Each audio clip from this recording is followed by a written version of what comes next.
This is a Ben Frank Connection presentation.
This is a Ben Frank Connection presentation.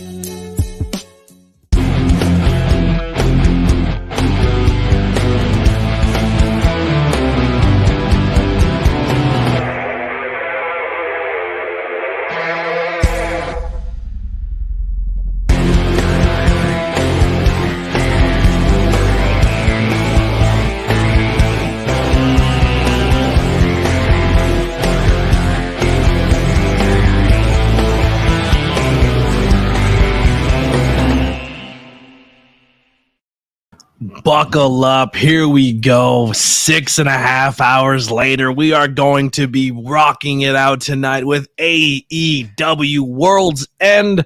We're going to be starting here in about 24 minutes for the World's End 0 hour. We're going to have an FTW championship match between Hook and Wheeler Yuta, which our favorite Willow Nightingale will be taking on one of our other favorites, Chris Statlander. Two New York born and bred will be going head to head in a friendly exhibition. Also, we'll have a 20 man battle royal for the number one contendership for your newly or still retaining crowned TNT champion tonight between Adam Copeland and I keep trying to say Edge, but it's Adam Copeland and it's Christian. Kind of a little bit of breaking news. No, not really breaking news. Nothing major or crazy like that. But I was looking through Twitter before the show started. And before today's show, at one of the children's hospitals in Long Island area, our world champion, he's our scumbag, MJF and Willow Nightingale, made an appearance at the children's hospital and went to go see a lot of the children there. So huge kudos to the Long Island own to go out and represent AEW as a company and give some kids something to look forward to in their appearance. So that's kind of nice. I love that kind of stuff. But here we go. We got 4 people watching. Listen, I expect this chat to be all over the place tonight. Keep feeding me energy. I need as much as I could possibly get because it's going to be a long one. There might be moments where I step away, or not step away, but I might get a snack or drink or whatever it may be because it's going to be a long one. So bear with me. I decided to even come a little earlier tonight. Really? Wow, is it a bad move? They're not even wrestling. I know they're not wrestling. Do you know how hard it is to find an Orange Cassidy shirt? I thought you were gonna wear the Willow one. You have so many T-shirts for me to go through to find. And that's the one you settled on. I'll find the Willow shirt. I was. Yeah, she tried to find a T-shirt and she picked a Young Bucks T-shirt. Hey, now they're not even that's wrestling. all you see of it. And yeah, it's not a great pick. Not a great pick. It's all right. It's okay. You tried. You gave it your best. You know, and that's all we can ask you for. I went for one that at least looked like something I would wear.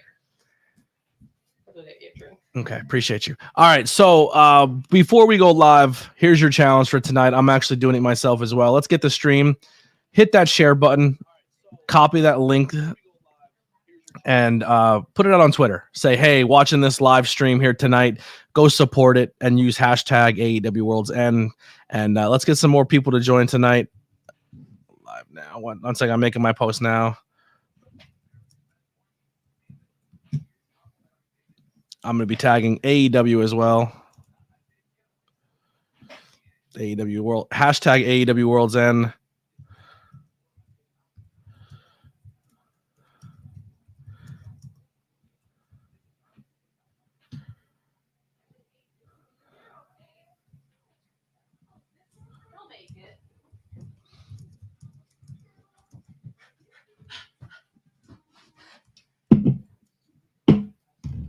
Now to find a Willow shirt. You're killing it. You're doing amazing.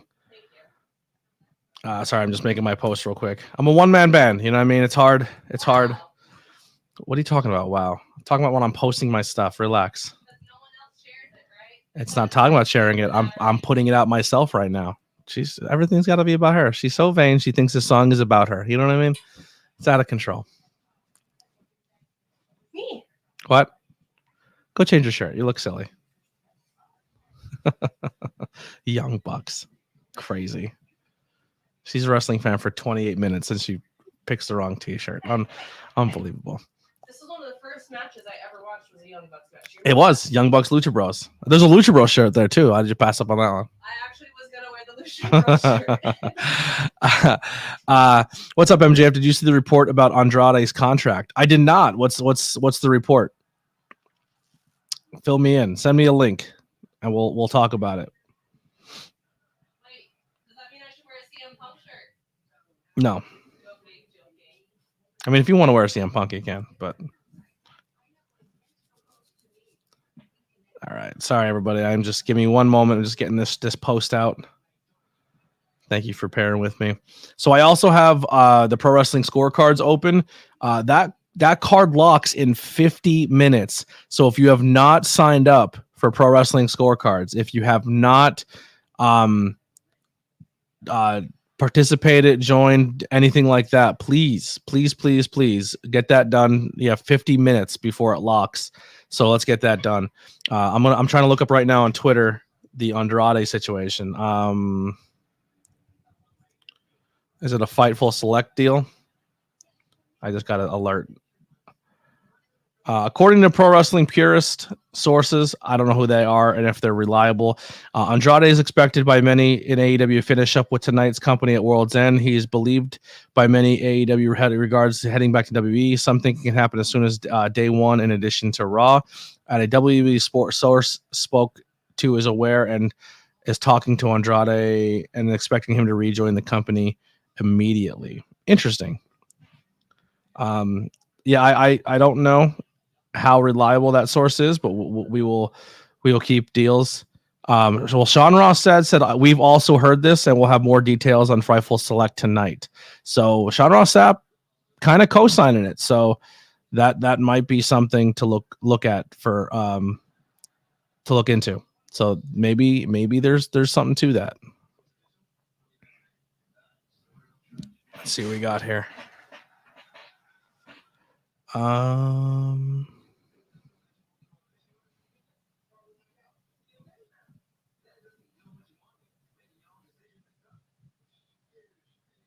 Yeah.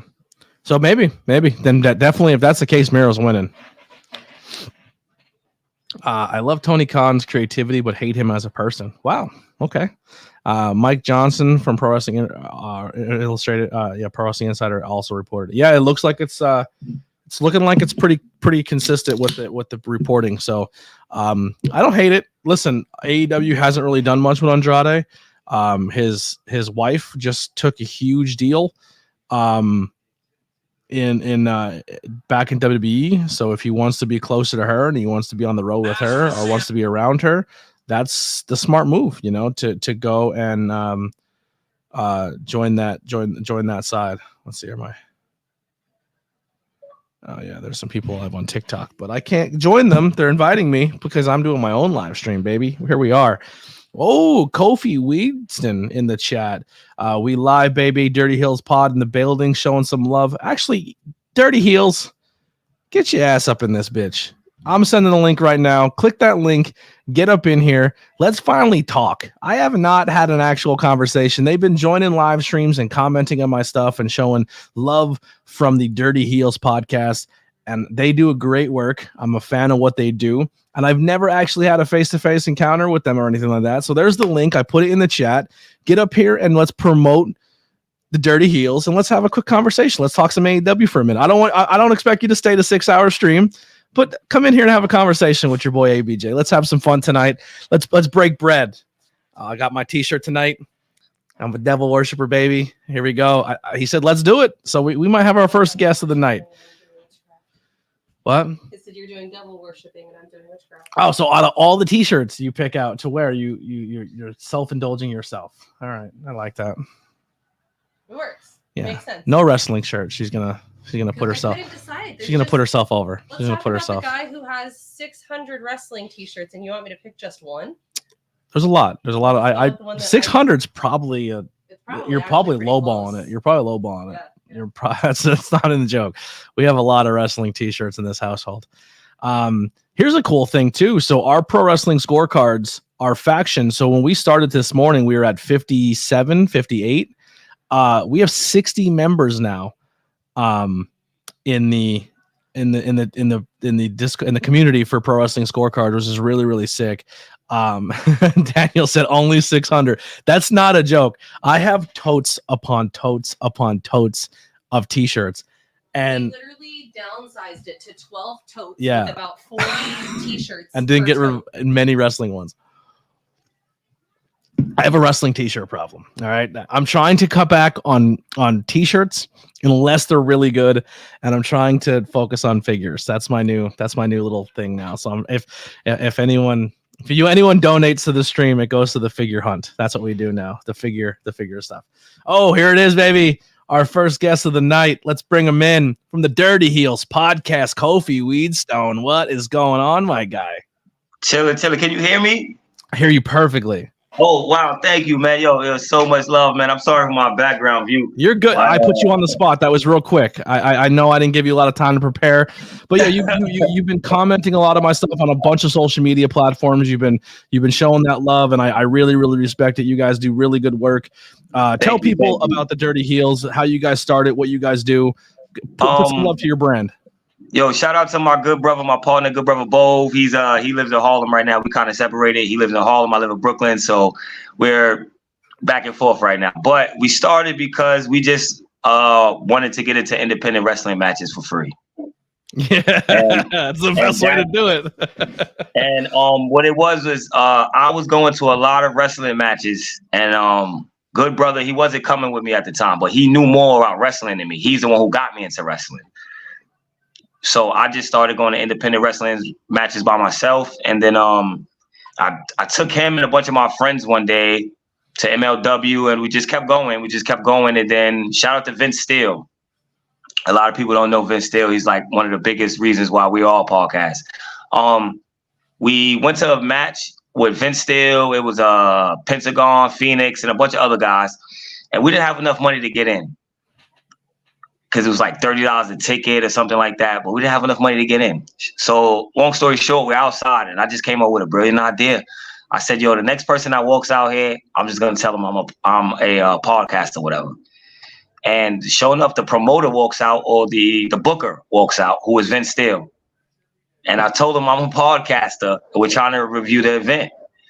And he's like, really? Come on, let's get in. And we got in for free that night.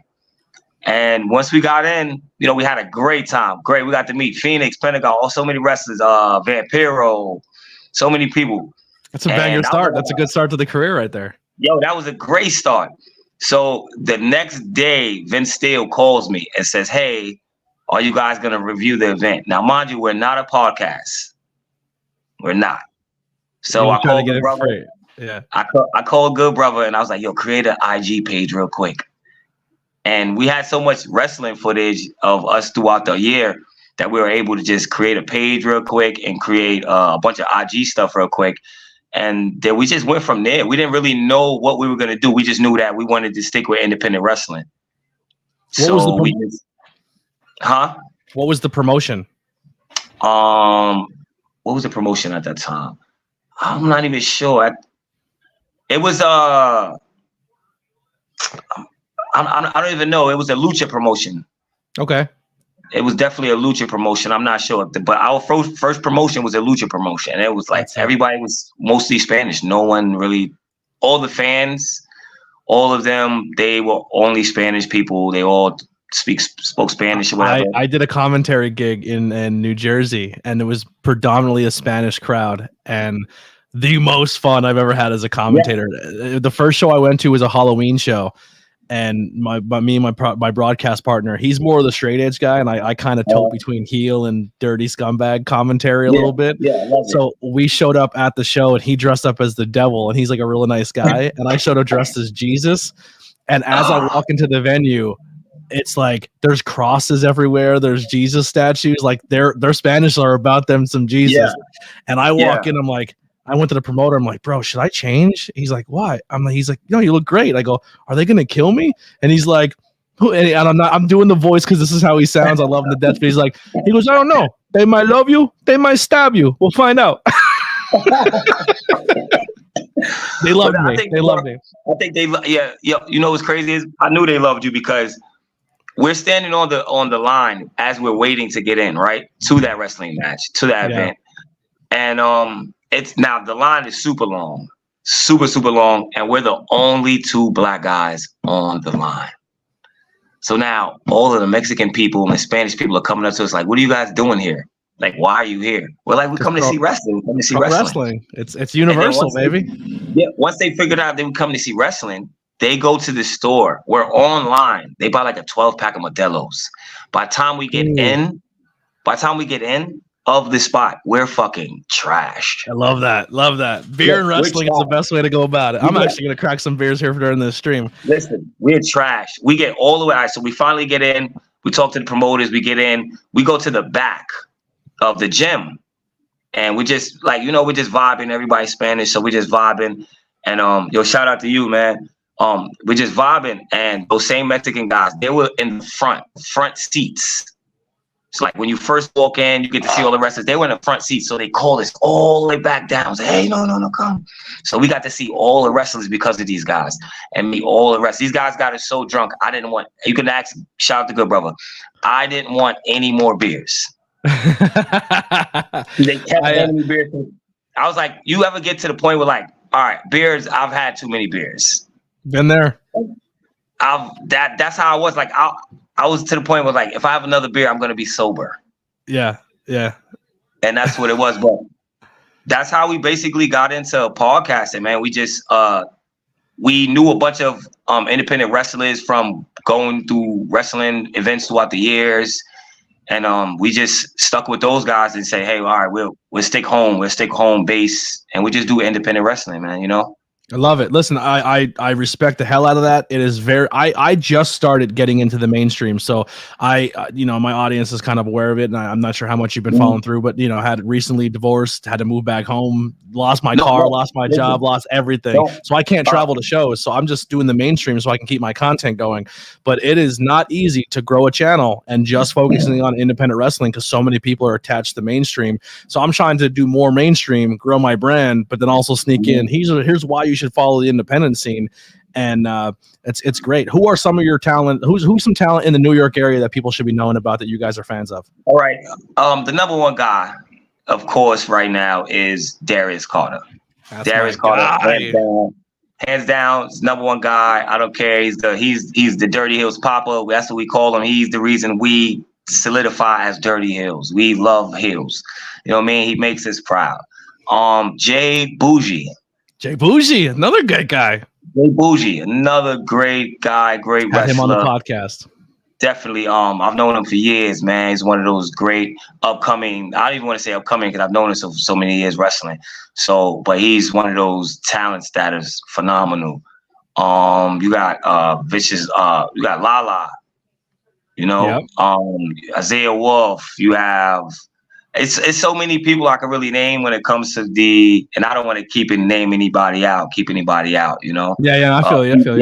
PJ Savage. You have PJ Savage, great pick. It's so many people in the independent in the New York and the tri-state area. Those Gleason's gym boys, those people who come out of Gleason's gym up there for Johnny Rods. They come out of a Johnny Rod school. They make them tough up there.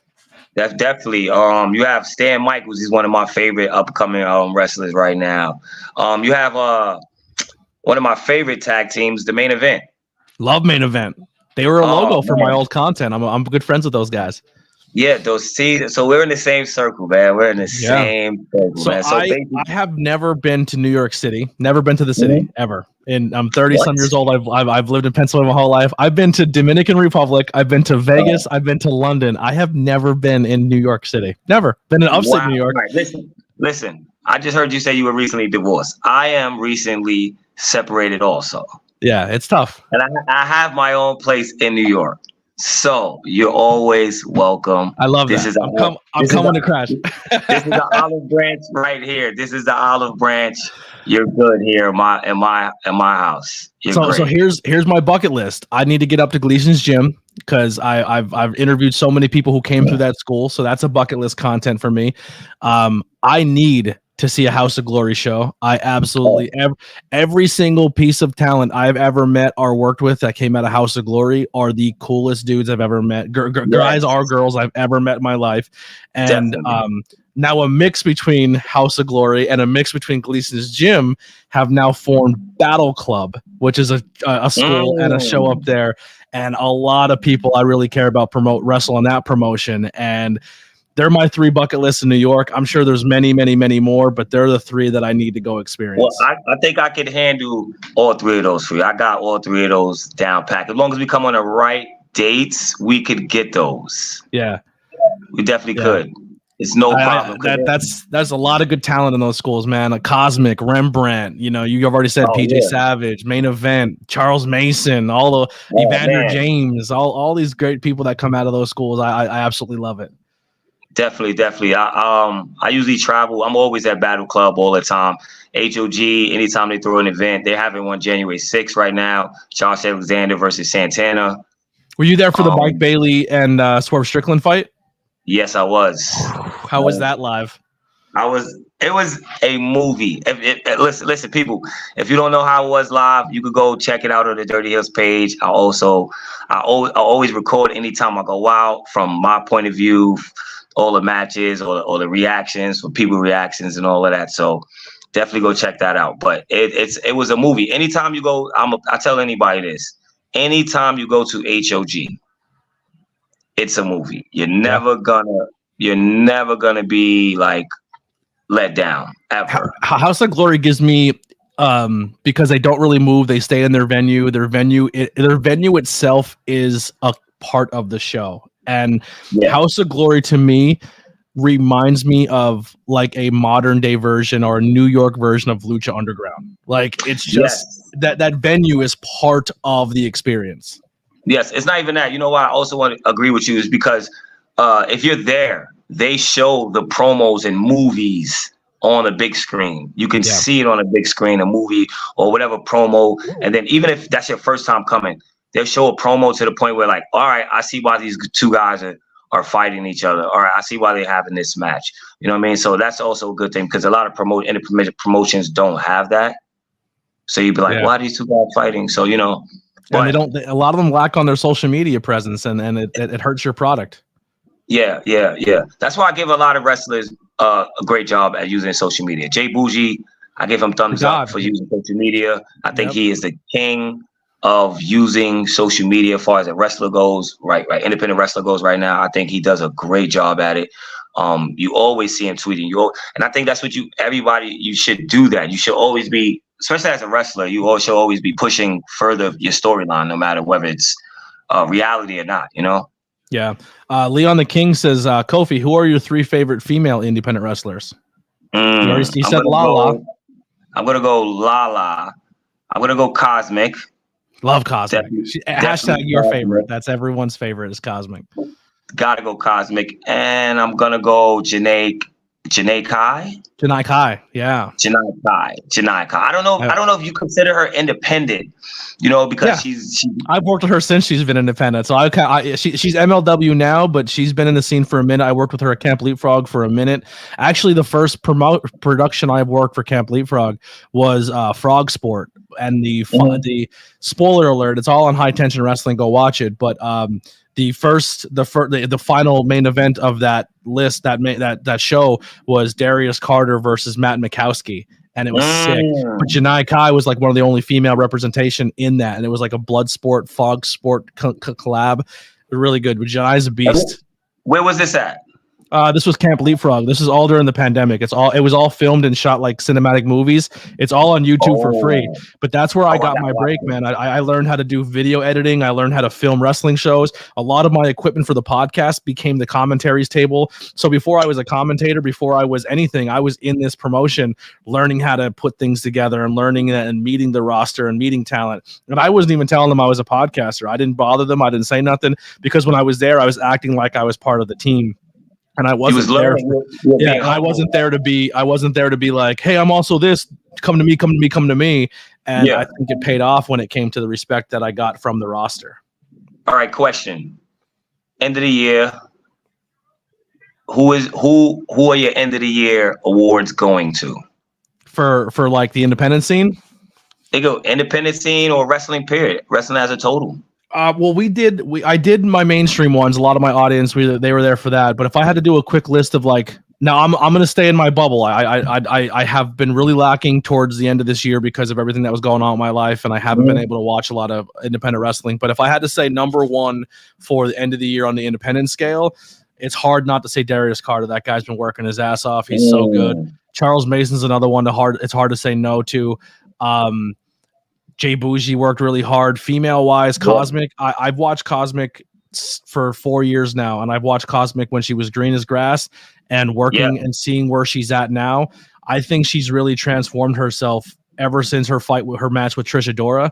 And I think that launched her to it. Her going to Battlefield and working under people like Prince Ahmed and Santi and all of those people who are training at that school, that if you are a pro wrestler, I'm telling you right now, in New York area, House of Glory is fantastic.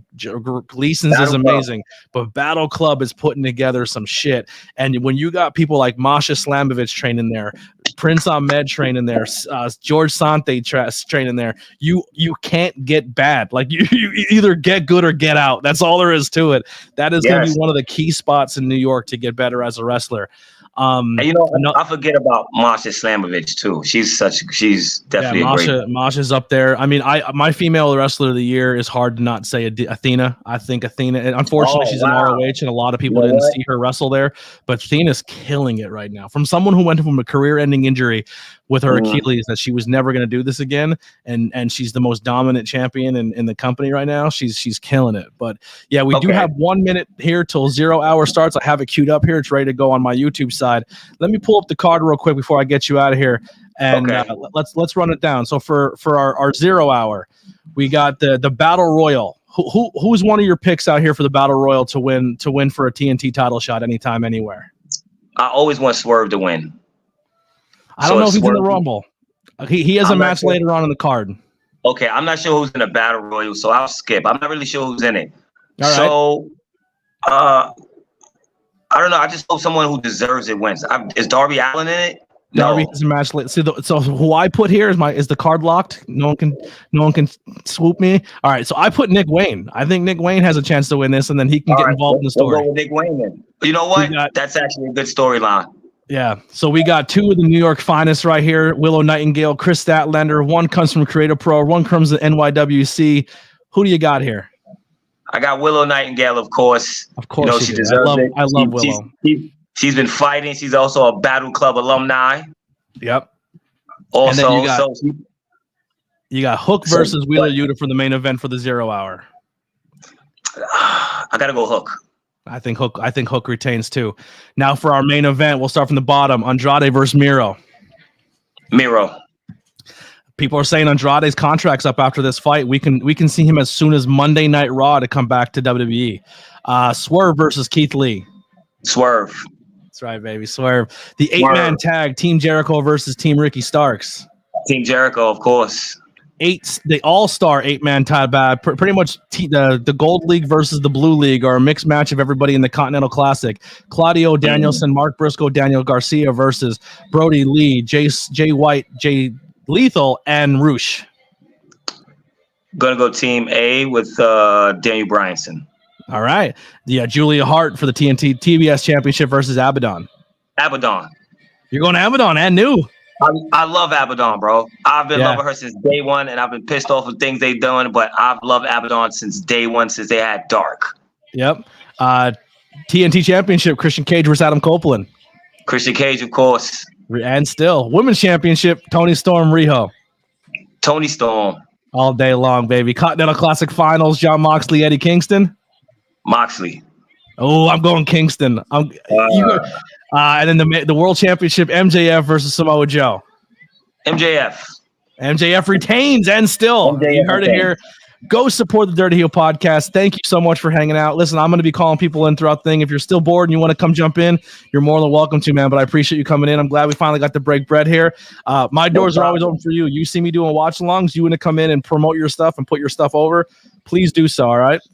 I'll always be here anytime, man. Make sure y'all go like, share, subscribe right now, man. ABJ. Make sure y'all like, share, subscribe, and share this page, man. Share this page.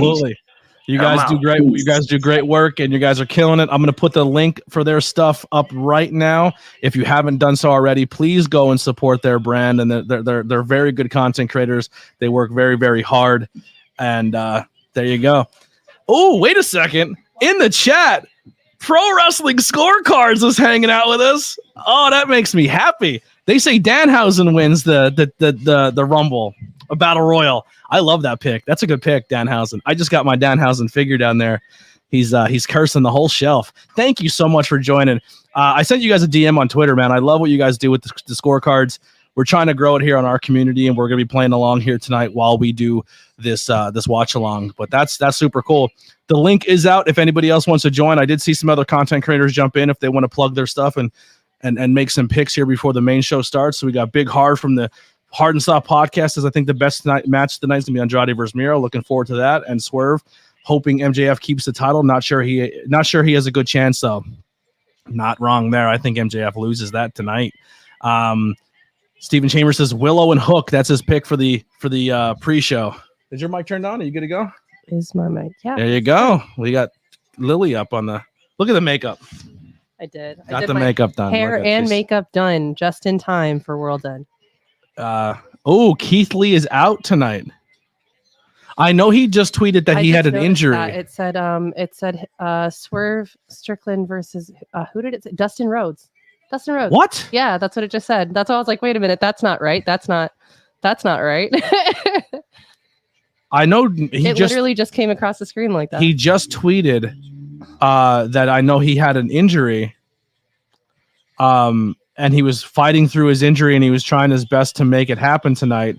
But it didn't say anything about him pulling out. Right there. But we do have a change for tonight's match. Swerve Strickland. Actually, I'm not trying to tell y'all my whole pro wrestling scorecard or anything, but it doesn't change my pick. No, I think Swerve still keeps it. But I'm going to tell you something right now. You don't know Dustin Rhodes. Yes, I do. I mean, no, I don't. No. I know of him. I know, like, I haven't seen any of his stuff. Yeah, but, I mean, I've seen Cody's stuff. Does that count? That's Cody's older brother. Oh, wait. So it's not his dad. No, that's his older brother. He looks old as shit. He is. There's a little bit of an age gap between the two of them. So their dad is Dusty Rhodes, the American Dream. Not Dusty. He's no longer with us. Dusty Rhodes. Oh, that makes sense. Okay. But Dustin Rhodes used to be a character in WWE called Goldust.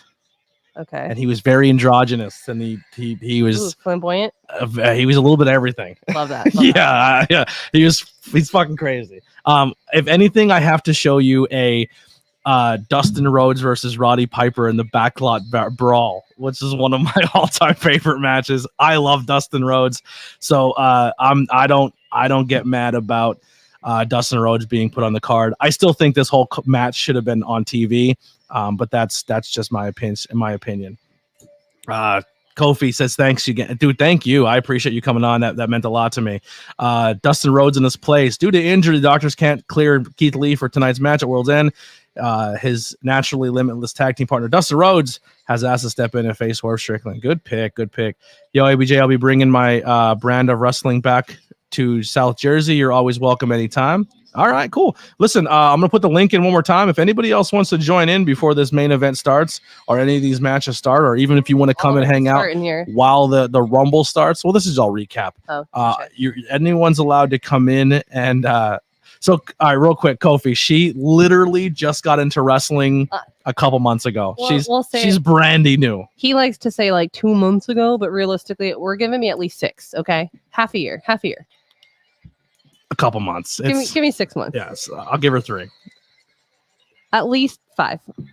What else? But no, very, very new. Don't know who anyone is. That car took the most damage. So the funniest part about that backlot brawl match is halfway through the match, Goldust has a gold Cadillac that he escapes the scene in to run away, and Roddy Piper chases him in his white Bronco. Like OJ Simpson. So they took the footage. I feel like you told me about this. They took the footage of OJ Simpson's white Bronco being chased by the police and superimposed it to say Roddy Piper's chasing Goldust down the highway. Love that. Yeah, love that. It's pro wrestling at its finest, baby. Did I put this in the chat? I don't know if I put it in there. Let me check. Let me scroll up real quick. Just do it one more again. Did we drop it? Yeah, I put it in there. Dirty Heels Podcast. Please go subscribe, support them. Super excited. What a great way to start it off. I like supporting other content creators, especially ones that have that heart and love and passion for the independent wrestling scene.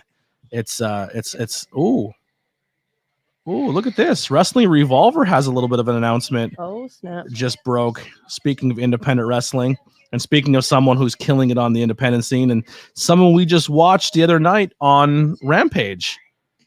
Was it Rampage? Yeah, it was Rampage. Yeah, she was on, yes. Speedball Mike Bailey will be taking on Marina Shafir. Let me get rid of that bit right there. For Pro Wrestling Revolver, Ready or Not, Saturday, March 16th. So it's starting, right? Jeff Jarrett coming out. I'm very confused. Is this the beginning? This is the beginning, yeah. Of the Royal Rumble. Or I don't know if it's the beginning of the Rumble, but Jeff Jarrett's coming out the top. Okay. Who is Jeff Jarrett? Jeff Jarrett is a former world champion. He's been around a long time. His dad, his whole family owned a lot of wrestling down south. He's been around a very, very long time. WWE. One time he was the owner of Impact Wrestling, TNA Wrestling. Okay. He's the last carny. That dude is about as carny as you can get. You know, I told you some wrestling promotions are carny pieces of shit. Mm-hmm. Jeff Jarrett is the king of it. Gotcha.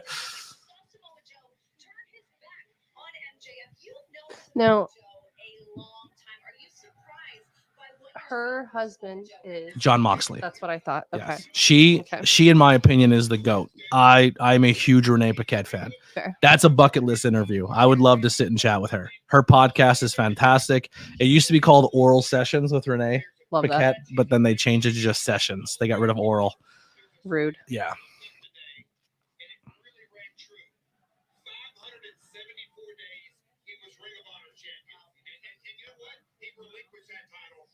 Joe Jarrett's so good. He's so up there in age, and he's still out there putting on great performances, and he's so entertaining as a person.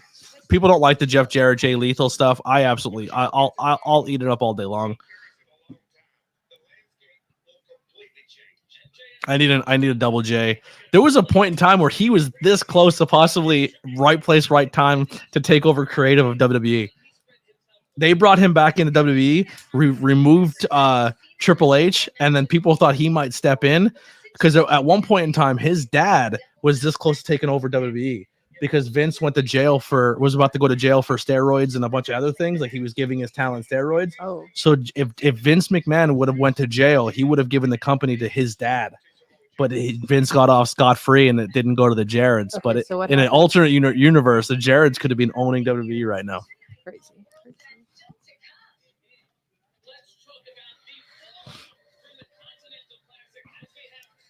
Ain't he great? That is right.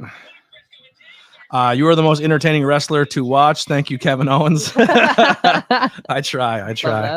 I'd like to think if Kevin Owens and Adam Cole had a baby, that's what I want to be in my life. Can you grab my Adam Cole real quick? Fig?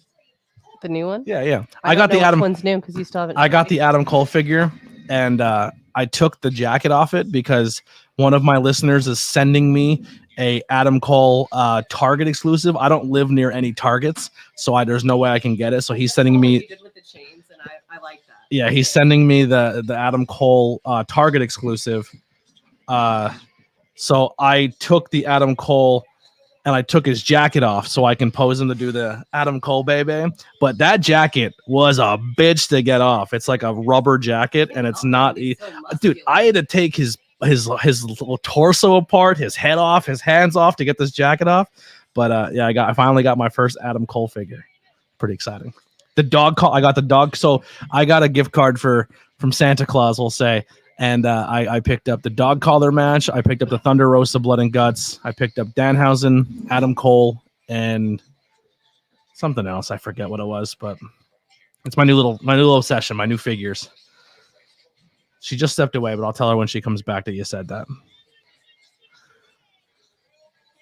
Oh, man, so much recap. You got 3 matches to do. Come on, get it going. I want to see this Battle Royal. I'm actually low-key excited for the Battle Royal. I like Battle Royals. I think AEW does a good job at Battle Royals. So I'm kind of pumped to see how they sell this. And we're going to find out real quick how much the crowd is into it. New York is usually a good crowd. The Northeast scene, man, we're psychopaths. You put a show in Pennsylvania, you put a show in New York, you put a show in New Jersey. We're nuts. Over 500 figures. Trust me, I'm not that big yet. So the whole top shelf, I'm gonna get lights that are gonna shine down. But my whole top shelf is the Walmart WWE Superstar Walmart line. I think they look so cool. I'm super into them, so I'm gonna try to get that whole figure collection. My newest one is Ravishing Rick Rude. He's the only one because everyone's bodies are super unrealistic and absolutely jacked out of their minds. But he has the airbrush title. He has Ultimate Warrior on the back. But he's the only one whose body actually fits the actual wrestler. Like this same body is on Mick Foley. Like Mick Foley is shredded.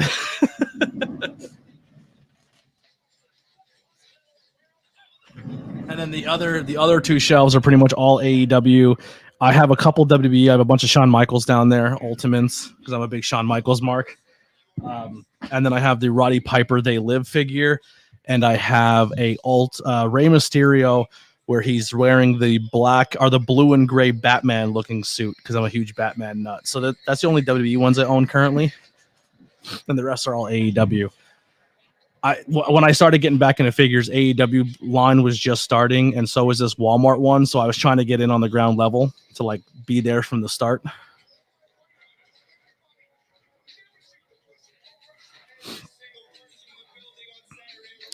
A bunch of wrestling, anime, and superhero stuff. Yeah, you happy with wrestling and superhero? I've tried to get into anime. It's not really my jam. Pro Wrestling Scorecard says I was never. Yeah, you can just put that right here. Thank you for that. I was never into figures until AEW. I'm the same way. So I never collected anything after a certain point because I had a really bad house fire when I was a kid. I was probably like 13, 14, and we lost our house. So I lost my entire childhood. So I never really got a chance to like send off my collection. Like it just was gone once, and I just never collected anything after that. I just like played video games, played sports, and watched whatever was on TV, but I never really collected anything. And then I started collecting as I got older again. But I had a bunch of the Hasbros. So my bucket list, if I ever get a decent enough job where I can make enough money that I can support myself as well as collect, I want to collect all the Hasbros. That's my bucket list. I want to get the entire Hasbro line. And then they did a retro line where they did like the modern ones, but that's really cool. Actually, Kofi says I have a autographed Ray mask signed by him as my most valuable thing. I have a mask. Yes, I'll grab it. Thank you, Lily. Lily's my Vanna White tonight. Here's my mask. Your Vanna White. Hold on. This is my Lindsay Dorado mask. Colorado. This was made by Lindsay himself. It's in the podcast color scheme, black and gold, baby. But this was made by Lindsay, and it is also autographed by Lindsay. And the reason this is a big deal, we announced it on the stream in the for a couple months ago or a couple weeks ago on one of the live streams. I said if we hit so many likes, I will announce big news for the podcast. And the people did not disappoint, and they came through. And I think we hit our record number that night. We hit like 24 likes. For episode 100 of the podcast coming up at the beginning of the year, the guest 100 for the podcast will be Lindsay Dorado. So I got a really good interview coming up very soon with Lindsay Dorado. Super cool dude. If you're not a fan, you should become one because he's absolutely fantastic. And he's also from that Northeast wrestling scene. And yeah, big Lindsay guy. Lily's giving a show back here. Lily butt in the cam. I could definitely send you some figures. That's a fire mask. Yeah. I have an autographed Big Cass. I actually have an autographed Enzo. I never got Big Cass because when I was supposed to meet Big Cass is when he was kind of going through his personal issues and he had that relapse and he passed out and then he wasn't able to make it to the next show, but Enzo was. But once again, a Gleason's guy, Johnny Rods. Big Cass did not get. I met him later, but I didn't have my figure to get him signed. I have an autographed Sean up there. I have my Mick Foley autograph. I never met him, but I bought it because it's autographed by Cactus, Dude Love, and Mick Foley, so it's kind of cool. But I have a little bit of a collection, and all this other stuff is Pro Wrestling Crate stuff, except my scarf that was from London when we went there. But I love it. Pro Wrestling's my thing. Really appreciate the fact Pro Wrestling Scorecards is hanging out with us tonight. If you just want to join and come talk, I would love you to join in. The link's up there if you have a setup that you want to come and chat. Tonight we do have 60 people playing. I'm not sure how many people locked in. It's only showing me 17 on the website, but we'll find out tonight who the new AEW champion will be. Pretty excited for that. So we already have an announcement. Keith Lee not cleared to perform tonight, so the match with Swerve will be voided from the game. So they will take away the Swerve match off the card, so it will not go for or against you if you get it right or wrong. And it is locking in 11 minutes. If you haven't signed up already, please do so. Pro Wrestling, digital.pro wrestling scorecards. Get your picks in now. It's 100% free.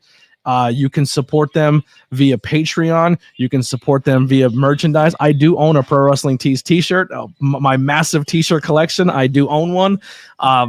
So go support them. Sign up. You have 11 minutes. If you go off your phone for their website, you can download an app directly off their website to go on your phone. So you can even do it from your phone. I do. Yeah, I have the black box one. I have 13 totes full of t-shirts, but the day I go through and I find it, I'll rock it on stream. I'll take pictures. I'll tag you guys in it. But yeah, I've been on the Patreon for a while. And then obviously things happen, so I had to back out of the Patreon support. But we used to be the Tornado Tag podcast, and then now we're just Tornado Tag, and I rebranded. I'm doing the ABJ thing. So I've been supporting and following the page for a while. I actually was part of Pro Wrestling Scorecards before it was digital, when you had to go and print it off the internet. So we used to print them off and then hand them out when we had big watch parties, and then everybody would fill it out, and then we would do it like manually, and then it got the digital side, and then that hit, and that was like a game changer for all of us. But yeah, I've been a scorecard fan for a minute. It's a lot of fun. It's the best way. It's the best way to watch wrestling pay-per-views. Yeah, the good old paper days. Yeah, our name, like when you used to print out the paper, it said "Thank you to our supporters," and it said Tornado Tag on the bottom. We used to be there. The way you keep upgrading and changing things and making it run smoother in the website and like the statistics and everything like that. You got every day. You guys are always consistently innovating your stuff and making it look and nice and feel really fun. It's a good time. Dustin Rhodes confirmed taking Keith Lee's spot. Yep. I just want to see this Willow match. I think Willow is turning. I think she's going. You do have like Willow hair going on. I think Willow turns spooky tonight. I think she joins the House of Black. Is this another recap? Holy fucking recaps. Let's go. Kenny Omega. He's in rough shape. It's not a recap. What's Kenny doing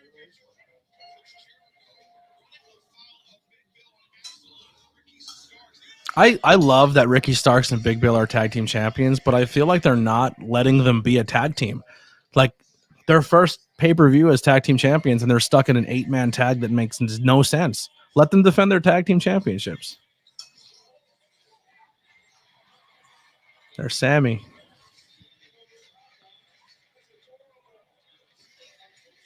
How dare you put my baby on a painting? It was a weird way to weird reason to get. And then he's so mad about it that he takes a baseball bat and smacks his baby's portrait in the face. Like he was so mad that it was there, but then he just beats the hell out of his own baby's face in the painting. Bam, like right across his baby's head. Just ripped it apart. Not my favorite angle. No one can have pictures. And then every time Darby and Sting show up, I quiver. I don't do much. Darby does not do it for me, and I respect Sting, but I've never been huge on Sting. Some people just get caught up in some face paint. I think that's what it comes down to. He's super cool, bro. He's got his face painted. 7 minutes. Lock it in. That's what I'm saying, Steven. Enough with these recaps. I want to get this Battle Royal going. I'm just excited to see who's in the Battle Royal because the entire card is there's 185 matches. So I don't know who else they have to put in the Battle Royal.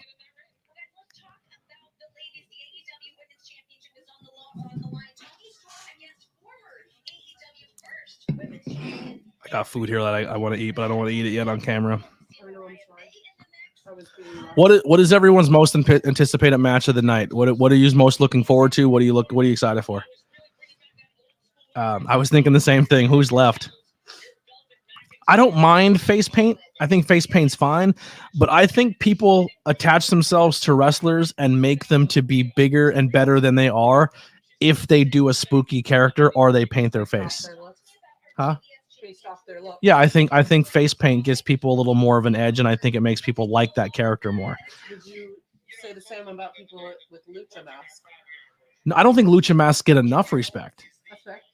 right now in WWE, like Dragon Lee is getting a push as a wrestler, but for the longest time, Ray was like the only guy to be able to wear a mask that was taken seriously. Everybody else had to be low tier mask guys, and they weren't allowed to be main stars because Vince's idea of like, oh, we can't have too many guys in masks, like, which is kind of stupid, but like, because Vince has weird ways of thinking of pro wrestling.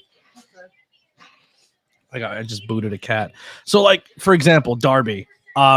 I've said this before, and some of you are new, but like for me, Darby, his in-ring psychology doesn't make sense to me, right? So like he's obviously undersized, he's shorter, he doesn't pack a lot of weight, so a lot of his moveset is just he throws his body at you. But when you're so little, that doesn't seem to do enough for me to make it believable that he can beat these big guys.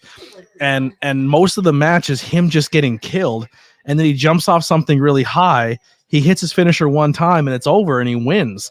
But he's getting killed the entire time, and he get like a schoolboy roll-up win, and it's over. And it's like, I can't stand those matches. Like when he went in there and single-handedly beat down the House of Black, I was like, this guy is superhero. Like I can't. It ruined it for me. Like I'm sure he's a nice dude. I'm sure he's like when I say I dislike a wrestler, it's not I don't dislike the person. I just don't attach myself to the character they're portraying. So I don't want to be disrespectful and say that I think he's a piece of garbage. I hate him.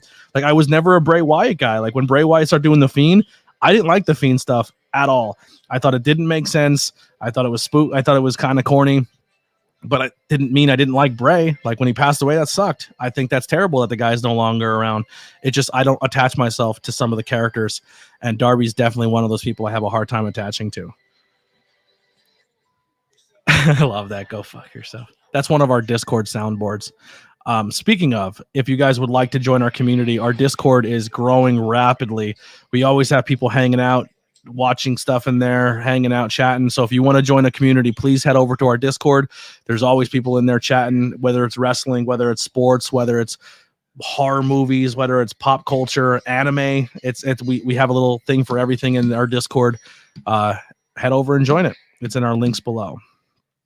What do we got here? Matt says, I love your work. I love you, Matt. Actually, you know what? I'm not a Philly sports guy, but man, the Phillies kind of won me over a little bit this year. They were fun to watch. What else we got here? If you started a promotion in New Jersey, who's your why is it gotta be Jersey? I think Jersey's got enough. There's too many promotions in Jersey. All right, so if I had a promotion in Jersey, who's my first show's main event? My first show's main event. If I had to book a main event in Jersey, are you trying to say I have to use Jersey guys? So I'm going to try to stick with Jersey guys. Let's see what we got here. Vincenzo is tough for me not to say. I love that guy. He's just the guy from Post Game. No, Vincenzo is one of the most, out of all the promotions I've ever worked at, all of the promotions I've ever been a part of. Vincenzo is one of the best locker room leaders I've ever been around. I think the guy's a class act. Big fan of him. New Jersey. I'm just trying to rock. I'm a huge Pete Corvus fan. I love Pete Corvus, not because we look like we can be related, but I love me some Pete Corvus. I love me some Jay the Key. Jay the Key Evans is really, really good too. I believe Flash Carter's a Jersey kid. I like him also. I'm a Flash Carter guy. A lot of those GTS dudes, I think a lot of them are underrated, and I think GTS gets a lot of shit saying that, that's a backyard fed and it doesn't get a lot of respect. But AEW's world champion came out of that backyard, as well as Creator Pro. Man, let me stew on that. Man, yeah, Shore Star. I you know what? I'll shoot from the hip a little bit. I'm kind of disappointed the way Shore Star went down. I tried to be somewhat of a locker room leader and speak up against things I wasn't a fan of, and it bit me in the ass, but it is what it is. I stuck to my values. I stuck to my morals, and I had to walk away from it, and it sucks. And unfortunately, me walking away and saying something then cost Pete his position there. But I thought me and Pete were doing great fucking work there. I thought us driving almost 4 hours to get to a show, and we put a lot of heart and soul into it. And I thought the way it went down kind of bummed me out. I think some of the people who are not so much running it, but maybe kind of more behind the scenes running it are not that great of people. I think they tell you one thing to your face and then they run on social media and talk about you. And I don't get down like that. So when they started making posts, when I went to them private and said, hey man, I don't think this person's good for our locker room. You're trying to build this family friendly show. And then you bring certain people around. I just thought they weren't a good fit. And when I said something, one person said they were really, really on board with me and they agreed with me. And then him and one of the other owners went on social media and started bashing me. And I hated it. And I was like, yo, I'm not going to get punked out by some two fucking jabronis from New Jersey who want to be tough guys. And they're not just going to talk, like they're going to in code talk about me on their social media pages. So I DM'd them and I screenshot it. I said, y'all got something to say? Be tough about it. And they weren't tough about it because, no offense, maybe it's a Jersey thing, but in PA, we don't get down like that. You got some shit to say? Fucking say it. And it caused some issues, and we squashed it, and everything was going to be good. And then I started getting shit talked to me by the wrestler who I said I wasn't comfortable with in the locker room on social media. And I still, to this day, if I see that guy, we're going to have a conversation. And he's going to have a come to Jesus moment if that day ever comes. But it'll happen. I'm patient. That'll be the main event. It'll be me versus that wrestler. That's the main event. But it'll be a non-sanctioned match. What? Your phone? It was right here. Can you just call it? Is it plugged in still? Yep, it's fine. It's right here. Yeah, I'm not going to say the wrestler's name because I don't want to give him any more publicity because I think he's a dirtball and I don't think he deserves any of it. But this wrestler was also rolling with someone who was found to be talking to children online. Don't like that. And this person also was rolling with a guy who was talking to kids online and also was cyber stalking a female wrestler who's a really good friend of mine. And I'm a better friend than your enemy, but if you're my homie and someone's doing you wrong, I got your back. So I'm not working in a locker room with someone who's disrespecting one of my friends, especially on a creep level. Did that just turn off? Yeah, what just happened? Did my TV turn off? I don't know. So I said something. I said, yeah, I don't think this guy should be here. And it cost me my position. And that's fine. I will, if I never have to work wrestling ever again, that's not a big deal to me, but I'm going to stand by my morals and what I believe in. And I'm not going to work with scumbag people. So there's my rant. I've been doing a lot of these. You're rants. doing good though. Like Bro, you're doing so good. This is the stuff you're not supposed to talk about. This is why you don't get booked. But this is why people do book you. You're the exception. You're the one who's allowed to talk this No, mess. I'm not. Maybe allowed's not the best word. You're just the best at it. You're the best at talking about it. I just have my Italian Irish doesn't let me keep my mouth shut. I'm gonna sneak away real quick. You're doing a little more to the left. All right, Chris Statlander, mouthful Don't chew into versus Don't Willow chew into Nightingale. Thank you.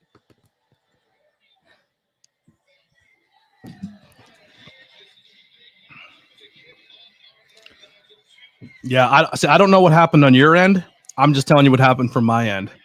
I absolutely loved that locker room. I loved what that company stood for. I loved that what was being built on that company.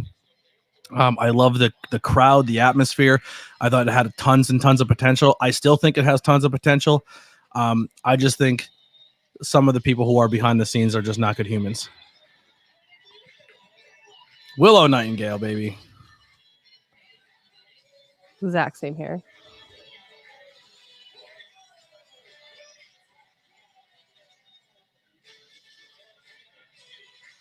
Coming from a situation where she had a broken neck and didn't think she was ever going to wrestle again. I'm showing the Owen Hart. No, not even up to that yet. She did Psycho Circus for NYWC. She did a couple episodes of AEW Dark. And then Eddie Kingston gave her a shout out on TV and said she's one of the best things coming up. And he shouted her out on television. And then not too long after that, she went out and competed against Jade. She had a match against Mercedes Martinez. That was really, really good. And then she got signed and here she is. And now she's the Owen Hart Cup winner this year. She beat Mercedes Moné for the New Japan Strong title. And now she's getting a pay-per-view match in her hometown. That's great gear. Look at Chris Statlander. I knew you were going to say Chris Statlander said, you know what? ABJ is doing his first live stream for AEW pay-per-view. I'm rocking the black and gold for ABJ. That's what's happening. No, that's not exactly what happened at all. I met Chris Statlander live. She's a sweetheart. Very nice girl. Woman, not a girl.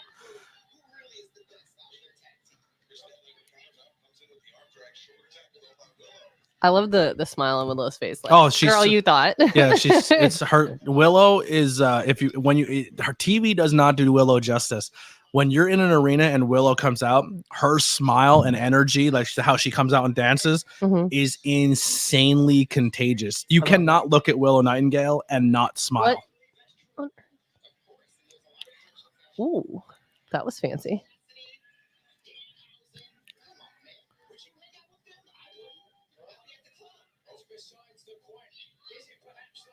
And they come from both probably two really good top prestigious schools in New York City. Oh, good roll through.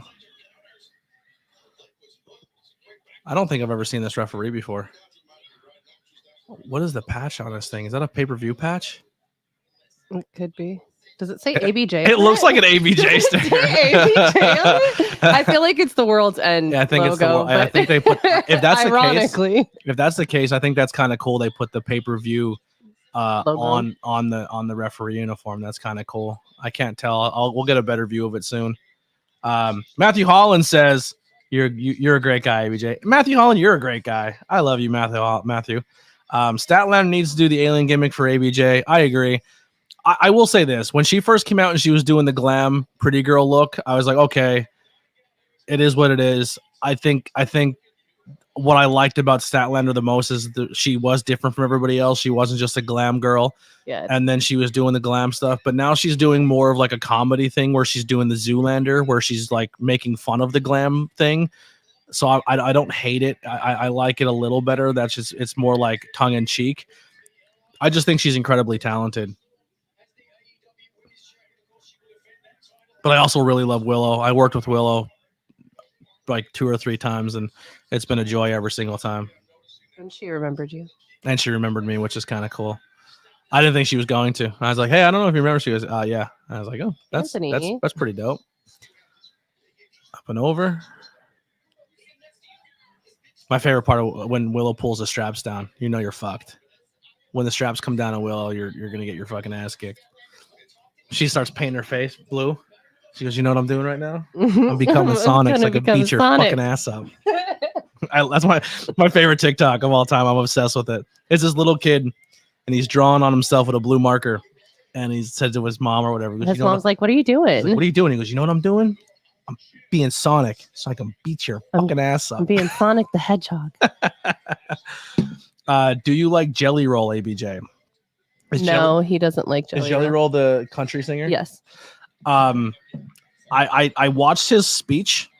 Is that the guy that he's like heavy set? Mm-hmm. Yeah. So I seen his tattoos and everything. Yeah, I seen his speech. I learned a little bit of his story, how he went from jail to doing all this thing, and he's like, dude, I'm almost 30 some years old or 40 some years old, and I just won my Grammy. Right. You know, you're smoking hot wife. And he works his ass off. I don't really like country music, but I think he has a really cool story, and he's super inspiring. And yeah, I guess I shouldn't have said you don't like Jelly Roll. Just you don't like country music as a whole. I have nothing against the guy. I think anyone who works really hard and gets to the top of their craft is all right with me. So I don't have any beef with Jelly Roll. It's not my go-to music. I'm not a big country music guy, but I think he has a great story, and I think he's definitely someone that should be looked into. That you're allowed to be a criminal and make mistakes and pay your dues and reestablish yourself in a society and become successful. I think that's kind of cool.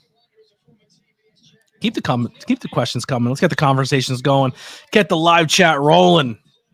We're gonna be here for about 6 hours. We're only in the pre-show. We only got like 5 left now. I'm gonna be dead. I'm not gonna be able to talk.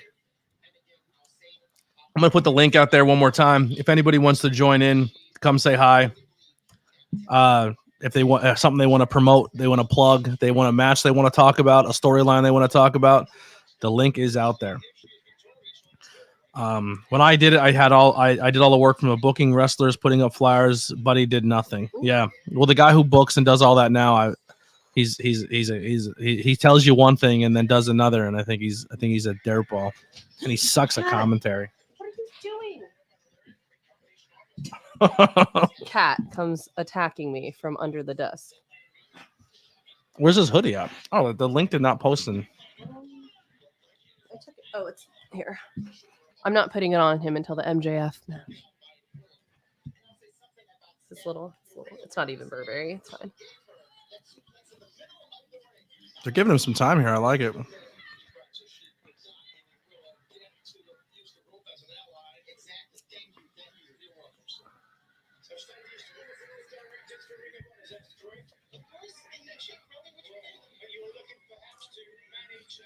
Yeah. No, it sucks, man. It's disappointing, but what can you do, right?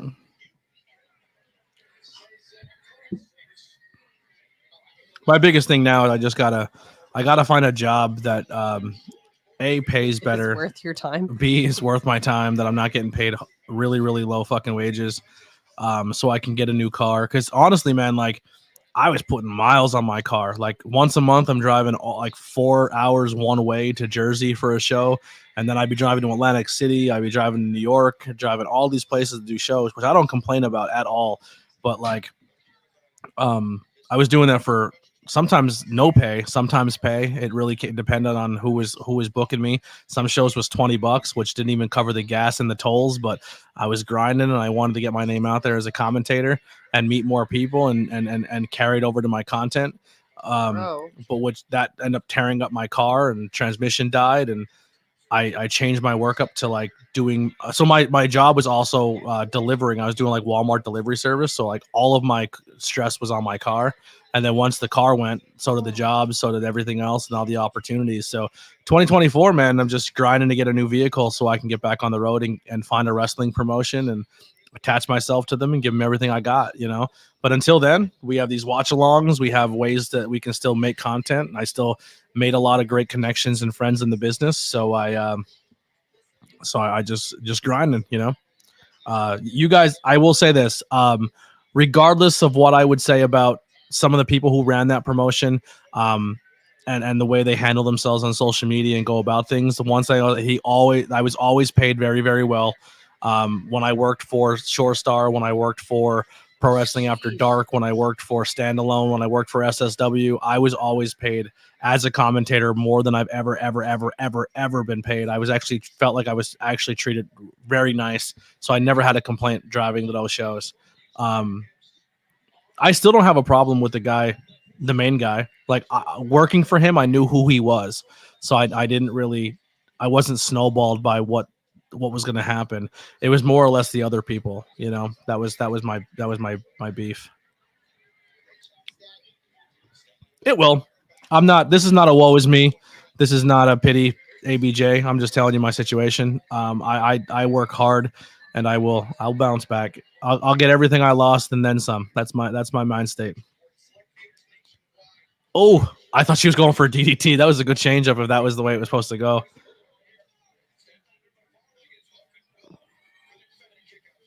Notice what Willow just did there? She didn't stare directly at the referee waiting for the 3 count. I love that. That's one of my biggest pet peeves when wrestlers look right at the referee and they watch for the 3 and then kick out. They are kicking each other's ass. This is a great fight. Yeah. Low key, Willow had probably one of the best female wrestling matches of all time with Athena for ROH Final Battle, the main event. Oh my goodness! Oh, Statlander's hulking up here. Shoulder charge. Boom. Straps are coming. Straps are coming. Straps are coming. This is it. You fucked up now. The moment I've all been waiting for. You fucked up. I appreciate that, man. Yeah, let me know. Oh, those cannonballs look like they're terrible. Time.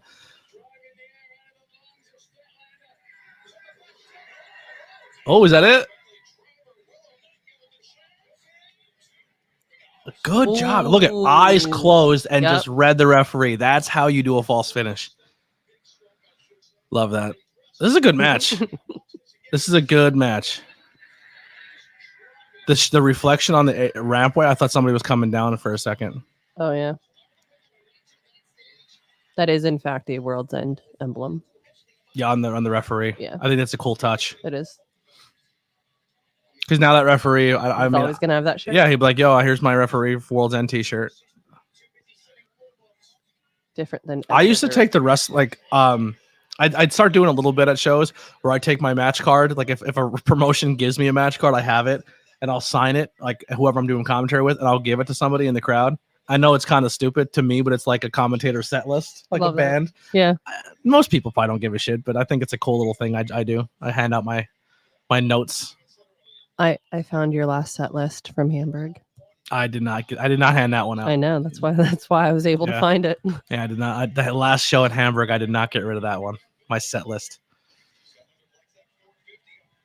Is this the first time they had video monitors on the barrier and the ring skirt? No, they did that the last pay-per-view, I want to say, and I believe All In had video monitors on the on hard cam side.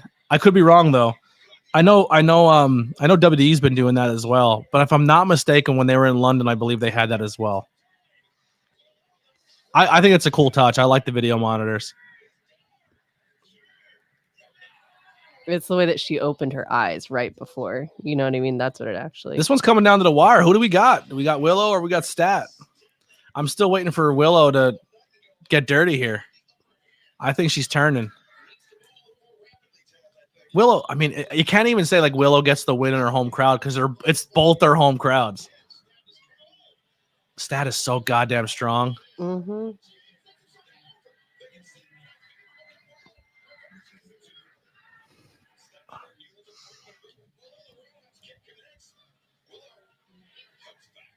I know we talk about quads a lot on this stream. Yeah. Ace Austin is Quadzilla. No one beats No Ace one Austin. can beat Ace Austin. But Statlander is the female Quadzilla. She's insane. She got some nice quads, yeah. All I'm saying is Rhea Ripley also has very nice quads. Yeah, I mean, but Rhea Ripley and Statlander are like bodybuilders. Like they take their workout to like a bodybuilder level. Oh, dang, that sucked.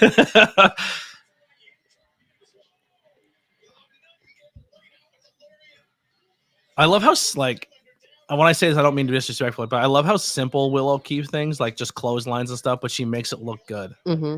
Oh, they got a little sloppy there for a second. Oh, getting tired. Yeah, they're exhausted. Sheesh. They're trying to sell it as the exhaustion, but that's exactly what it is. They're both beat. Yo. Yeah, you had to kick out. If that was your finish, you have to kick out. That looked so terrible. They are beat. They're gassed.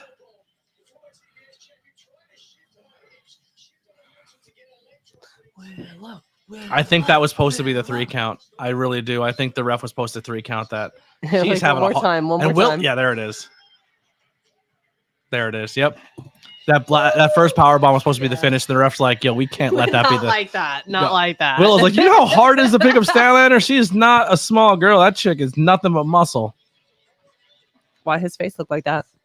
Look at his face. He's anti both of them. He don't like either one of them. Well, he knew one of them had to win, right? Yeah. Shouldn't be that move. South Jersey Wrestling Alliance might be it. All right. Well, keep me in the loop, man. Yeah, that ending in the spot was bad, but that's Statlander's not a small chick. She's 6. She's close to 6 foot. She's close to 5'11".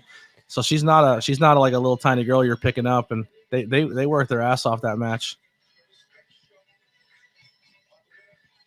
No turn. Willow's not turning. Doesn't look like it. Bummer.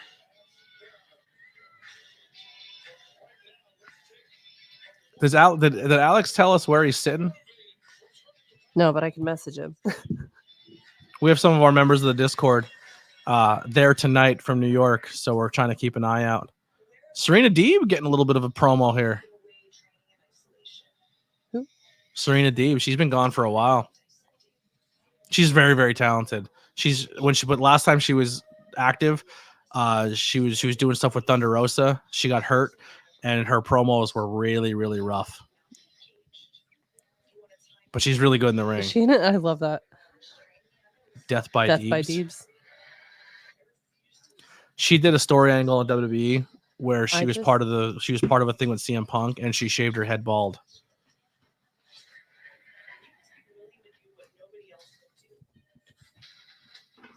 You know, it's funny. I'm trying to figure out who she was working in the promo. Like if I knew who it was.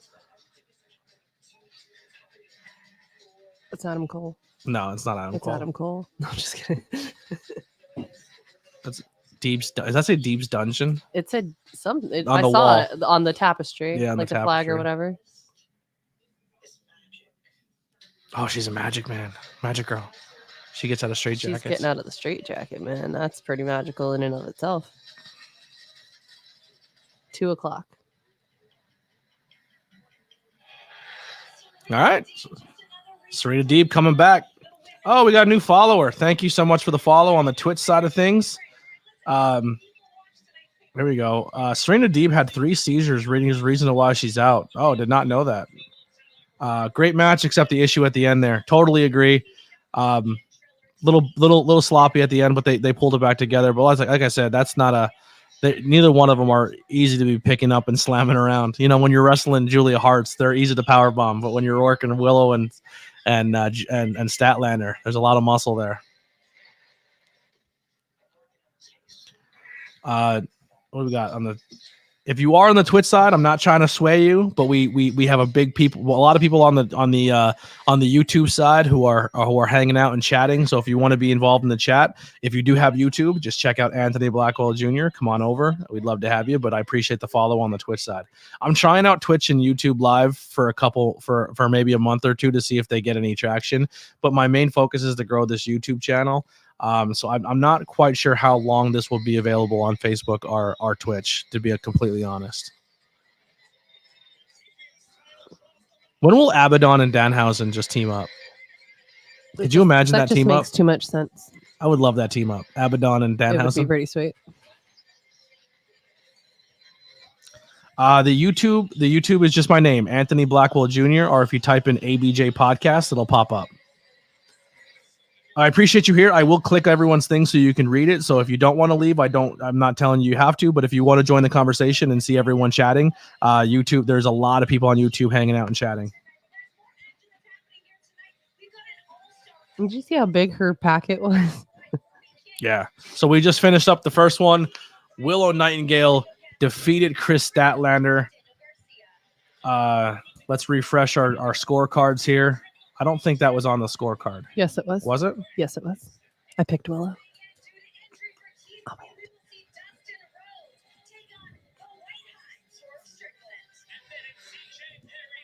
man. It definitely wasn't on the Yes, card. it was. No, it wasn't. Yes, it was. Go down. It wasn't on the card. I'm telling you, it was on the card. No, it's Battle Royal, FTW Championship, Miro Andrade, Strickland, Triple Crown, TBS, TNT, 8-man, AEW Women's, AEW World. Willow and I swear it was on it was not on there. Weird. They added it. I think they added it later today. Well, that's a question. Well, yeah, I did. there you go. From the mouse himself, not on the card. Dang. So when they add what's your cutoff? Here's a question for Pro Wrestling Scorecard. What's your cutoff? Like, what day, what time do you say, okay, this is the card? If they add 15 more matches, screw it. They're not being on our card. This is this is our firm cutoff. Or for instance, like the Strickland match So that's now changed. Strickland stuff that's happened before, where they'll just say, "Hey, that card's off the because we can't change it now. It's already locked in, so that card is just off the table." Gotcha. Yeah. Once we post it, we will not add anything. Yeah, there it is. That was a last minute one on the show. Yes, you're 100% correct, Queen.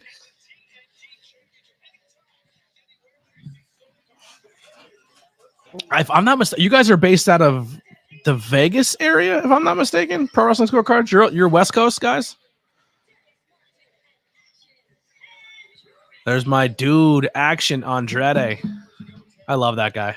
I worked with him for a long time before he got signed, and he deserves it. So we have 2 members of Top Flight competing. By the way, I hate the new Dark Order logo. I cannot stand it. It doesn't look dark enough. 2 more guys from the New York, Long Island area, Johnny Hungy and Alex Reynolds. So they're going to get a little bit of a pop. They're NYWC guys. I don't like the new logo. Looks like something from Zelda, to be honest. I wasn't. Danhausen in the Battle Royal. Everyone's cast. What a psycho. The figure I got is amazing. You know why he has a tooth on him? No, Danhausen has a jar of teeth. He collects teeth. love that. Yes. He actually has when he was doing podcasts and his content, he was finding he wanted a famous so tooth. this is everybody getting ready for the battle royal. Is that what this is? Everybody's coming out for that? I'm like, there's just mad people coming out. I'm very confused. So they're gonna fill the ring with people. The last one Okay, so standing. this is wins. like okay. I'm trying to take notes. Things. But Danhausen has a celebrity tooth in his collection. He has a tooth from David Arquette. Oh. Yes. He has a David Arquette tooth in his jar. Did David Arquette agree to that? Yes. In words? Are we sure about this? I'm pretty sure it was talked about. Yeah. Lance Archer making an appearance. Got to hang out with him. He dyed his hair blonde. Is that no? That's his jacket. That's his jacket. He still has the red braids. Braids. He's a big dude. That's a big man.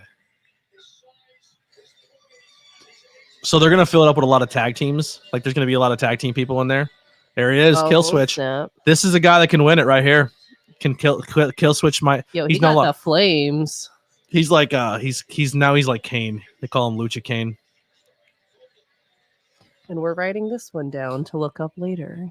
He's actually, once you get further into, so one of the things I got Lily into has been Dalton Castle. I love Dalton Castle. This guy's a gem. You'll love him. He's one of the funniest people I did a meet and greet with. The Peacock. I really like his backup. Oh, that's the boys. He's got a very Fabio look to him. Oh, he's a gem. He's an absolute gem. He's so goddamn fun.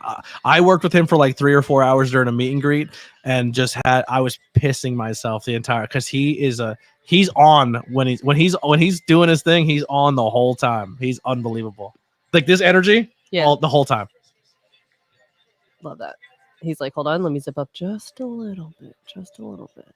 And sometimes the boys. he's coming out of it.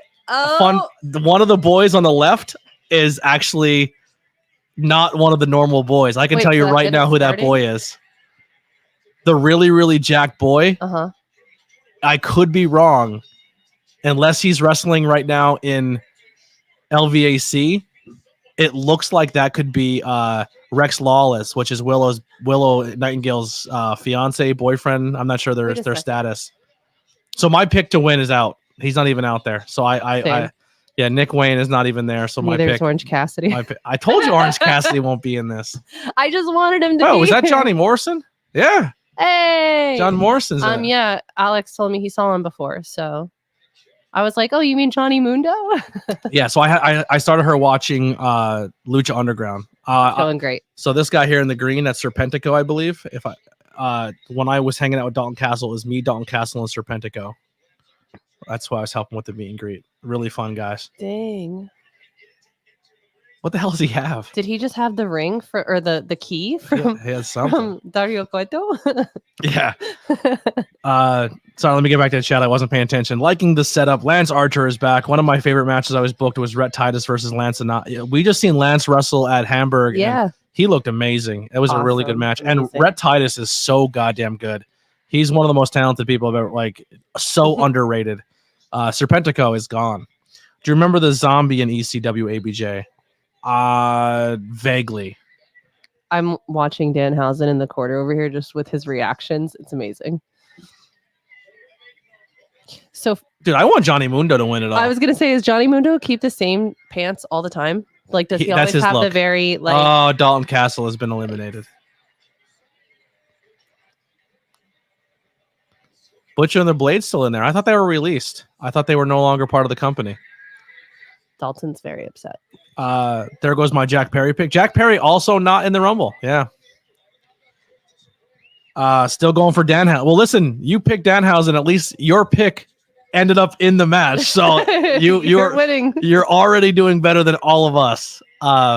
But I think if the winner is going to be, I think Kill Switch makes the most sense when it comes to storyline wise.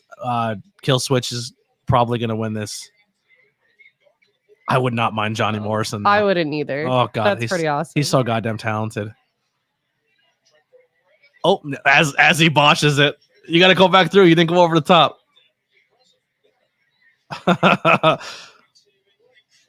Ooh, look at that. That's an atomic wedge. Ooh. Technically, he's not eliminated. He didn't go over the top. Johnny TV. Okay. Fallen Angel Chris Danielson's there. Sandman beat him and he passed away in 2015. Okay.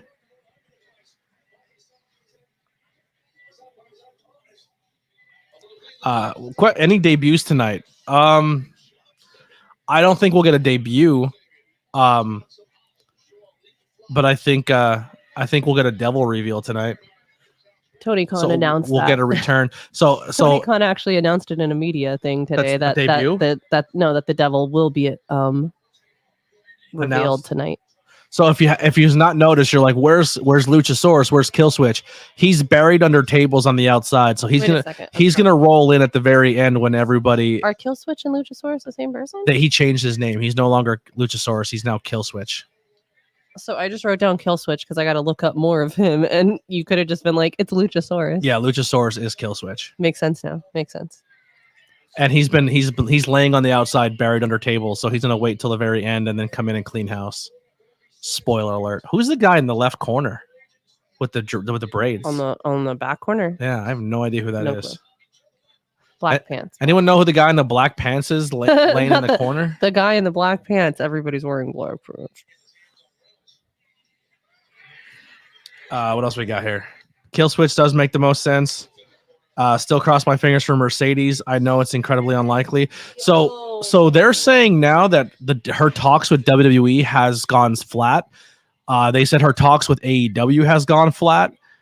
She trademarked 3 more Mercedes Moné things, so she has 3 more trademarks when it comes to her name.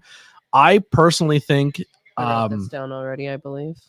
2024, she comes back to WWE as Mercedes Moné. I think if she does come back to WWE, I think one of her selling points, I think she doesn't want to be Sasha Banks. I think she wants to own her intellectual property. I think she wants to rock with the name Mercedes Moné. And I don't know if WWE is willing to do that. And also I heard her asking price is higher than what Endeavor just paid Charlotte Flair. I think she's talented. And this is not me hating on her, but I think if I had to pay top dollar for a talent, I don't think Sasha is worth Charlotte Flair money, especially after she's threatened to quit the same company 3 times. That's just my take. It's hard to say, well, we're going to give you Charlotte Flair money, but every single time you have to lose your belt or you don't like your push, you want to walk out the door. I don't think that qualifies you for Charlotte Flair money, but we'll see how it goes. Supposedly Impact is still on the table for her. But I wouldn't outweigh WWE still, but it's looking more likely that it's going to be Impact Wrestling or TNA Wrestling. Kill Switch is Christian move to. I agree. I think Christian retains tonight, and I think if he retains, I think him fighting Kill Switch is the way to go. Yo, caught. I have to sneeze and it won't come out. If you're talking about the black guy on the ground, that's Trevor Keith. I don't know who Trevor Keith is.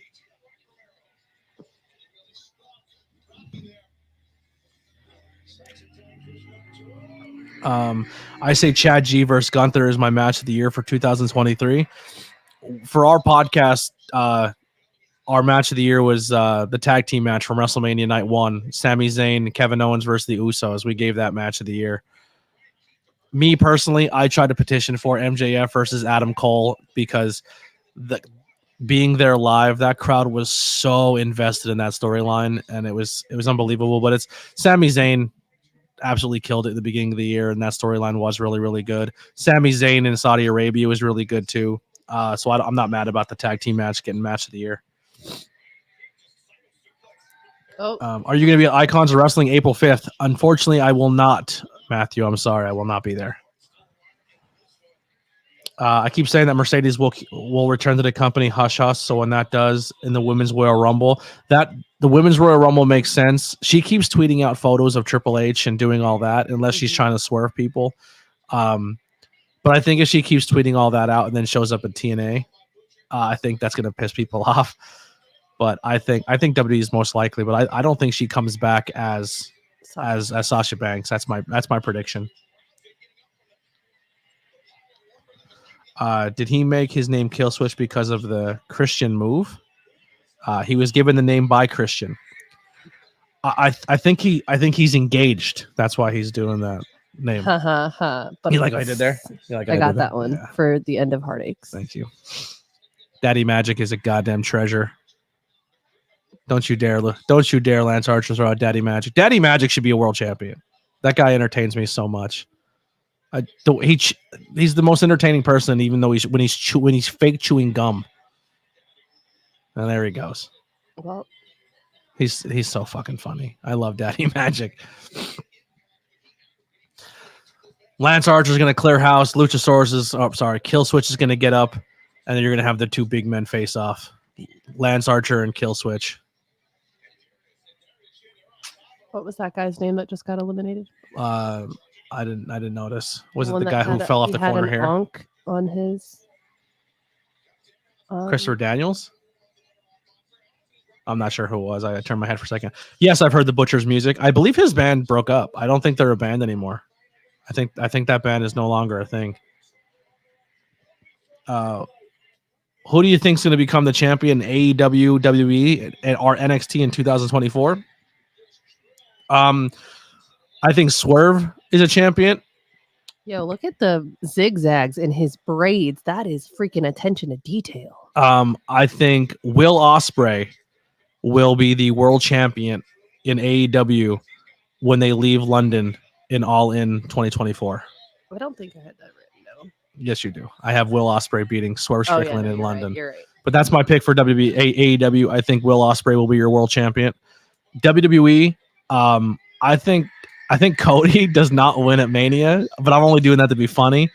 I think CM Punk wins the title at Mania, but I think he gets cashed in on. Oh, he's hydrated now.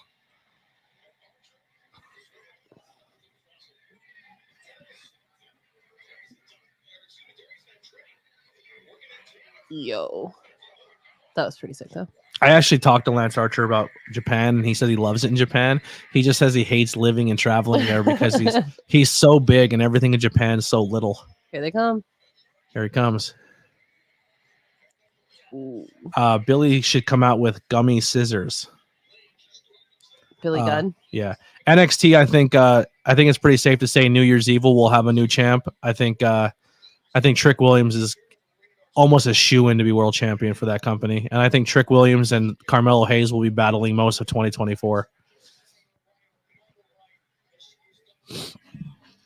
Women's side, sounds crazy, but the way they're slow playing her, I can see Jade. I can see Jade winning the Rumble, and I can see Jade versus Mommy. And I think Jade might leave as a champion at some point in 2024. Top flight's out. Poor action. What did I tell you? The two big men are going to be the ones standing tall. Mm-hmm. Big surprise. ABJ was right. Actually, Danhausen's hanging in there, so Pro Wrestling Scorecards might be right. He is. He's still there. There goes Butcher. I think that's Blade. Mm-hmm. That's Butcher. Butcher's gone. Elimination in stereo. Oh, there they are. The big men are colliding. And here comes Danhausen. So we got Danhausen. We got Lance Archer. We got Killswitch. And we got Trent.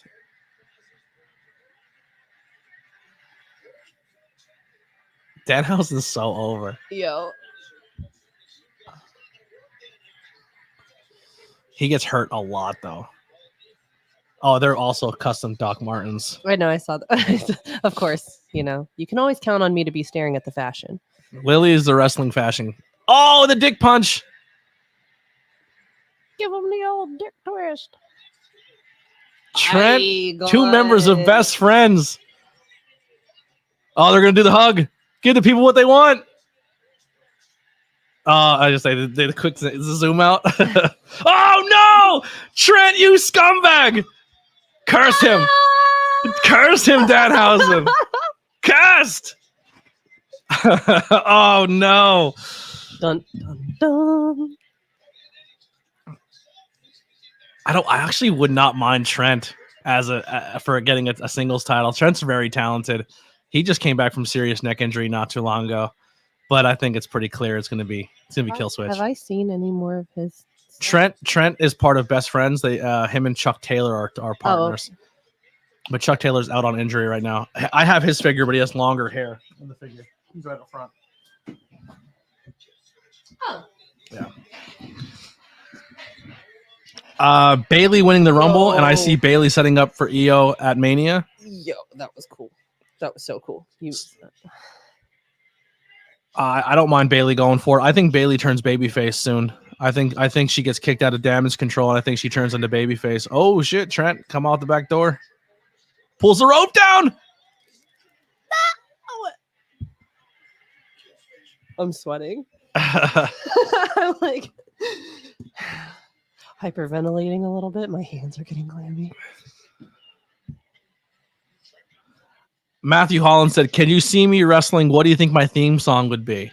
Easy. Baby Got Back. No. Have you seen his Instagram? Yes, I have.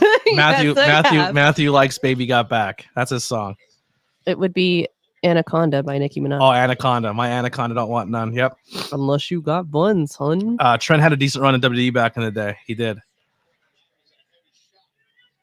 Oh, and that's going to do it. Yay! You're a winner of the Battle Royal. Kill Switch. There you go.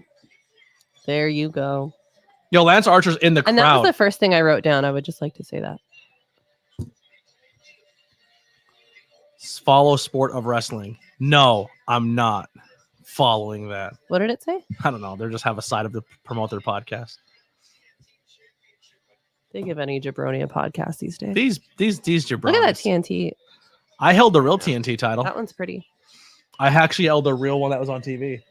Proud of you. Because I want to ask. All right, so I'm going to tell a story. This is another one I shouldn't probably tell. So I used to go to these cons, and these cons are ran by a guy who's done some shady, gross things. And I found out the day that I was at this con who was running it. And I was working the con, and I was hanging out all day, and I was helping with a table. And at the very end, it was just literally the people who were running the con and like a few of the people who had tables there. And I was talking to Wardlow, and I was hanging out with him. I was like, yo, can I grab a picture with you real quick? And someone overheard me ask him, and then asked the guy running the conference if I can get a photo with how much does it cost for a photo? And Wardlow's like, what do you mean cost? The con's over. And he's like, oh, it's going to cost like $60. And I said, I'll pretend you said free, because this guy got caught talking to an underage kid. And when the kid, it was a sting decoy. And when the kid said, I'm 13, he said, I'll pretend you said 18. Ew. So I said to the guy, I'll pretend you said free. And Wardlow died laughing. And then was like, come here, let's take a pic. And then Wardlow's like, I don't want to cause any heat. I'm not going to get the photo with you because I don't want to cause any problems. But he put his title on my shoulder, and he took my phone and took the photo of me with his title. Love that. Yeah. Wardlow's a super nice dude. Ugh. Timeless Tony Storm. Not while the woman's talking. Okay. What do we got here? Kung Fu fighting. Bailey gets kicked out. Sasha returns, and the Four Horsemen face Damage Control. Well, you're not going to get the Four Horsemen versus Damage Control for a long time because Charlotte's out for like 10 months. Her knee is destroyed. My wrestling name is Roscoe Cleveland. Did you see Tozawa winning a title in 2020? I would love to see Tozawa win a title. I think he's insanely talented and funny, but I don't think it's going to happen. 28 people picked that winner correctly on Pro Wrestling School. Look at us getting the inside scoop. Wait, 28 people 28 people picked in total. In total. Out of everyone. Out of everyone. They That's picked. crazy. That's awesome. Who was the most? Do you have this statistic? Who was the most picked name that was incorrect? Like what name was the most one that was Most on picked. there, but they weren't even in the Rumble or something? Like Nick Wayne. How much was Nick Wayne picked? International title and women's title kind of look alike. 15 likes so far. All right, cool. I mean, we hit our goal, right? That's our goal is 15 thumbs up. So we hit our goal. If we could hit 20 thumbs up, that'd be great. If you guys are still watching this, share it out. Let's share out the stream. Let's get some more people in here playing along. So right now on our Pro Wrestling scorecards, let's pull up our our share screen here.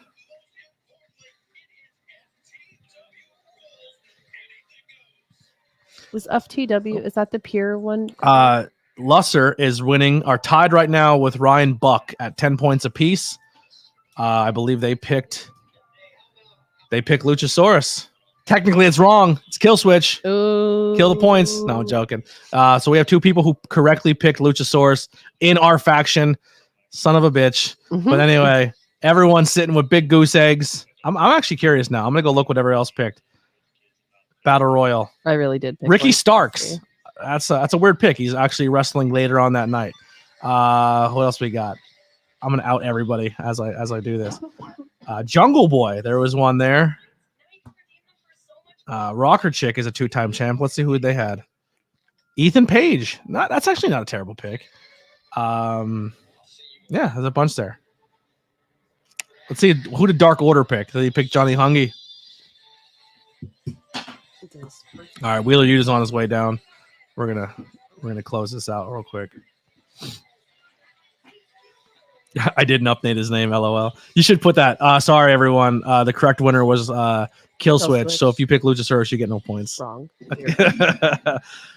A for effort. Good F question. for I can't see that directly. When my partner is awake, he's in the UK. I'll have him put that. I'm curious. I'm curious if who was the most picked person that wasn't in the Rumble.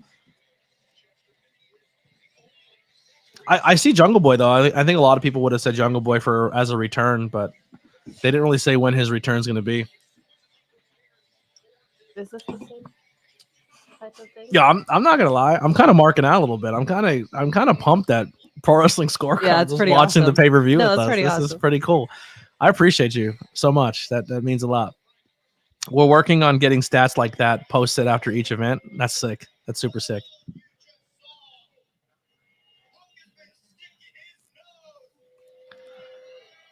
Wheeler Yuta trains at Worldwide Dojo with Cheeseburger. I'm gonna go ahead and say it. Who? Oh, you haven't met Cheeseburger yet.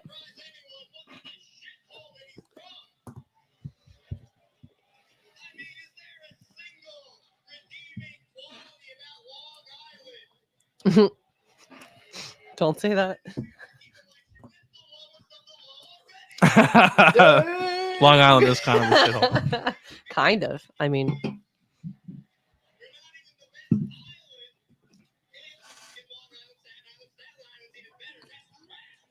yo, look at this dude behind him. He's like, who is this guy? It's coming from a lot. He just say Philly's better. Bro, that would be it.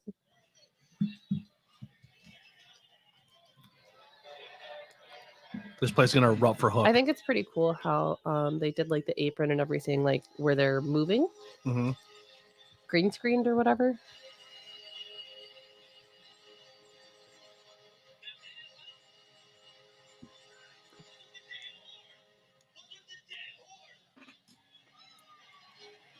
Talk trash on the hometown, and then when the next guy's music hits, they're gonna lose their goddamn mind. And here comes Hook.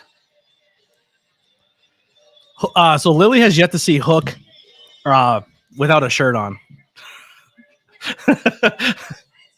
There it is. There's Hook. You can tell why the ladies love Hook.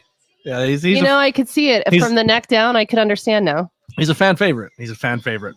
I'm over here like, what's up with Justin Bieber meets 8 Mile? And now I'm like, oh, Yeah. yeah, People. He's a fan favorite. oh, I understand now. Had cheeseburger. I had a cheeseburger before. Kill Switch, Luchasaurus, Big Dinosaur Man. Who the hell is he? You got a surprise entry in the WWE Royal Rumble. Is it a WWE Hall of Famer or NXT come up? Well, before we get a Rumble, supposedly Triple H said a former world champion will be coming back to the company on day one on Monday Night Raw. Yuta needs more mic time. He struggles a bit. Yeah, he's definitely not known for his mic skills. He's definitely more known for his in-ring ability. His in-ring ability is unbelievable. I've been watching Wheeler Yuta and Daniel Garcia kill each other on the Northeast wrestling scene for a while now. He's incredibly talented.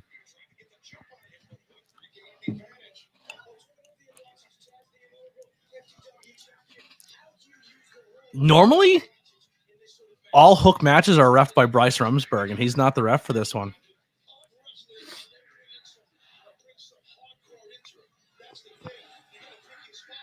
So for the longest time, he's been doing squash matches. He just comes out, chokes somebody out, suplexes them a bunch of times, and then gets out of that dodge. So like he's never like he's only had like a handful of matches where he's in there and works for a long period of time. And Yuta's one of these guys that are just really, really good in the ring. So this could be a really good showcase for Hook. He's kind of we only have 12 minutes until it starts. He's kind of untested, and the title that he has is the FTW title, which is his dad's title. I'm just gonna ask though, what is so before this? FTW is fuck the world, and that was his dad's slogan in ECW. Question. The question was, it said FTW rules. No so rules. What are the rules? It's like ECW. It's hardcore match. Okay. So his dad was Taz. He was the FTW champion in ECW, which was like his self-proclaimed title. FTW doesn't mean for the win. It might. Sorry. This is like DTF all over again. Yeah. For sure, he has a bright future. And especially if they bring in, the rumor is that they're looking to bring in Jordan Oliver. If you have Jordan Oliver, Wheeler Yuta, Daniel Garcia, Nick Wayne, Billy Starks, Hook, like that's a good future for your company right there. Like those 5 names: Billy Starks, Julia Hart,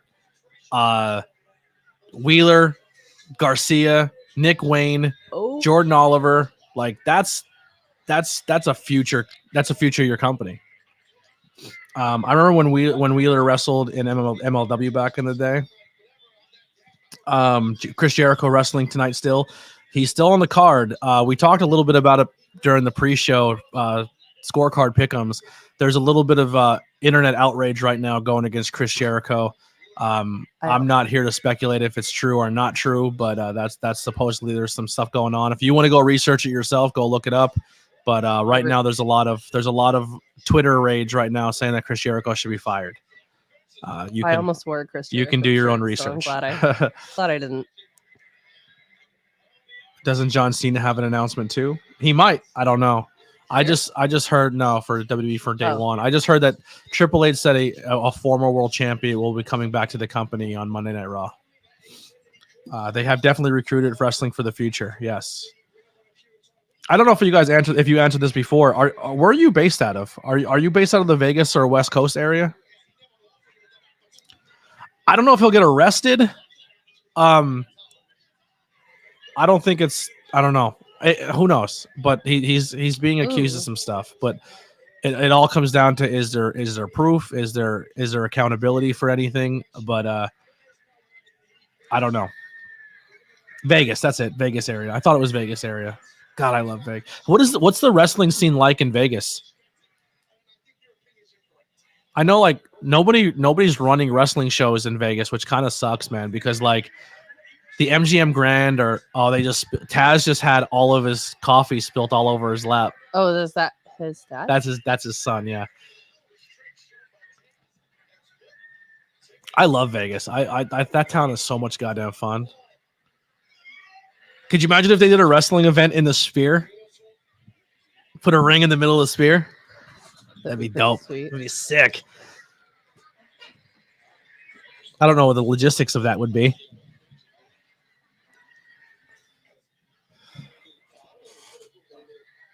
We need that in 2024. Yeah, but I'm saying only AEW really cashes in on the Vegas market. Like with the you would figure with the new stadium they would try to. I know they were WWE was trying to get the new Vegas stadium, but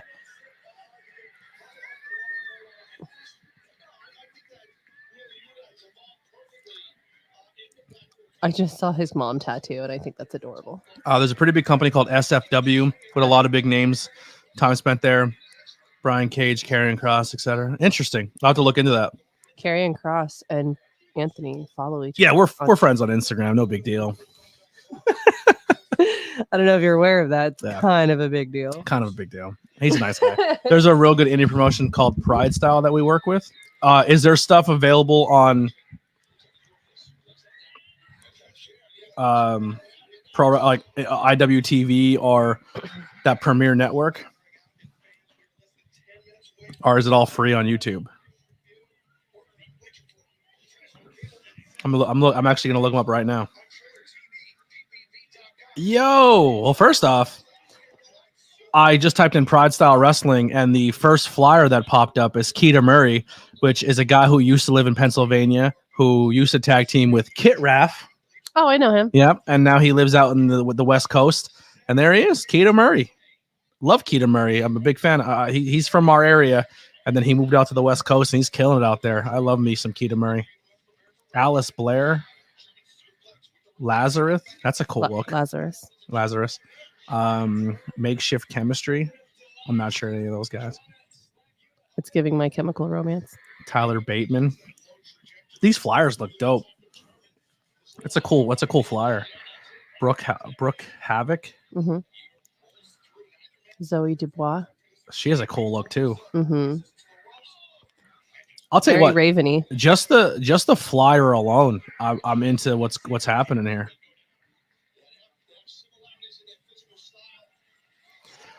Now she looks like she doesn't with this belong. being Pride, there it is. I was gonna say, with this being Pride Style, is this all? Are these all members of the community? Like, is that like the premise of the company? Like, it's Pride.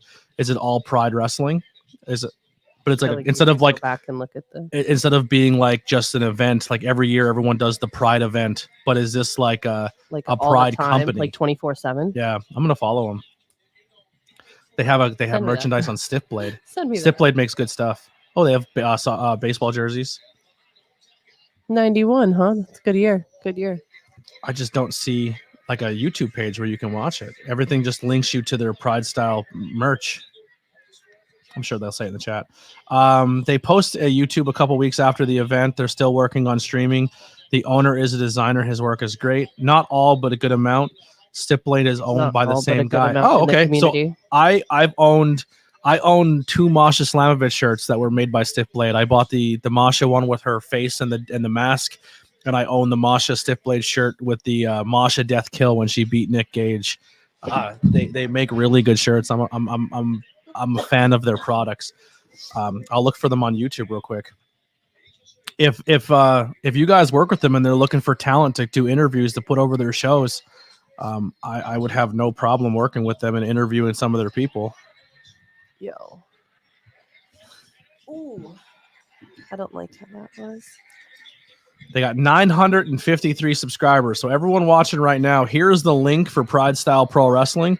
They are in conjunction with Pro Wrestling Scorecards, who have been gracious enough to hang out with us for this stream. They have a lot of busy stuff. They're trying to run a website, trying to get everything situated, and that they're still hanging out with the ABJ community. So they support this wrestling company. So the least we can do as our community is go support this community as well as Pro Wrestling Scorecards. If you're not following Pro Wrestling Scorecards on social media, please do so. They do have their own social media presence on Twitter, Facebook, the whole nine. So go support Pro Wrestling Scorecards. But also here is there's that Pride Style Wrestling YouTube page. We'll definitely be watching some of that stuff and covering it. Look at the lights of this place. Bro, look at this trash can, what they just did to it. Yeah, look at the lights. It looks pretty sweet. It looks like a place that I would like to just. It looks like a club. It looks like they're wrestling inside of a club. I just want to go there. I just want to experience it in person. That looks really dope. Fucking sick. Ooh, Tony Storm style. Yeah, black and white matches.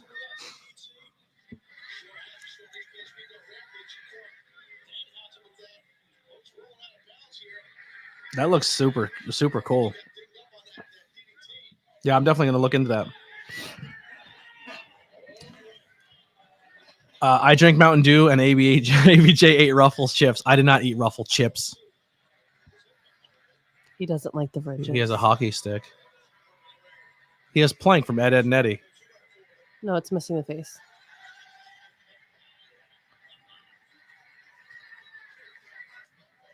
Ooh, he broke the stick. Instantly broke it. You know what that means, right?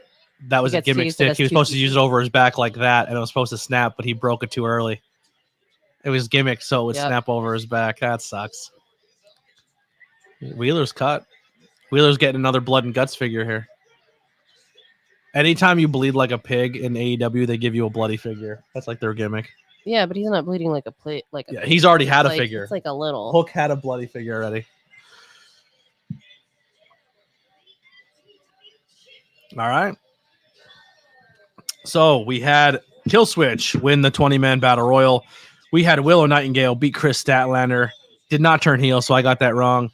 And Hook will be your still FTW champion as he beats Wheeler Yuta. AEF and W. Did you see it? AEF and W. It was the ABF and J for me. Well, that's also I stole I that from ECF and W. It was just a cool looking poster. Steven Shaber subscribed. Awesome. Love that. Is World's End going to be a continuous pay-per-view? I don't know. I'm not sure. Wheeler's busted open the side of his eye. All right, well, I'm gonna get out of the stream. So if anything crazy happens in 2 minutes, and if anyone's still watching, tell me. I'm going to back out of this, and hopefully this BR Live. I've never used it on this Xbox. All right, it says stream now in Espanol. Don't want that. Don't want it in Espanol. I mean, I'll be fine. How much do you really need to hear? You know. All right, just that's not Espanol. I mean, I'm not hating on it on Spanish, but I have no idea what they're saying. Oh, so they linked it right to the pre-show. Mm-hmm. You put closed captioning on. Mm-hmm. You put closed captioning on for wrestling. Are you crazy? Yes, I did. Because look, when I'm trying to listen to the promos, that's usually when you're talking about stuff that's in the chat, which is fine. But I'm still trying to hear it, and I can't. So at least I can read it. Gotcha. Lily's hearing impaired. Accurate. Yeah. Also, I have headphones on, and your loudmouth is. Well, when I get a new computer, when I save up money for this new computer, and I have multiple monitors, the sound will be coming from the computer, which will be coming from the board. Mm-hmm. So we won't have to do a one ear, one out to listen to the TV, and it won't bleed through the microphone. But that's future. So right now, I'm only using a laptop, so I only have one screen. So we watch on the laptop, and then we watch on the screen. But hopefully, future of the channel will upgrade. Eventually, I'll get my own computer. Anyone know where American Dragon is at? I have not seen him in a minute. Well, the American Dragon was just in the Continental Classic tournament. He's been wrestling a ton on TV, but he will be in an 8-man all-star tag team match tonight. I'll be right back.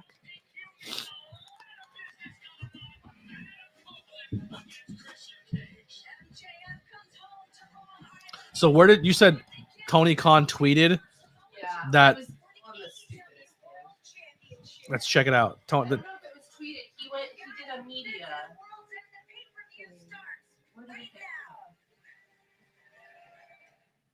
Let's see here. Thank you all, Sport AEW. Just seeing if Tony Khan say anything about the devil on his tweets. I feel it has to that has to get revealed tonight. You can't keep dragging it out. It has to come. Like, two of the masked guys are your tag team champions. You can't keep having tag team, your tag team people are going to be unseen. Here we go, MJF. All right. Our first ever AEW pay-per-view live stream. Let's get it. Let's go check the digital scorecards real quick. See how we're doing.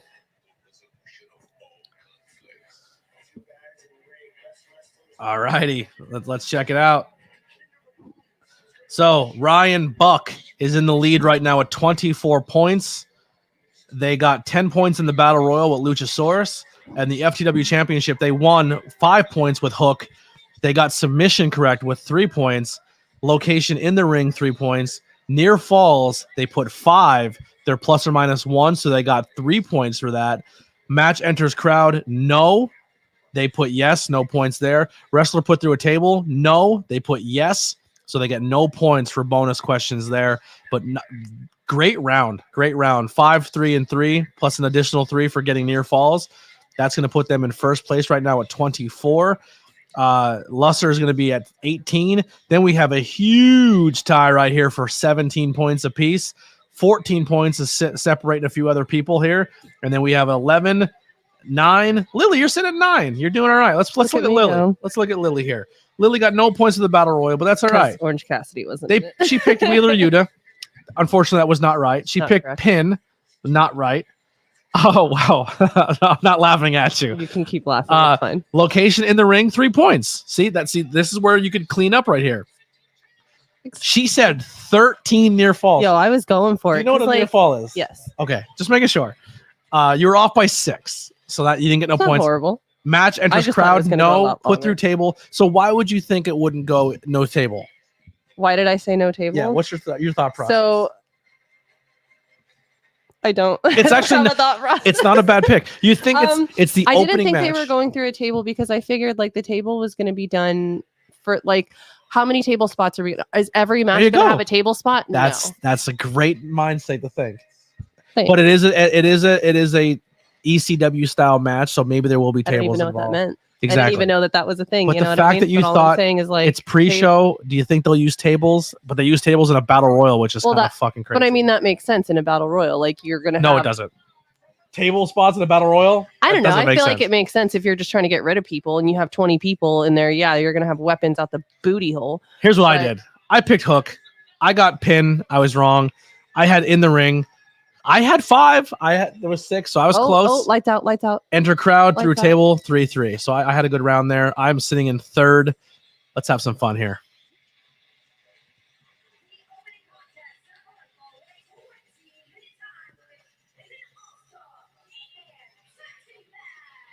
The 8-man is starting. The 8-man all-star battle tag team match. It made sense for that in that situation. Yes, it did. But you're not normally going to get table spots in a battle royal situation, but it does make sense for the Hook one. So but they didn't use tables. They went with trash can lids. It was more than trash can lids. Yeah. It was trash cans. It was a hockey stick even. Worked hockey stick, yeah. So where are we at here? All star. Let's slide this up. All right, here we are. The All Star 8-man tag. Brody King, Jay White, Jay Lethal, Roosh versus Claudio, Brian Danielson, Mark Briscoe, Daniel Garcia. Listen what they say from Elizabeth. They didn't do it. Elizabeth. I love Jay Lethal. Oh, this is the one where you had to put in your first in, first out, right? Or who? No, the last one. This one was not. This is not part of the card. Pinned. This match is not part of the card. This was added last minute as well. The one that I'm freaking thinking of. Jericho, the Jericho. Yeah, you're right. You're right. Yes, you are. Correct on that one.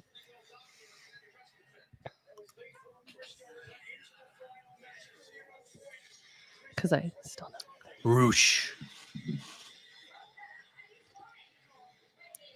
El Toro? Yeah.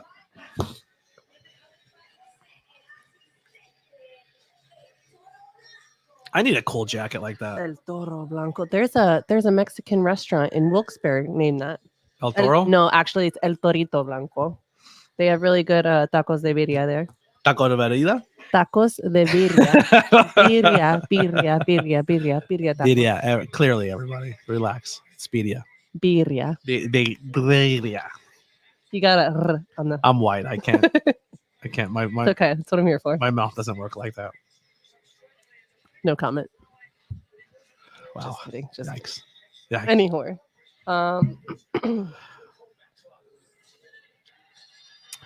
Bang bang.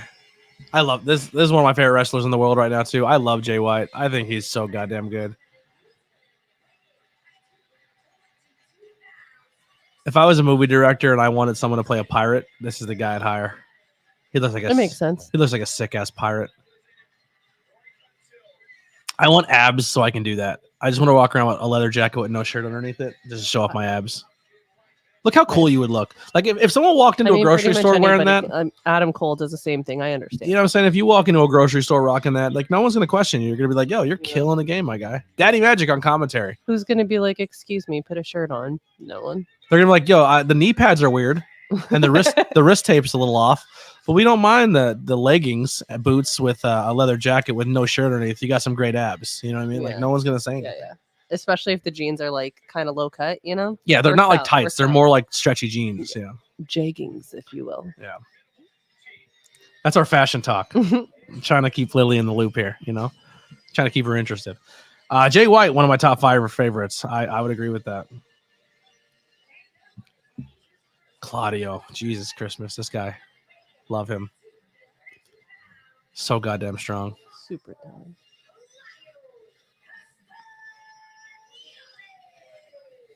Former Chikara superstar. I watched Chikara. I watched Claudio wrestle Orange Cassidy before he was Orange Cassidy. You're not allowed to talk about Super Ant. Oh, what, talk about who? Wasn't that his name? I don't know what you're talking about. Okay. I just said it before he was Orange Cassidy. I didn't say who he was. Well, there never was that Metal Geek? anything before. Where? It's not. They're all together, I think. And I think Papa Dink's there too. Oh, the Devil's there. He's got a mascot in the crowd. Someone's got the same thing you got going. Pro Wrestling Crate right there. Yep.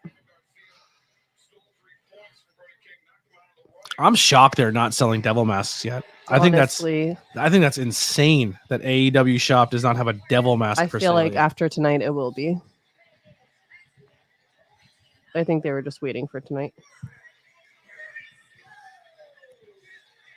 I mean, why would you wait till tonight? I mean, you're right. They should have had it this whole freaking time. But I think that once they reveal it, they're going to be like, oh, and by the way, if you want it, here you go. So right now, AEW shop is doing 20% off from the 29th till January 2nd. There is an exclusive figure on sale right now. Bloody Eddie Kingston. AEW shop exclusive Eddie Kingston's there. New Thunder Rosa shirt. Just kind of looking what's available real fast.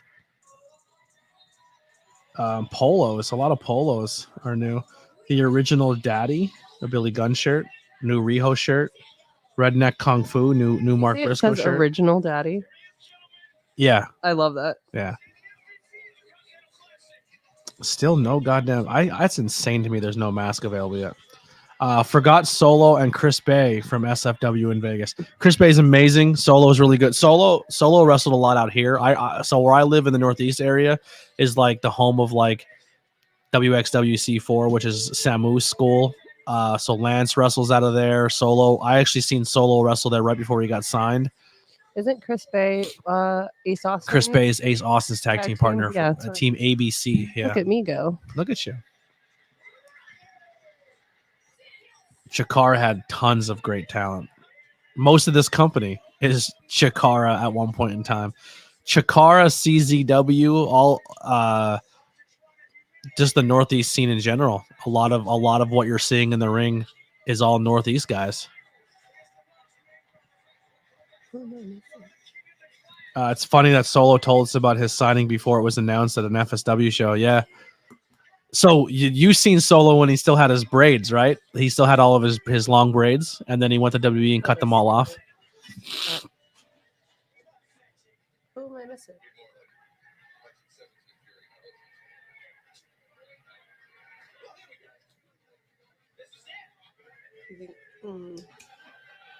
How long do you think Mark Briscoe stays in?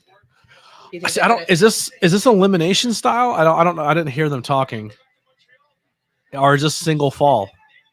I feel it's got to be a single fall match. I don't think they're going to do elimination style. That would take fucking forever. And they have two of them tonight. We'd be here all night. I mean, it is a pay-per-view. I hope it's not elimination style. That'd be crazy. I feel like it's tag team style. Let Nigel bashing Danielson on commentary begin. These two have to wrestle again. I think it'll happen in Wembley.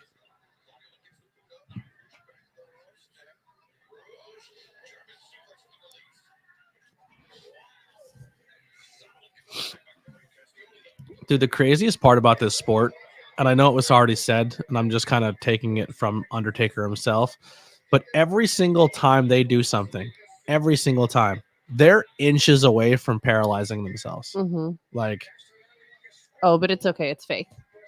They're at any point in time, you're millimeters away from dying, or literally breaking knocking something, on death door, or paralyzing yourself. Like, the human body is not supposed to do what professional wrestlers do.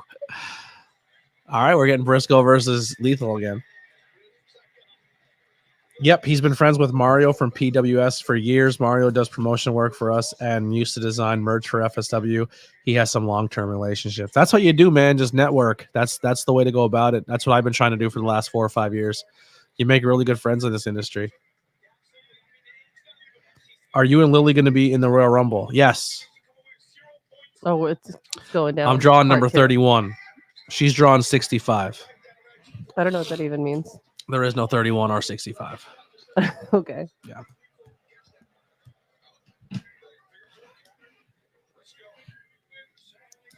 That's why I keep Mario around. He's way more outgoing than me. I do believe that I had somebody on the podcast from Pro Wrestling Scorecards back in the day, way back, like maybe 3 or 4 years ago on Tornado Tag. I don't really remember 100% who came on the podcast though.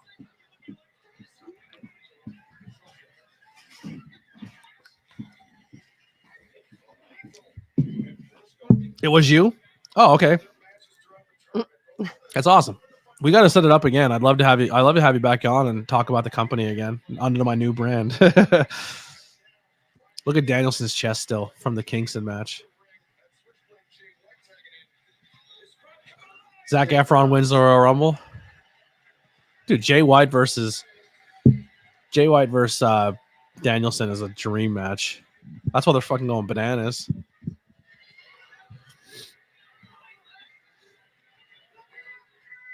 I'm gonna be quiet because I want to see this work a little bit. Shut your mouth.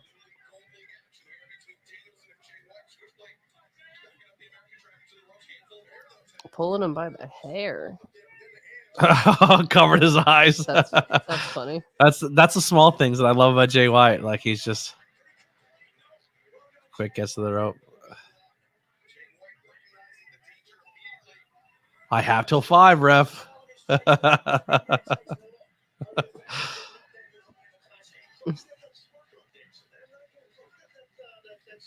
He's gonna kick his fucking head in.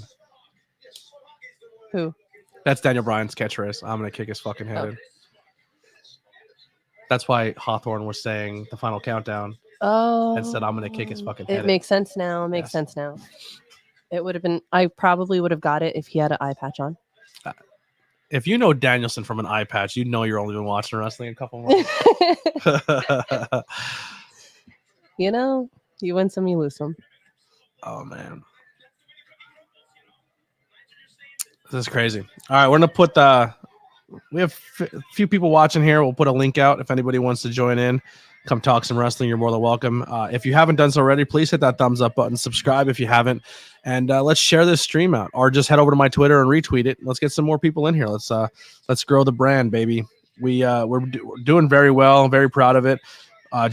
Literally just a couple weeks ago, we were at 850 some subscribers, and we are 869 right now. We are closing in rapidly on this 1,000, which is super exciting. We're getting close, and like I said, we're only 1,000 hours away from our watch hours to get monetized. We're 1,960 some hours, which is, and you need 3,000. So we're closing in quick. These streams have been really helpful. Just now surpassed. We're at 2,000 watch hours. So we're 1,000 watch hours away from our monetization. So share it out. Let's get some people in here. People who have been here and supporting. I appreciate you all so much. 869. Nice. Have Chavo Guerrero on the show. I would love to have Chavo on. That'd be great. That'd be awesome. I was supposed to work a show with Chavo Garcia with the blind tag. I'm always looking at him.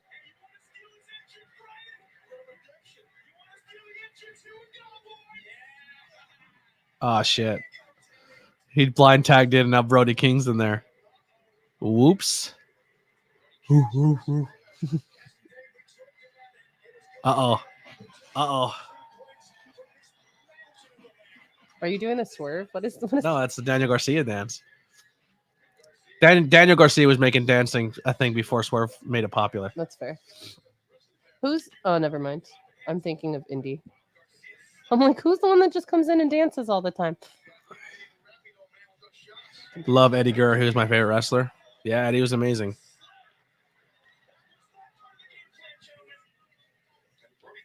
Looks like our connection's buffering a little bit. Your connection's fairly good if you're up. We're good. It reestablished itself. Are you still plugged in? Yeah, we're plugged in. Ooh. Oh, yeah, Dad, don't take that shit, Daddy Magic.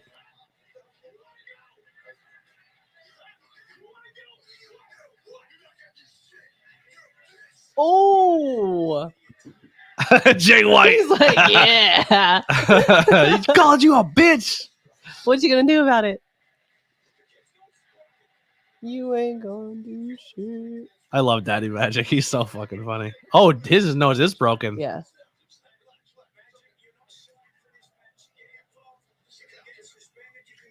Oh, is it broken or you just busted open? I don't know, dude.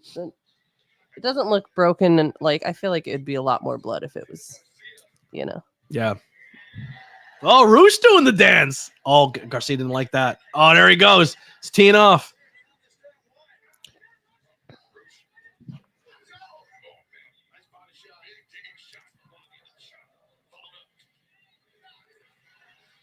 Oh, I appreciate Pro Wrestling Scorecards. They just said the PWS team is hanging out in a live watch along hosted by Anthony Blackwell. Come hang out and watch World's End. That's awesome. I appreciate the hell out of that. That means a lot.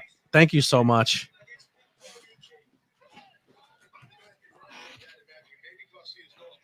Mr. McMahon, mom, brother, and Eddie Guerrero. Mom passed away all on the same date, but different years. Wow. Dude, Holland's dates are insane. I know. Insane. Amazing. Garcia's nose busted open. Vince's mom and brother. His dates are crazy. I actually really like the story progression they're doing with Daniel Garcia, where he's very, very, very talented and he's proving he's good, but then he gets caught up in between being a sports entertainer or a professional wrestler. And they've been telling him he's a good professional wrestler and he needs to stop being he needs to start being a professional wrestler and stop being a sports entertainer. And that's why he's doing the dance, because he's kind of conflicted in being a wrestler or an entertainer. And then he kind of has been going out there and getting his ass kicked because he can't cross the line. I think it's a long-term story thing they've been doing with him that's been really, really good. Like, I don't know. I'm a fan of it. Bro. He's literally just been going out there and getting his ass kicked. But he's earning the respect of the audience. Like, the fans are like, no, this kid can work and he's also entertaining. Is that the guy from Lucha? Who? The ref. Is it Knox? I can't. Yeah, that's Ref Knox. That's Rich Knox. Yeah. I'm trying to think if there's anyone else in the ring right now that was in Lucha Underground. I don't think so. I mean, I'm still only on season 1. Don't give away too much. Somebody later on the card will be in from Lucha Underground, though. We already seen one, Luchasaurus. Right. He shows up in Lucha Underground.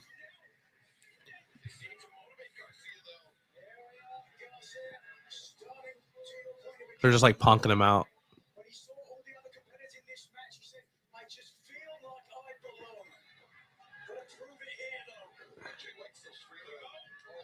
Ooh, to the kidneys. Jay White just does all the small things. Like, he just makes the small things matter. Like leaving roses by the stairs.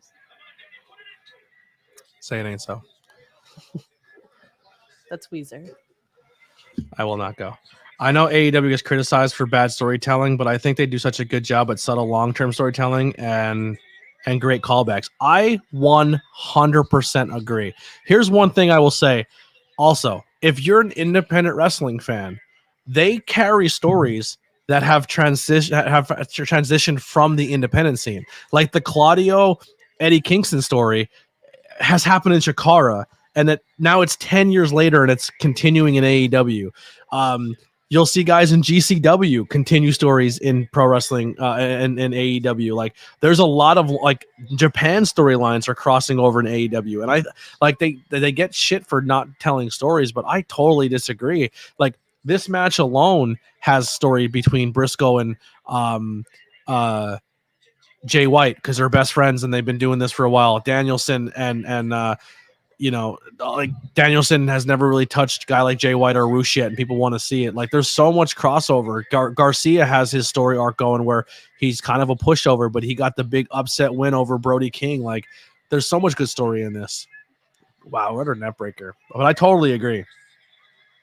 Yeah, the MJF Joe was literally a bit where he pushed him backstage and they turned it into a storyline. Like, it's so good. I for people who say there's no storylines in AEW, there's two things that either come from that. Either you're a diehard WWE fan and you're being tribalistic and you're only liking one company, or you either listen to too much fucking Jim Cornette and you hate everything about wrestling, and I don't understand. I don't know how you say you love professional wrestling and then listen to Jim Cornette and still be proud of this industry, because all the guy does is trash it, and all of his dumb fans just take to the internet with their regurgitated Jim Cornette opinions, and it pisses me off.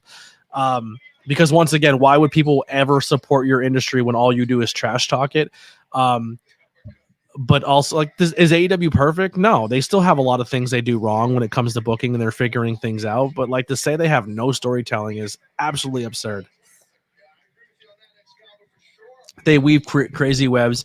I think the criticism comes of being not as clear as WB. Yes, they don't do it. It's almost like watching a DC and a Marvel movie. Everyone's like, "Oh, that DC movie sucked." Well, why? Because I like Marvel movies better. So you want them to be exactly like their competitor? They can't be a little different? They're like, no. Well, then that's not the point. Like, you want everything to be the same. Personally, man, I watch so much content on YouTube, and I watch so much independent content or just content creators on YouTube that get thousands and millions of views. And sometimes I get real down on myself. And I honestly have bad mental health days because I watch so many people who make dog shit content, or they just steal other people's content and put their voice on it, and they're fucking killing it. And it's just like, they're not original, they're not anything good, but they're following the trends, and they're doing it the way that everybody else likes it. And it's just so hard to be original and artistic and stand out, and it's just it's frustrating sometimes. But yeah, it's just, everyone thinks that if you do professional wrestling, you have to do exactly like WWE. And honestly, that's why I prefer AEW, because it's something different. I still like WWE, but I prefer that AEW does things in a different fashion. Yeah, Jim Cornette smacks Artina Morella, and the only reason Jim Cornette's still breathing is because Santino didn't kill him.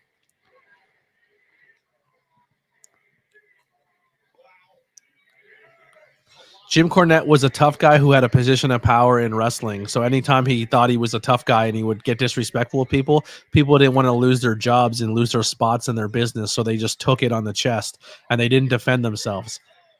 That's why Jim Cornette got away with a lot of his disrespect with people like Santino. Because if that shit would have happened in the streets and he walked up and slapped someone like Santino, he'd have been dead. Jim Cornette's known for smacking Santino when he had a position of power and trying to fight a drive-through worker, when he had a van full of professional wrestlers to back him up. Oh, I think our stream just cut out. Did your TV? No. No, it's a stream. I think Cornette's a great wrestling historian. I think he does have tons of knowledge. I think he's good at what he does when he's booking. He does, like, his ideas of wrestling are fine, but if wrestling goes a different direction of what he feels is right or wrong, he just thinks it's all terrible. And I don't think that's fair, because I think wrestling is variety. I think wrestling is like Baskin Robbins. I think there's a scoop and there's a flavor for everybody. And I don't think wrestling should be locked into a bubble of what Jim Cornette thinks it should be. And yeah, I just, like I said, I give the guy his respect. I think he's talented. I think he has a great mind. I think he's been around very long, but I just think it's annoying that he thinks he's the end all be all of what professional wrestling should be. Another person like that, Bret Hart. Bret Hart thinks that wrestling should be exactly like Bret Hart should want it to be, and I think that's not fair either. There's many different variants and styles and ways wrestling can be and should be, and there's no right or wrong answer. It just, if it's not for you, then move away from it, and if it's something you like, then lean into it. There's companies who literally base their entire company around a different style. That's deathmatch or comedy. You go watch dudes put cardboard suits on and act like they're big monsters destroying cities, and they wrestle each other. Like, that's a legit wrestling company. Kaiju Battle Wrestling. Like, there's something for everybody. So where did the photo from Alex come from? So I just asked him where he's at, and the response was, by the ring post. I'm short. Let me see the photo. This is the photo. It's a tough. Yeah. In the corner by the ring post on the right. So he's over there? In the ring post by the right. By the ring post on the right. So he's... I feel like he's he- right there. Like right there, Is right he there. hard cam? Because he's right on the rubber. Look where the hands are sitting on. They're right there. I just don't know where right there.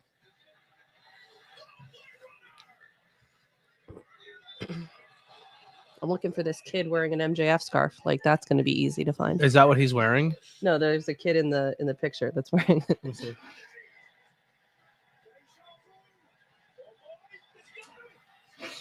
Wow. Daniel Garcia. There it is. That's the story arc there. Garcia.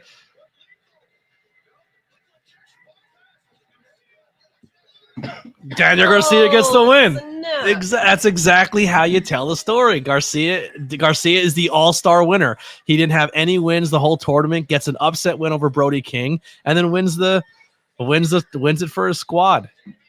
I love that. That's slow building your talent. So they should be over here somewhere. I was gonna say they're gonna be over there. You know, I saw all of them earlier on the Discord, what everyone was wearing, and do you think I can Look at remember? Briscoe getting the dance Love in. that. Don't do that next to me. I just started following AEW Snapchat, and they're literally like, whoever is recording for them is keeping up with it. Like the last snap that they have is from 2 minutes ago. Yeah. Great win for Garcia. Listen, for a match that, I mean, I'm going to still say I don't know if that match should have still been on the pay-per-view. I think they still could have cut a couple matches and been fine, but they told a good story. Like there's nothing wrong with that pay-per-view. That's a good story arc for Daniel Garcia. You put 7 guys in a ring who are all established and who are all very well established as top guys in the company, and you made this guy look like a megastar. That's good. That's good booking. And that's exactly. So when we were talking about this Continental Classic during the whole live stream, I said Garcia is going to earn the respect of the AEW audience and the people in the tournament by the end of it. I didn't predict there were going to be an 8-man tag, but it was done very well. I love it. Is that next? 18 people hanging out with us. Thank you guys so much. Let us know in the chat what you think of the pay-per-view so far. What match was your favorite? What match are you looking forward to the most? I will put a link out if anybody wants to join in. Come in, say hi, talk some wrestling with me for a segment or two, and we'll move on. But we're getting close to the Redeemer versus Andrade. Reports are coming out right now about Andrade saying that this may be his last appearance in AEW. That his contract is up, and this is going to be one of his last appearances. There's still Chris Jericho is still trending. Sorry.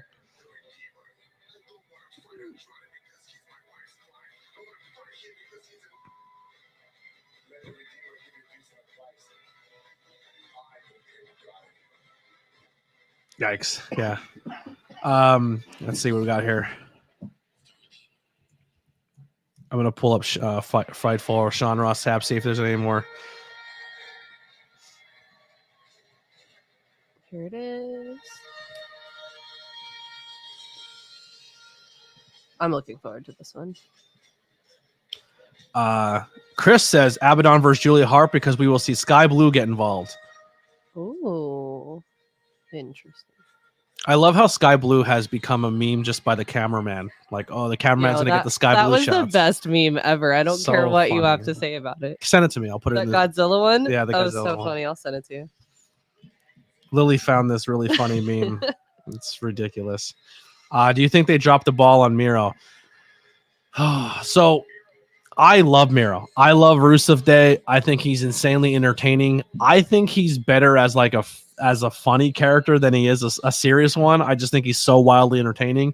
But some of the reports, Miro has an issue with professional wrestling that you don't want, and that's you don't want to lose wrestling matches. So supposedly he's been offered a lot of booking roles where he's like, hey, we're going to have you go do this or we're going to have you go do that.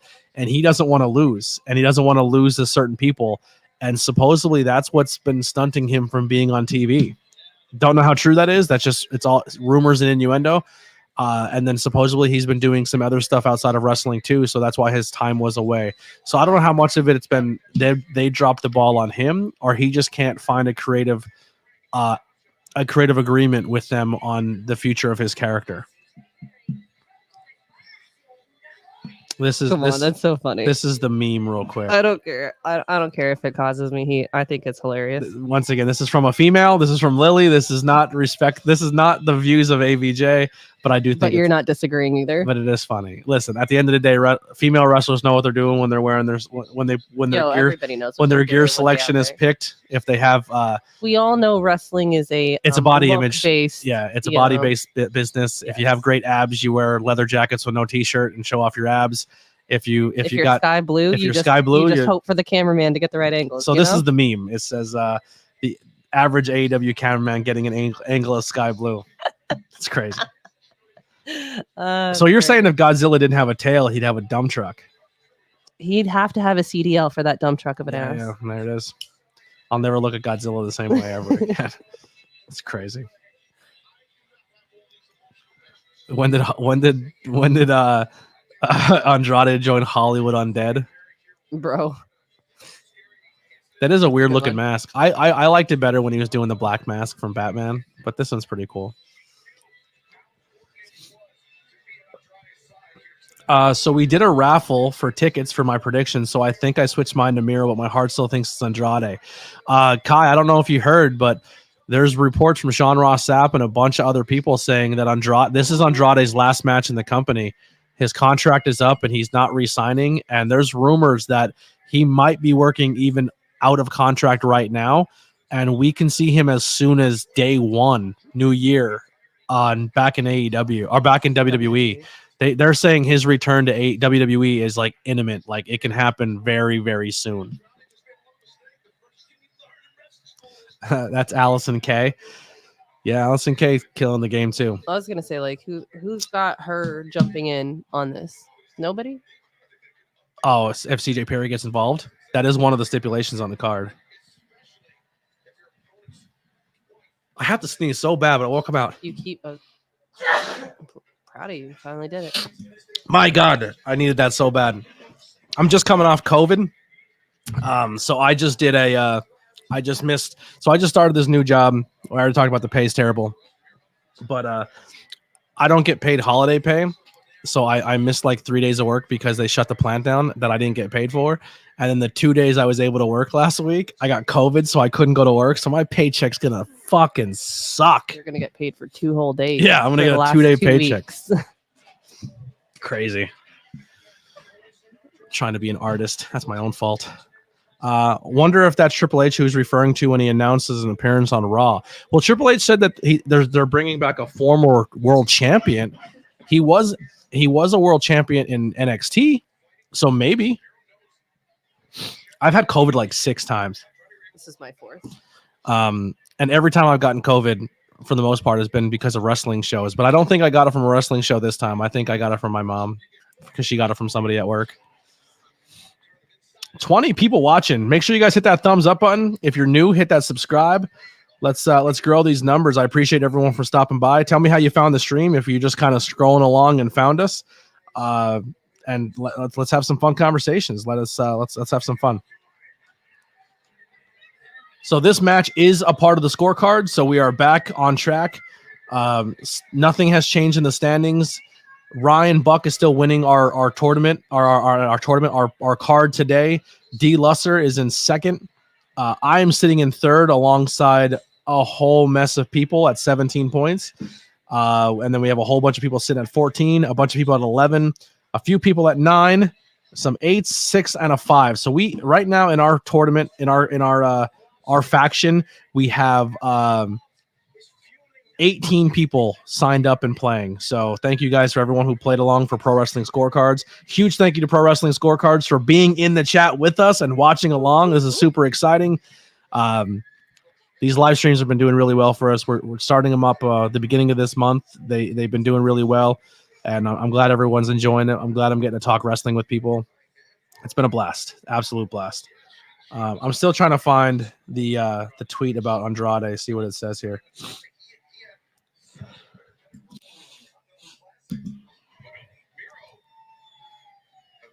Let's see what we got here. I had a lot of scrolling. Sean Ross Sapp puts the Battle Royal entrance up an hour after. Bastard. That would have been good information to know. So they have the full story for subscribers only. That sucks. But it's saying, according to Pro Wrestling Purists, Andrade El Idolo is expected by many in AEW to finish up with the company tonight at World's End. He's also believed by many within AEW to be heading straight back to WWE. Something can happen as soon as day one on Raw. A source in WWE has spoken and is also aware of it surrounding the Andrade and expecting him to join the company very, very soon. So yeah, this is probably the last time we're going to see Andrade in AEW. So snatch up those figures because they will be going away very soon. I still got to see his stuff on NXT. He has some great matches at NXT. Him and Johnny Gargano had a really good feud. The only problem, and it's not even a problem. It was only a problem in WWE. But the thing that held him back in WWE is he can't cut promos because he's bilingual, right? And that's another. Is it more like broken English? Yes. But that's the thing with Vince. Vince doesn't like people who don't speak English, and he doesn't push them. Or if you have at one point in time, if you had a Southern accent, Vince wouldn't give you a microphone. So Gia Miller couldn't make it. He would have hated Gia Miller. Oh, that's Vince McMahon thought if you had a Southern accent, you sounded stupid. So imagine if you were like a person of color. So imagine. Spanish. Hold on, pause. Imagine me, this Mexican girl from Texas. When I get upset, only one of two sounds come out of me, and it's either a very like, "Oh no, you did not just say that about my mama and my family and all of that," or I'm Vince going right. Hispanic on you. Vince is right. You sound terrible. Not just my butt. Or I'm gonna go Ricky Ricardo on you. He would have hated me either way. Ricky Ricardo sucked. He was not a good human. He treated Lucy terribly. There's a pig in the crowd. Lucy was not a redhead, but that's beside the point. She just got CJ Perry just got, I think, like bit by a spider or something. She had like her arm. Was it her arm or her leg? Wasn't it her finger? It might be her. Yeah, I think it was her finger or her hand. She got fucked up by a spider. Mm-hmm. Andrade with Selena was magic. Totally agree. I like that they're letting Selena wrestle. That's pretty exciting. So there's some over here, I'm guessing. Yeah, It was a splinter that she got backstage it was an infected splinter. It wasn't even a spider bite. That's crazy. Yeah, look at this is her 2 hours ago. Love that. Wow. A splinter. Good call. It was her finger and went up her arm. The photo was gnarly. Dude, I know a friend of mine who he's like an outdoorsman bushcraft guy. Like he's like always out in the woods doing crazy shit. And he got bit by a brown recluse. And the doctor said to him, they're like, yo, if you would have waited like another day or two before coming to the ER, you would have lost your hand. Like his hand would have fell off. But because like you only have a time frame when you get bit by a brown recluse spider of like, if you let it go past a certain point, your arm, your whatever it bit and a surrounding area is gonzo. It's done. And he just saved it by like a day or two, and he was able to keep his hand and have full functionality. But they said if he would have waited another day or two, it would have been done, which is super scary. But hers was a splinter. That's nuts.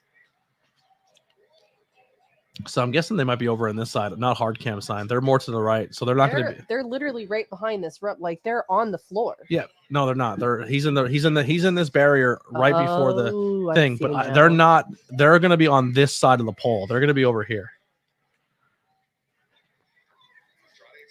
I'm a huge Selena Vega fan. Her cosplay is awesome, and her podcast. I haven't listened to her podcast yet. I've seen clips of it where like she prank calls wrestlers and. I guess she called Rhea and said something to her in Spanish. Oh, yeah, we watched those. And then Rhea said something back in Spanish, even dirtier, and she like freaked out. And Malachi was like, what did she say? And he goes, don't worry about it. I personally love that. I love when you see the wrestlers out of character and get to see who they are as real people. And I think it gets people more fans. Because you get to see them be real people. Exactly. And that's what I try to do in the podcast when I interview independent talent. I try to like some people get really upset, like, yo, I'm not doing an out of character interview. And I respect that. If you don't want to break your character, I totally respect the fact of the hard work you put into it. But I think sometimes putting that barrier down and doing a good interview will only gain you more fans because you get to see the real side of them. Andrade is so good.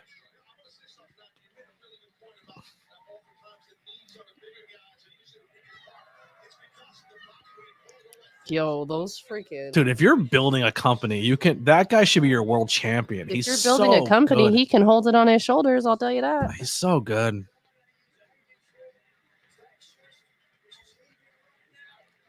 He's married to Charlotte Flair. Oh yeah. Yep. Didn't know that. Married to Charlotte Flair. I knew I liked him for a reason. Speaking of Charlotte Flair, little moons. She would have done it from the top, though. Yeah, Charlotte would have done it from and the it top. would have been beautiful. Yeah. Who do we got in this one? Who does that? What's everyone's picks? You going Andrade? You going with Miro? I personally, I went with Andrade. I went with Miro. I have it as a pin. I have the first to get near falls. I have it as Miro. I have 5 rope breaks and interference from CJ Perry. I hit no. And the only reason I said no is because I figured if she was out there with her injury, I thought she would just be there. I think she'll like distract, but I don't think she'll touch anybody. That's interference, though, isn't it? It depends. It depends. What does the question mark say? Does interference count as you have to touch them? Physical contact with the referee or distraction initiated by a non-competitor is a result of the change of who controls the match. So it has to be a physical. So I don't know if she gets physical. How I said it, but so you're saying like you're just thinking she's going to distract. Yeah. I don't think she'll physically. I don't think she'll physically touch her husband and cause him to lose or be involved. Okay. Yeah. Because I think the storyline is going to be is like she wants to be involved with him and he wants to stand on his own. So her way of getting back at him is like, well, fine, you don't want me to be with you, then I'll find other people to be involved with. So I don't think she's physically going to lay a hand on him. Wow, that was close. Good call. Mm-hmm. I don't like when the referees do the swoop under. Just hit the mat, and then you as a referee say, no, it was only a 2. You know what I mean? Right. You got Miro being submitted by Andrade. I should have said submission. I don't know why I said pin. That's a dumb thing. If I'm picking Miro for the win, why did I say pin? He's not going to pin him. He's going to do that. He's going to break his back. That was a dumb call by me. That was a dumb call. I just threw away points. It's locked. I actually don't remember what I put on mine.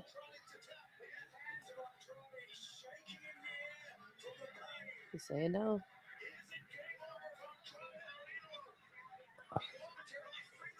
Oh, her finger's covered in black tape. I just noticed.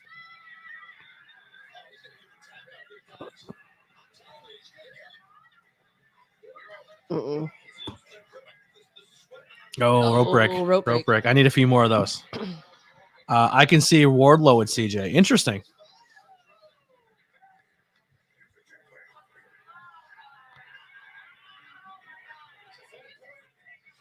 I like her better when she's not doing the fake accent too. Where are my Dora pajamas, ABJ? I don't have Dora pajamas. You're not supposed to fucking tell anybody, man. Jesus Christ. It's a secret. It's a fucking secret. Backpack. Swiper, no swiping. I just got a Miro figure too. I bought the Miro figure and I bought the 2-pack of Sammy Guevara because it comes with the green and white title that is technically Miro's that wasn't put in the package with Miro. So I have Miro with his correct title. I like when referees do that. He hit 3, but he changed his call to 2 because it was a kick out. It's good. It's good stuff.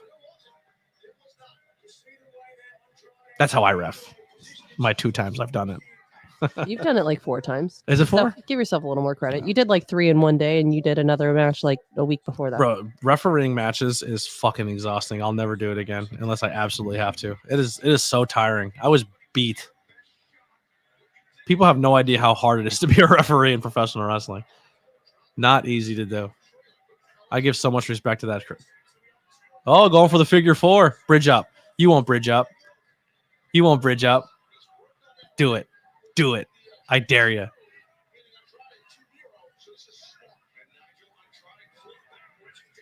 Technically, he's pinning himself. Because his shoulders are on the ground. Oh, he's doing it. He's doing it. He's bridging up. He called it they called the figure 8 on commentary.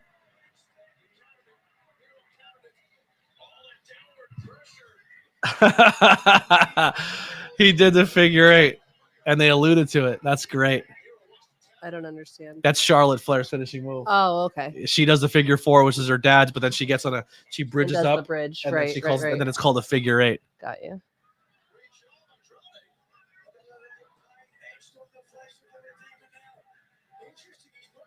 Doing it again.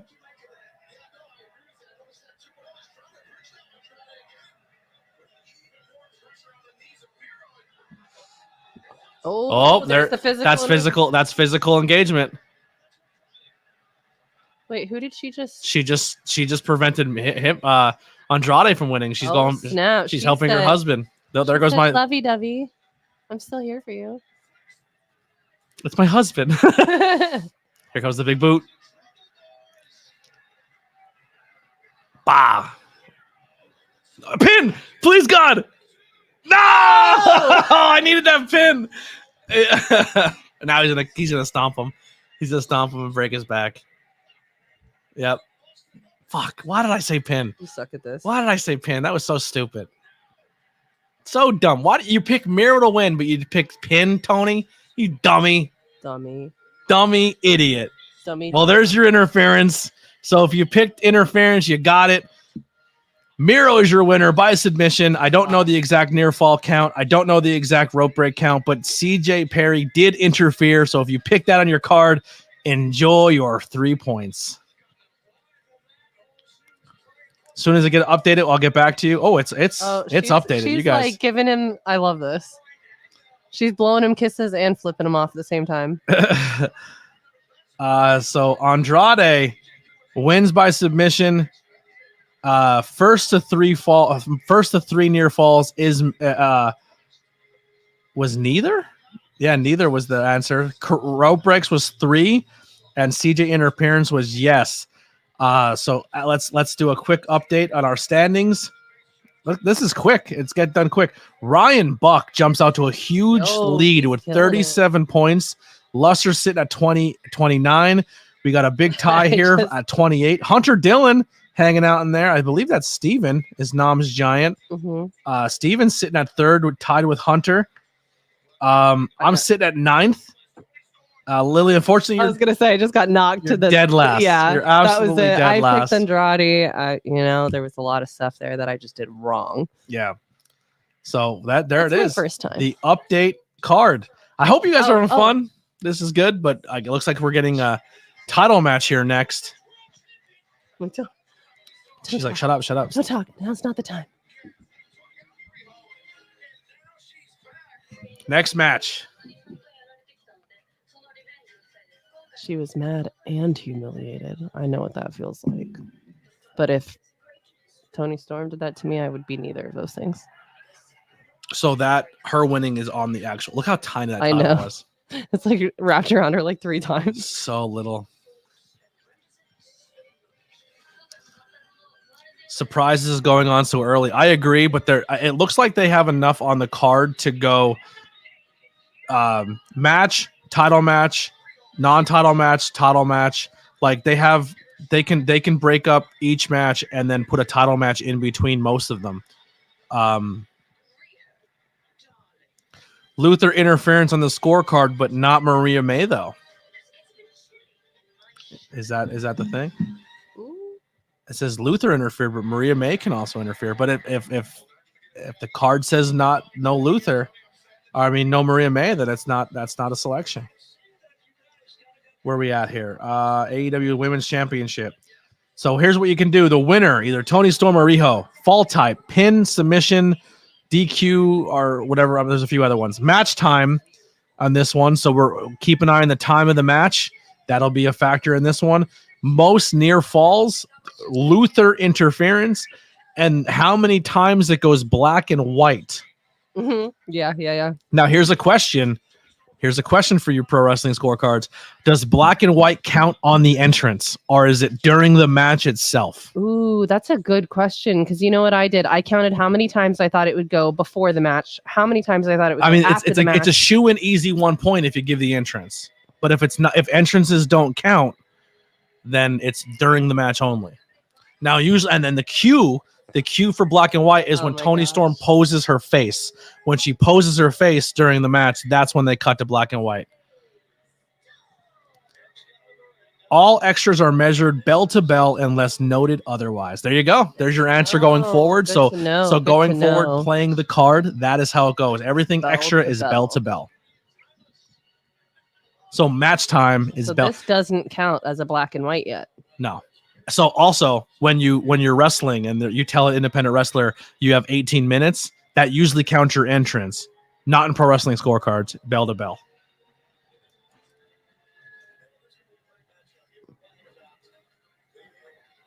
I'm going to start tallying how many times it goes black and white over here. I'm going to write it down.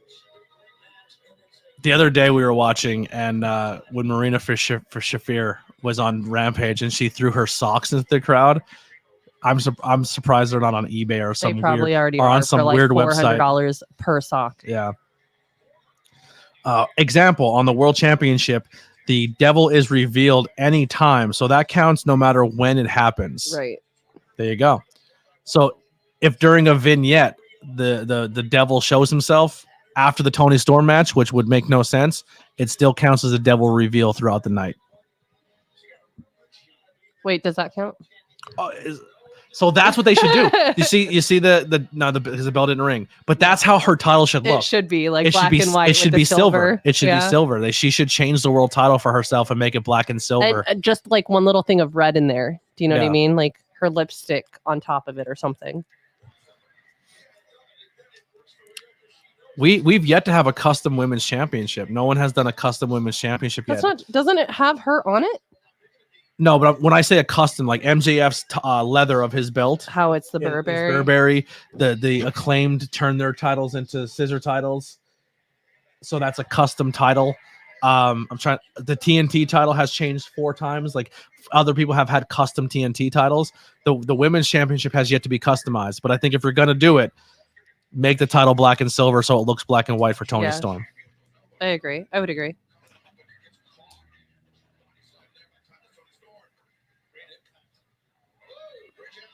And as soon as I get my paycheck situated and we get some money, we will both own Chin Up Tits Out t-shirts. Yes. Yeah, I'll get all I've been looking forward to. Chin Up Tits Out t-shirts. Speaking of t-shirts, they're not as cool as Chin Up Tits Out, but if you check out my links below, we do have a ton of t-shirts available and I have a pro wrestling tees. I have a TeePublic, which the TeePublic has over 200 different logo designs that have been made by Hunter, logos by Hunter, Kai, Haley Stokes, and Lily behind me. She just made a whole bunch of Harry Potter inspired logos that will be dropping soon. So tons of wrestling spoofs, tons of music spoofs, movie spoofs, TVs are all there. Also, we have a Teespring, which I think are better quality. That's just my opinion. I think the Teespring ones are a little nicer and they have more selection on the clothing side. And then we have a Brainbusters website. So if you want any t-shirts, check out the links below. You can own some ABJ merchandise.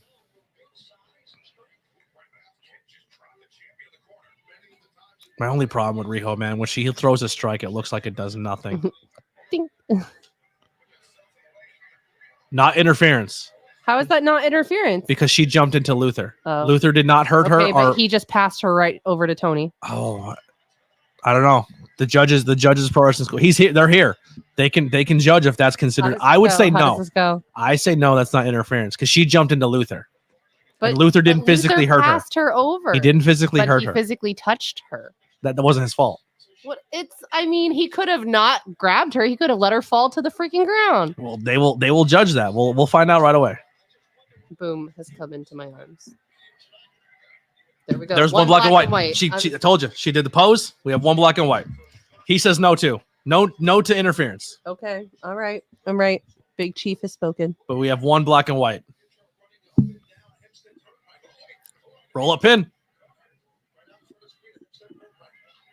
Yeah. You know what? Tony Storm might be in the running for Quadzilla.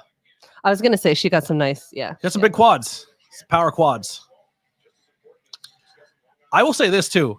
I feel in NXT, all NXT in her WWE run, I thought her legs were bigger. I have not seen her. She in had NXT yet. crazy big legs. I've seen some pictures. Like she still has big legs. Like she's strong. Like she's very strong lower body. But I thought her legs were bigger during her NXT WWE runs. Her NXT UK run, her legs were monstrous. She had like a punk rock look when she had like the eye tape. The and very stuff. first time I saw Toni Storm was with Ruby Soho, and she had the little space buns in her hair, the leather jacket. Yeah. Yeah. Her and Rhea had some really, if I'm not mistaken, her and Rhea had some pretty deep, really good matches. Here's Boom. Here's our kitty cat, our podcast, just hit his head. You just hit his head. He's our little podcast homie. He's our mascot. Oh, his name is Boom. He was born the week I was in London for All In Wembley. Him and his whole family, his little brothers, were born on the same weekend. So there was Boom, there was Terry, there was Bray, there was Wembley. And Bebe. Bebe. It was Boom and Bebe. Boom, Bebe, and then Bougie. No, Bebe's name got changed. Oh, Bebe got changed to Bougie. Yeah. Not because of Jay Bougie. It's a great name though. But this is the one we kept. He's a little tuxedo guy. His name's Boom. He's all about the boom. There. Get the hell out of here. He's almost wearing Burberry today. Yeah. Almost. That's our little podcast cat. She made a Blink 182 spoof of Cheshire Cat. I'm a huge Blink 182 fan, so she made a bunch of Blink logos. And she made one that looks like the Cheshire Cat album, but it's the two cats. So there's Ziggy too, but Ziggy doesn't come here when she comes to visit because he doesn't like the dog. But Boom doesn't give a shit about the dog. Ziggy doesn't like any dogs. Yeah. And Boom is just a little kitten that was like, hey, we're going to show you what a dog is, and you're not going to have a choice. You're going to like the dog. So he has no problem. He's a good travel cat. He can go different places. But yeah. I've only got one black and white so far. Has anyone else noticed? I'll tell you right now. If Boom is anything like his name, that dude is the devil. I'll tell you right now. Dude, this cat is a fucking dick. Only the past few days, I feel like he's starting to hit puberty early. I don't know what it is, but how are my grandkids doing? Feral. I don't have any grandkids. Yikes. Unless we're counting Boom, because I did have. I'm gonna step away for a second. For a take a quick pee. Oh. I don't mean to do it during a women's match. I'm not being disrespectful. Wow. It's because of Riho, isn't it? No. Maybe a little. Take over. Sure. He said take over. I don't know what I'm doing.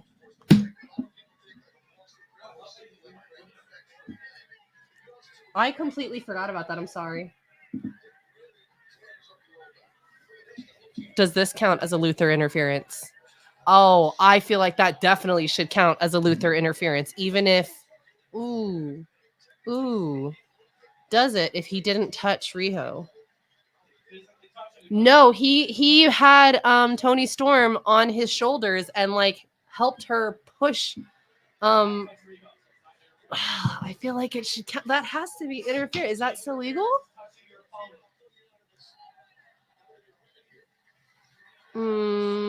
Hey, Steven. He didn't actually touch her, but that was a weird one. Thank you. Acceptable. I'll accept that as an answer. Oh, we've got another black and white. That's two. Boom jumped on me again.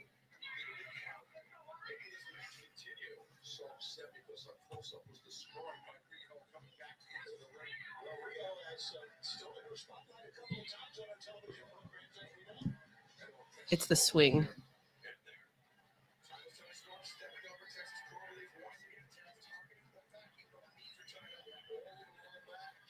Hey, Matthew Holland. Hi, how are you?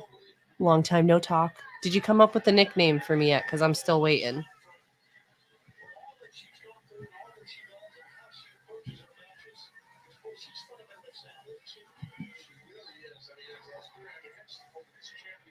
She's trying to reach for that rope, but oh, does that count as interference now? Come on. This is crazy.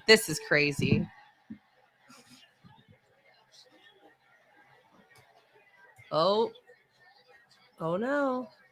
Is he getting kicked out? Luther's getting kicked out. Luther's getting kicked out. You get ejected. He's getting ejected. Did he So interfere? so Rio was going for the ropes, and he pulled the ropes right out of her reach, so she couldn't. He got booted. Oh, that's my sweet. Is it? I switched sweets with you. Oh, you son of a bitch. Yeah, I know.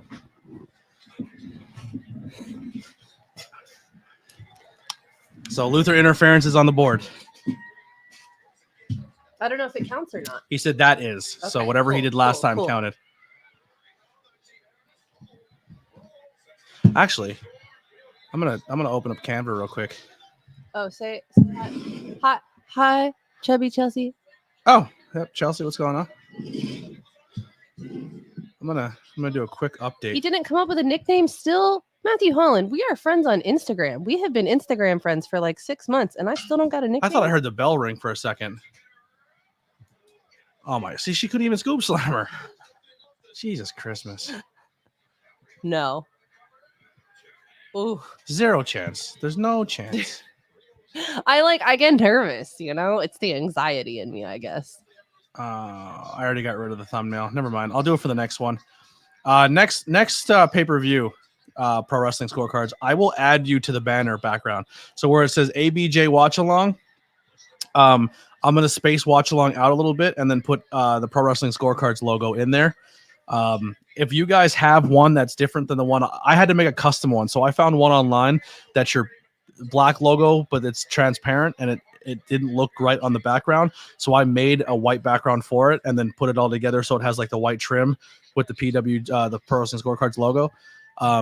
If you guys have a modern one or something else you want to change it to, let me know or like DM me. But I will add for pay-per-views going forward. I will add the Pro Wrestling Scorecards to this banner, and I already have a link below for the website. But I will. You guys are a part of this. We are using your cards for pro wrestling for pay-per-views, so I will add that for the next one. But I just realized that I did get rid of it, so She literally couldn't I have even to roll redo it her for up. the That's next all one. I'm saying. She struggles. Oh, Yeah. I could be wrong, but I think I just saw Alex. Really? Yeah. Over here? Like up more.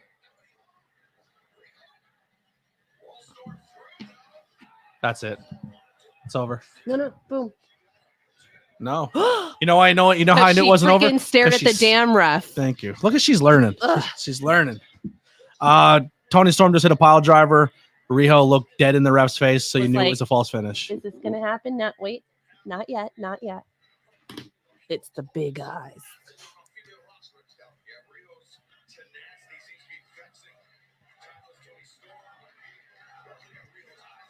Tony. Oh man. Dude, is he? He just wants to be right next to that TV. He's like, Tony Storm, let me look at her.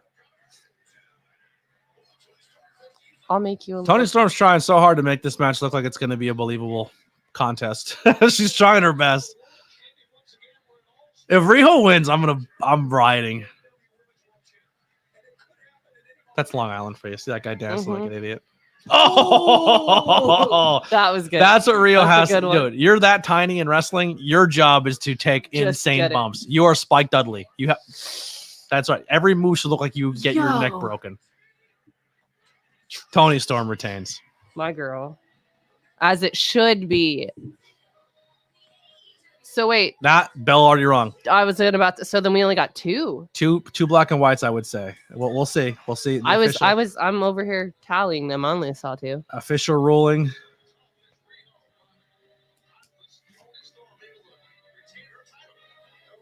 Oh. There's Mariah May. Mariah. With a But bucket? it's after. What does she have the bucket for? Is it champagne? Champagne? Champagne. Or is she gonna whack her in the face with the bucket? Oh, roses. confetti. Roses. Love it. She's still gonna hit her with the bucket, I think. Mm-hmm. I think she dips her with the bucket. Well, she's about to be on day one, isn't she? Yeah, she said her first match will be on one, on Wednesday. Yeah, A steel bucket. Come on. Is that her makeup? Her lipstick smeared all across her face? I don't know. Or she put the bucket down. Wait for it. They're going to stretch it out a little longer. I don't think she's going to hit her. Nope.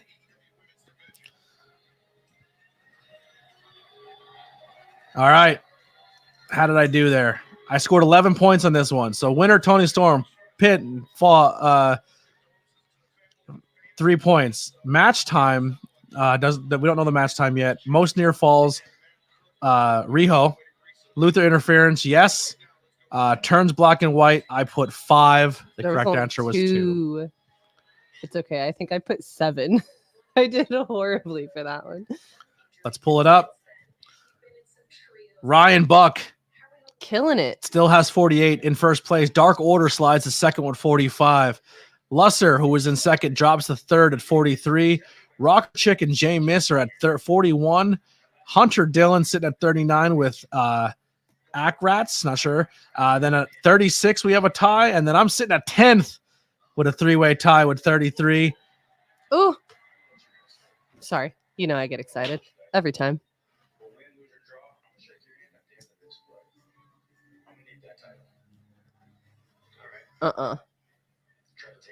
Ooh. Yes. Lily not in last. Not Mark is in last. barely not in last, but not in last. What a How did 5-point. You know what? I would like to say I think I just got a lot of points from that one, I thought. Yeah, you did really well. My timer failed, so we will take a second on timer. Okay, not a problem. We're probably distracting you. This live stream is distracting you. Uh-oh. Oh, snap. Here we go.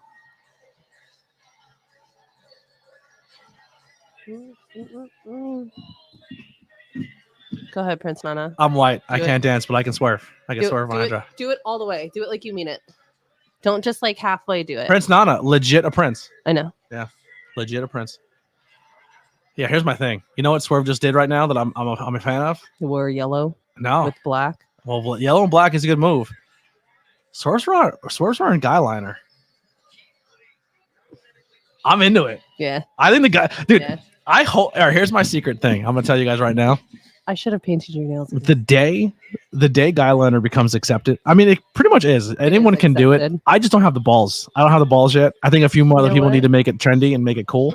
But the second guy liner comes back, I'm fucking rocking it. I'm doing it. I'm wearing eyeliner. Like dude, look how Do cool you want me Swerve to do your looks. eyeliner on the next No, I'm not. I I'm don't. doing it. I don't for have the next balls. stream. I don't have the balls yet. But I think it's a good move. I think it's a good look.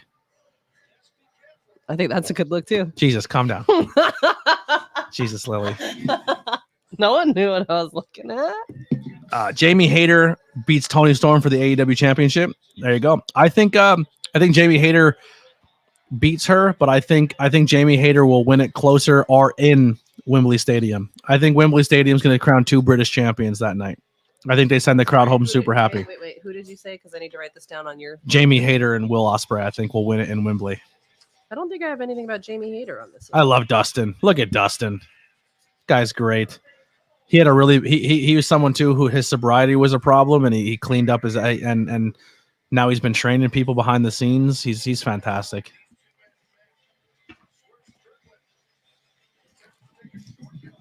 Yo, boom. I think when his contract is done, I can see him going back to the E, becoming a trainer and being inducted into the Hall of Fame as Goldust. If he's not inducted in the W Hall of Fame as Goldust, then it's a travesty. And it Are should. they in Chicago? No, they're in Long Island. Oh yeah. Why did I? I knew that. Yeah, I'm a fan of it as well. I'm a giant Goldust fan. I fucking love Goldust. But he's not. He's the natural. The natural Dustin Rhodes, yeah. Ooh. Bell didn't ring yet. I can see this being a squash, to be honest with you. I think Swerve just beats the shit out of him, throws him in the ring and calls it, or the referee just never lets the match start. I think if the match got changed last minute and they didn't have time to go over it and do everything, I think this is going to be a huge beatdown. They save about 6 to 7 minutes, and they don't they add more time to somebody else's match. It's one thing to call a match last minute doing an injury, but to call a match last minute and put together something on a pay-per-view is something completely different. Right. So I can see this being something where they just I beat was him waiting down. for him to just be like, take him right back up the ramp. Be like, It'll be a beatdown. Referee says he can't continue, and we get out of here, and the next match starts. was there a print? What was on this card? What was the extra for this card? The bonuses. This match was completely taken off the table because it was supposed to be Keith Lee, but then replaced with with Dustin Rhodes. I was like, was it an interference? Come on. Look at that smile. Such a nice smile. You know, he wrestled in the Sanctuary. MJF. Swerve. I don't know. Swerve was at the Sanctuary as well. Oh, yeah. Swerve was at Sanctuary. You told me that. MJF was at the Sanctuary. I thought you asked who did he wrestle at the Sanctuary, and I was like, I don't know, MJF. No, but he's wrestled there. Anthony Bowens wrestled at the Sanctuary. I don't think I know who Anthony Bones is. Oh, there we go. Well, I don't think it was scrap. Like, I think if this was Keith Lee versus Swerve, it would have been a match. But like I'm saying, I think with last minute change, I don't think they call a match on the fly during a pay-per-view like that. So I think this is the easiest way to do it is actually, he's not wearing guy liner. That's a black guy. Wow. That's a legit black guy. Swerve, if you're listening, rock guy liner. I think you'd kill it. I don't have the balls to do it, but I think you would kill it. You could pull it off. There you go.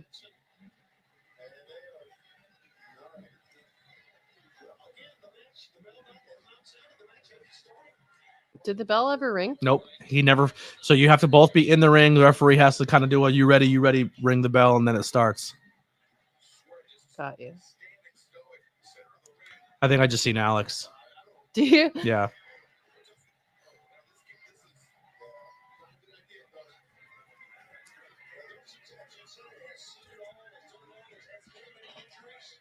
I do really like his face paint though. I believe he does it all himself too.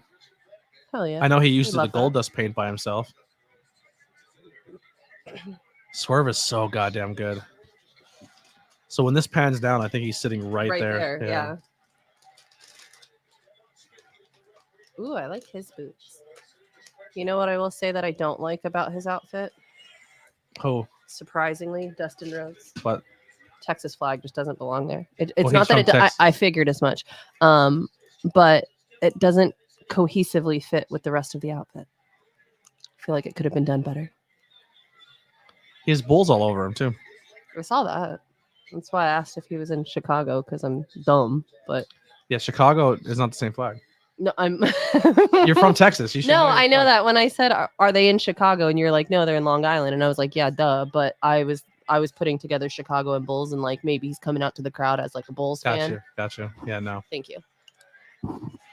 This girl, I'll tell you what. At least you're proud. A for effort.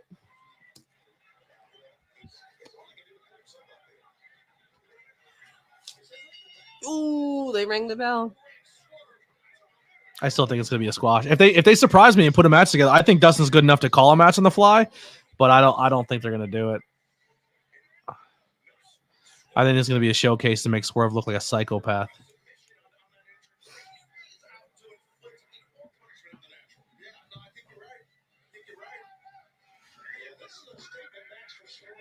It's that smile, man.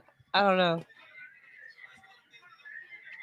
Honestly, man, if he ever puts muscle mass on, but he doesn't need a lot because I think his body frame is good. Mm-hmm. But I honestly think with his look and his facial expressions and everything he does, dude, I think Rocket could be a really good heel too. Like I think he has a good creative mind. I think he's very entertaining to watch.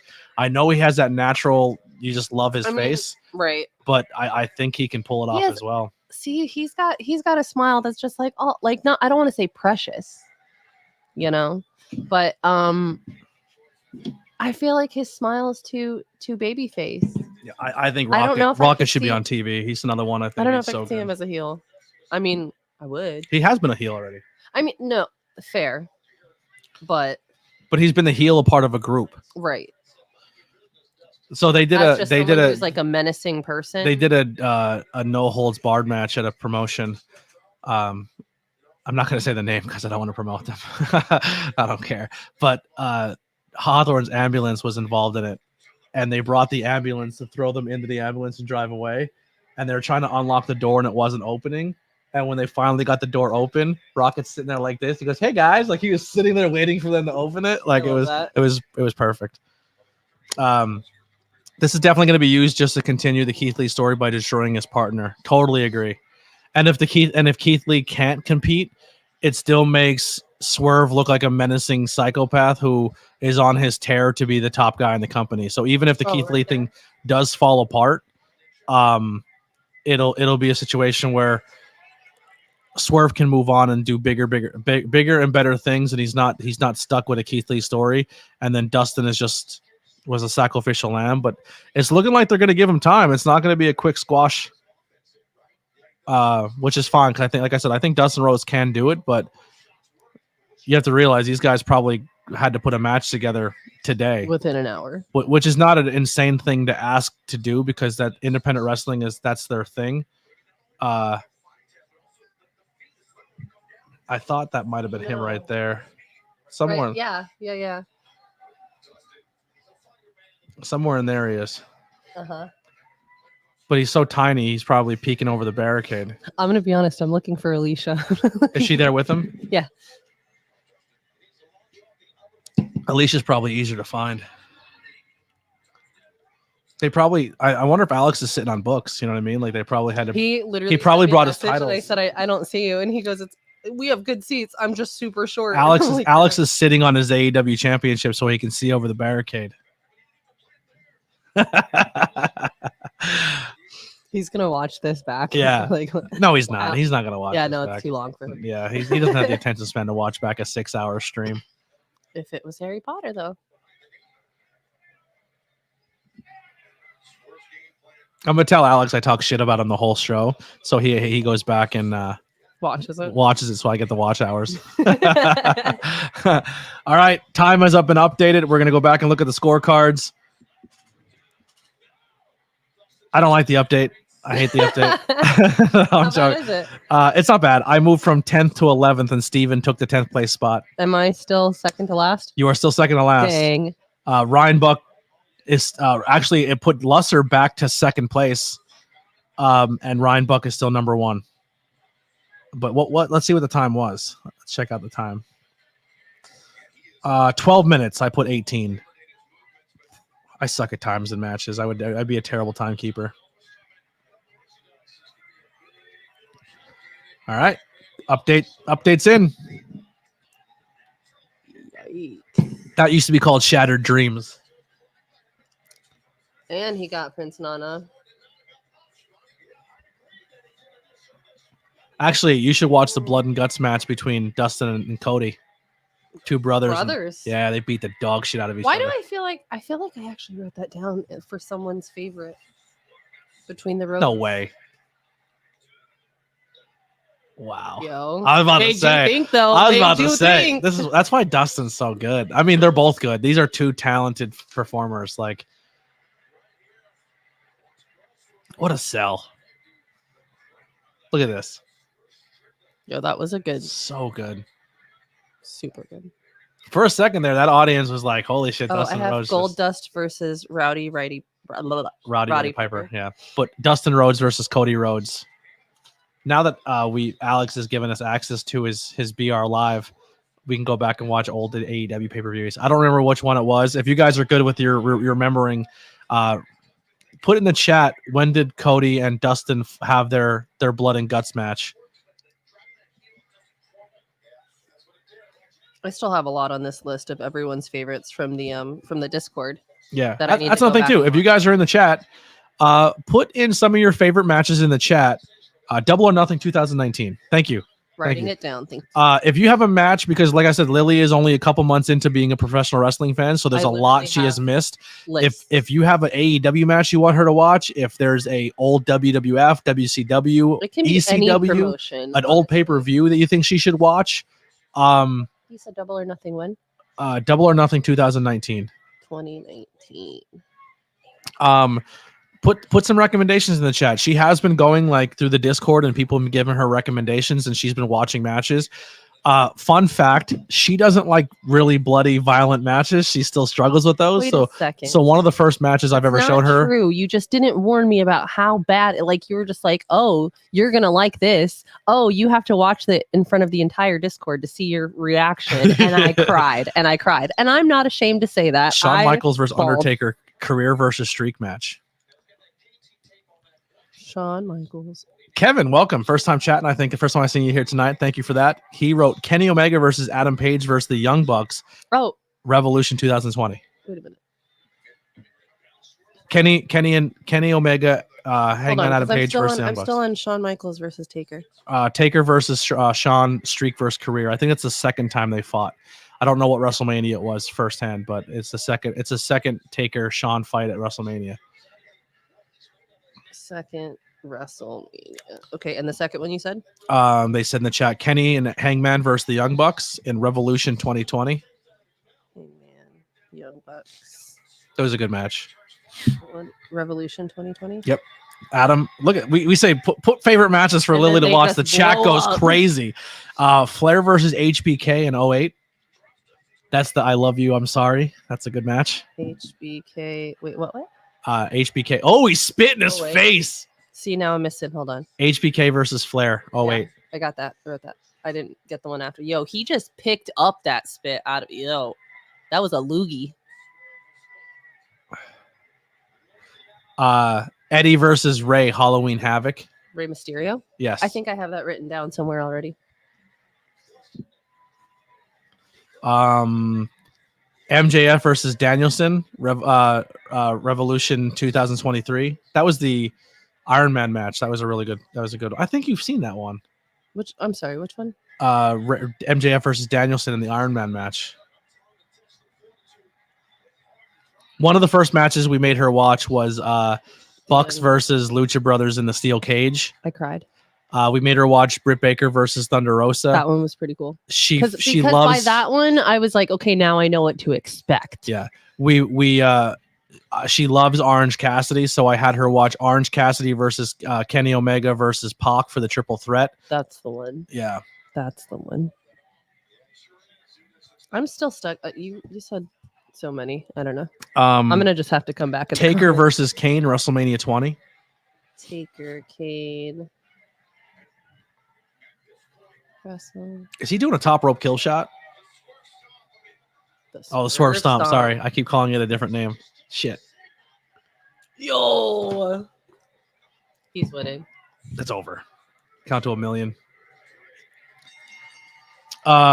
The Bucks versus the Lucha Bros, All Out 2021. I think that's the cage match. Okay, so I'm at Taker, Kane, WrestleMania, and you said, I'm sorry. Yeah, I think the Bucks Lucha Bros 2021 is the cage match. But they've wrestled many times. They've wrestled so many times. There's a good one. Briscoes versus FTR dog collar match. Briscoes but there's a lot of blood, but that's Jay Briscoe's last match before he passed away. FTR. They beat the dog shit out of each other. Dog collar match. Sorry, there's just so much going on. Okay. No, you can suggest blood. No, yeah. I'm good with blood. I just wasn't expecting it the first time. And literally, can you move your microphone? Because I feel like this is necessary for you to see my face. The first time I watched it, as he just keeps go on. This is sponsored by Dr. Pepper Cream Wouldn't that be nice? So I'm watching it in the Discord, and everyone's like, "Oh wow, Lily's gonna watch her first cage match. This is gonna be great." And I'm sitting there on the edge of this here desk, just like. So the guy had an autograph for Swerve and the pen ready, and he took the pen and just threw it into the crowd. I love Swerve. But long story short, I ended up crying. I literally had my hands out like that. The sneaker thumbtacks. Oh, that was and that was the moment when I asked if this was legal. I believe when they pulled out the shoes with the thumbtack, I was like, no way that this isn't this is some cruel and unusual. Like someone has to get punished for this, right? Like someone has to go to jail for this, right? Yeah. I'm the a whole thing. sucker. I'm a sucker when luchadors wrestle and they get to a point where they're so beat up and their mask is ripped off their face. I think that's such a cool visual. I love it so fucking much. Umaga versus John Cena, Royal Rumble 2007. All right, Cena versus who? Umaga. Spell. Umaga. He's a member of the Bloodline as well. He passed away. You said, and that was which one? Royal Rumble 2007. Royal Rumble. Pro wrestler PW Insider says Kevin Dunn has informed WWE he has plans to leave the company. Interesting. If you like Orange Cassidy, Pro Wrestling Scorecard suggests the Mimosa Mayhem. Okay. Orange Cassidy versus Chris Jericho. That was a lot of fun. How do I feel about the pay-per-view so far? I think it's going well. I think it's a nice flow. I'm going to be honest. Once again, like I said before, the reason I do these watch-alongs and these live streams and Monday Night Raws and NXTs is because no matter if they're 3-hour shows, 2-hour shows, 4-hour shows, 6-hour shows, it's really fun to have a chat room full of people talking, and we're all wrestling and we're all passionate, and we could talk wrestling and horror movies, and we don't even have to be talking about the actual wrestling itself. It's just we're in each other's company and we're all watching the same thing, and I think it's a lot of fun. So even if it's a bad pay-per-view, it's hard for me not to hate it because I'm in good company with all of you. So I appreciate it, but I've been enjoying the show so far. I think it's been really good. I still think some of these matches should have been on TV, and they should have I think pay-per-view shouldn't have 11 matches on it, but they've all been fine. There hasn't been a match that I think sucked. I think it's been fine the whole time. Here comes Chris Jericho. Rhodes versus Brody Lee dog collar match. Wait. Cody versus Brody Lee. Okay. Cody versus Brody. One of Brody's last matches too. 23 likes. So Jake says 22 likes, and then Steven quickly says 23. So you know what that means. Oh, Steven Chambers, you just liked it. I think that's what that means. So this is it. This is our 8-man. You know what I will say? I do, of all the leather jackets in the world, that purple one looks mighty nice. Jericho does have some good gear. Yeah, he's good. Dumbledore's got style. You know what I'm saying? He's still getting cheered. He's still getting cheered. I thought it would be an interesting way how people are. I guess they haven't checked their Twitter today. Sheesh. Well, honestly, they were tailgating all day and then went right in. You know, they don't know what's going on. It's fine. And they just want to sing.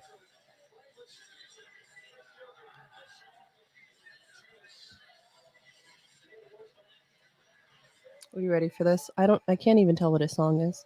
It's his song Judas. Oh. And the only reason people sing it is because Sammy Guevara was singing it as a joke, and then it became a bit. That was actually the shirt I was going to wear today. Sky Blue versus Chris Statlander.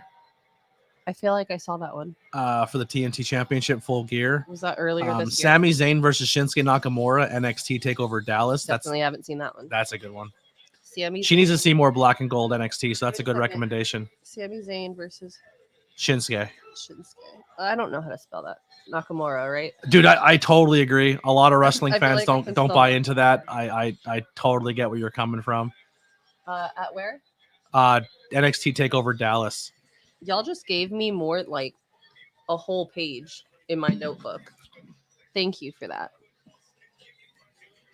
NXT TakeOver.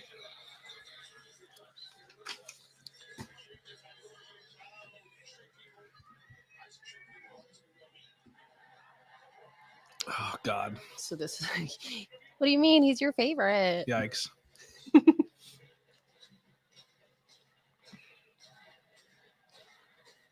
He doesn't even come out. Skateboard anymore. He's like a bad in the skateboard thing. I did see him with the skateboard a couple times this year.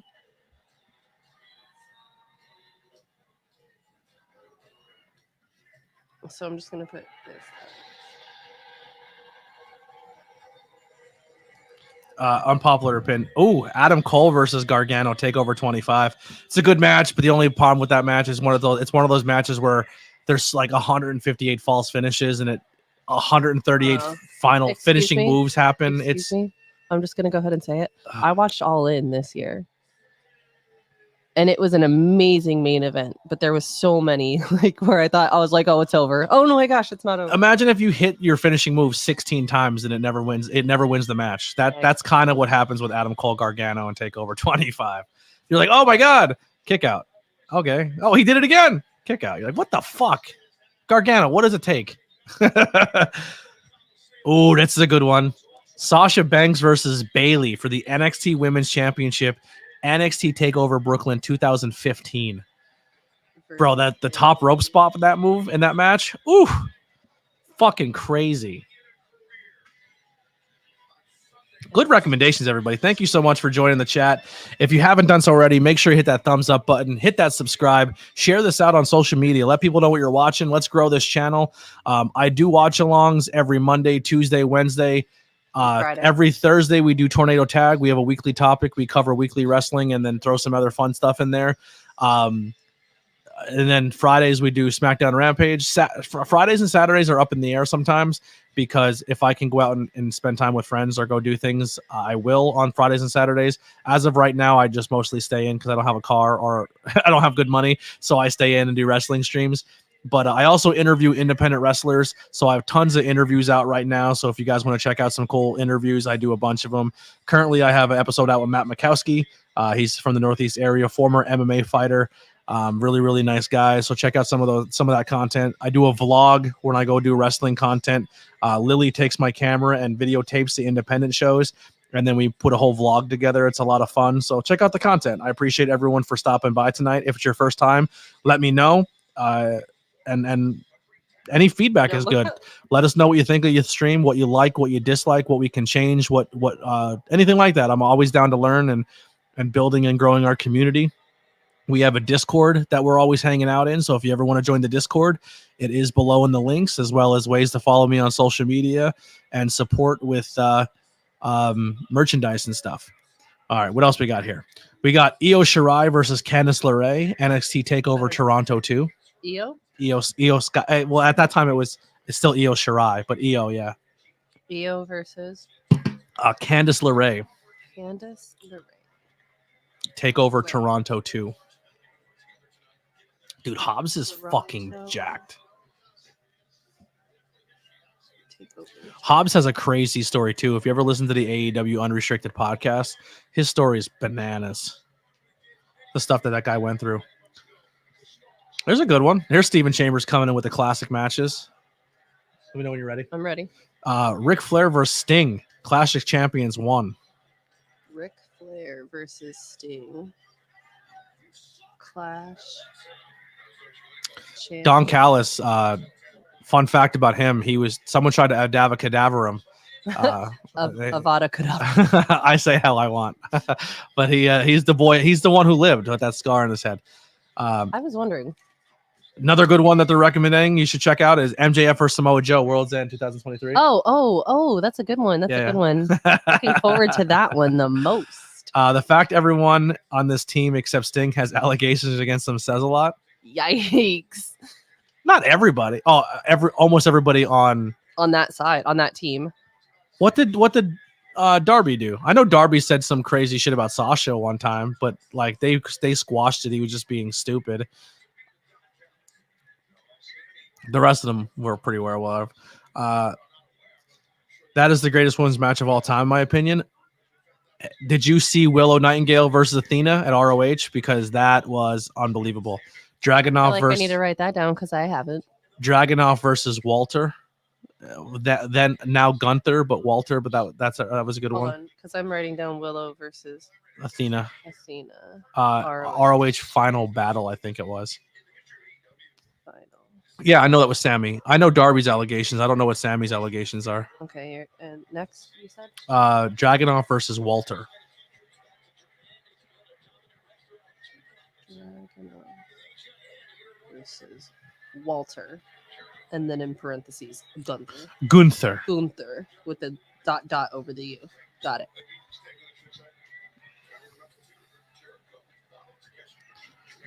Here's a question for maybe it's never mind. I was gonna say, is there a way, like in your preferences, right? I know you sign up by your email and then you make a username, but is there a way that you can possibly like put people's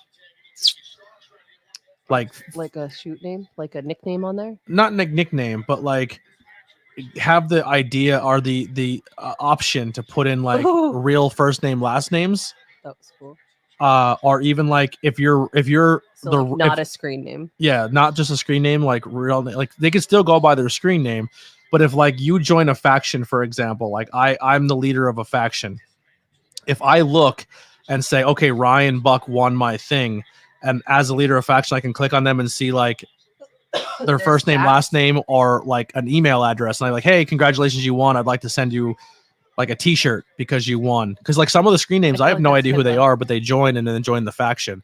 I don't know if I mean that's kind of flirting with like privacy invasion. You know what I That's, mean? But like, privacy laws right there. Yeah. Nobody needs to know Yeah. everybody's everything.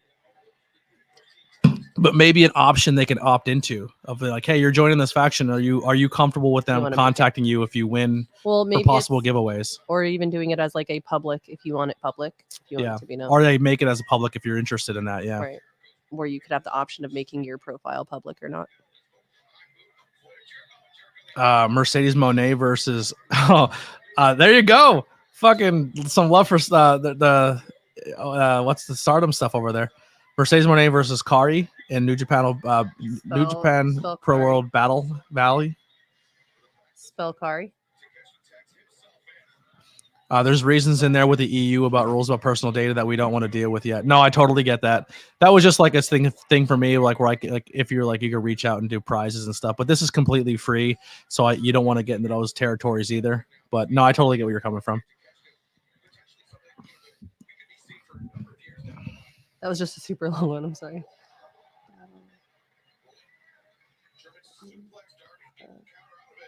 What year is that? 2023. Battle in the Valley. That'd be something we'd have to seek out and possibly buy Okay. because we don't have access to that stuff. Who is this referee? And then you have Sky Blue versus Athena for the ROH Women's Championship. We wrote that. Yeah. Oh no, I was a wrote down Athena. And That was a Willow. TV match, so we'd have to Wait, seek you that said one out too. Sky Blue Osprey versus Speedball, versus Impact Wrestling. Athena. ROH. Which one? Speedball Mike Bailey versus No. Will Osprey. Go back one. Oh, Sky Blue versus Athena, but that was a TV match. That's 2020 ROH 2023. Yeah. Okay. Dude, it's only a matter of time. Like we're literally gonna watch Darby get paralyzed on television, and I don't want that for the guy. You know what I mean? But it's only a matter of time. Some of the stuff this guy allows himself to go through is just stupid. But that's the only thing that gets him over, and that's what makes him popular is that he kills himself for the people. But like that's a huge reason I don't like watching him because it's only like we're gonna watch this dude get fucking hurt bad. And everyone's gonna be like, "Oh, why? Why did he do that?"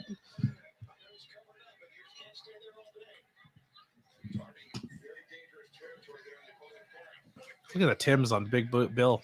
That's what I was thinking. You know who trained Big Bill? Orange Cassidy. No. But Samoa Joe. Cowboy Bad Billy Walker. Oh, I know that guy. Yep. He smiles in pictures with me. Yes, he does. Dude, when Darby did that spot where he jumped off the ladder and all the chairs with Jeff Hardy, I was just like, what a fucking psychopath. Like, I wasn't impressed by it. Like, I wasn't like, that's so cool. I was like, bro, he's going to have to live with that his whole life. Like, he's going to be in rough shape. Don't you have something coming out with Billy Walker soon? 5 questions with Billy Walker on Monday. That's right. Yeah. So the guy, there you go. Good segue, Lily. Appreciate that. You're welcome. So the guy who trained Big Bill from New York, he worked at a Gleason's gym, Cowboy Bad Billy Walker. I'll be doing 5 questions with him on that. That episode will be dropping on Monday. But that guy helped train Masha Slamovich, PJ Savage, Jay Bougie, Prince Ahmed. A lot of people from the Gleason's gym, as well as Big Bill. Content coming soon.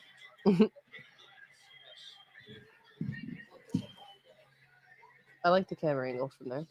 Sting's going to come in and no-sell everyone's moves, and then Scorpion death drop somebody, and then Jericho's going to get the pin.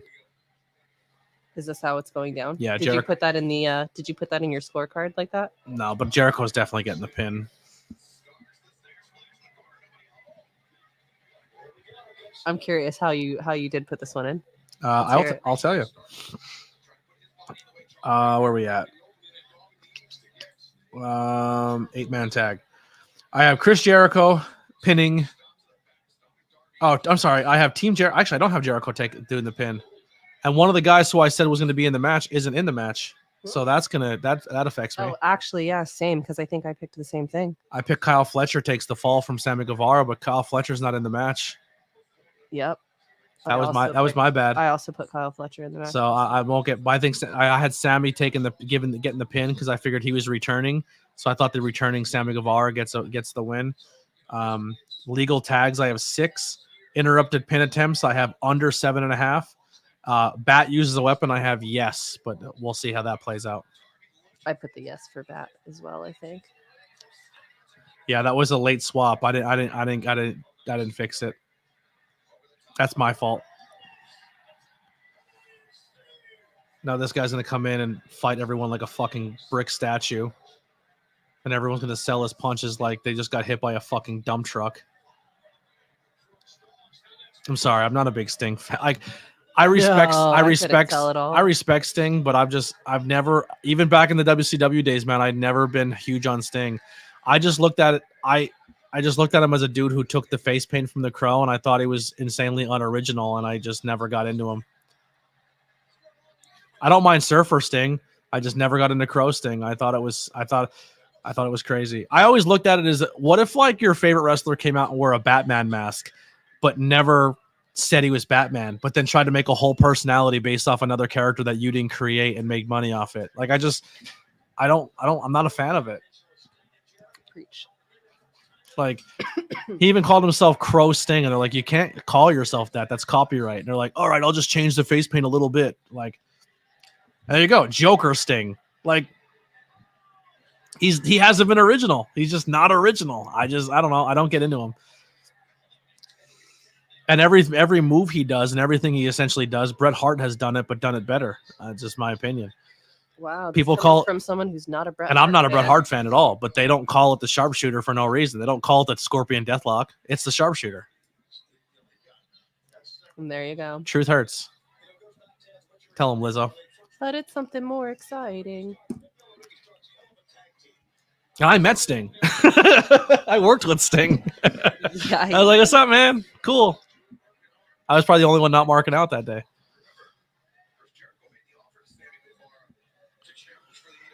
We still have 4 more matches. Really? Yep. I'll put up the graphic real quick where we at here. So Tony Storm happened. Here it is. Look at Jericho's chest in this photo. Just sunken in. Yikes. A lot of wrestlers have that. So I'm not saying it's why, but I've heard theories that if wrestlers are on the gas, and if depending on where they shoot up a lot, you'll lose the muscle mass there. Like it deteriorates. Yeah. I know like a lot of wrestlers have that where they lose the sternum of their muscle. Kofi Kingston has it real bad too. A lot of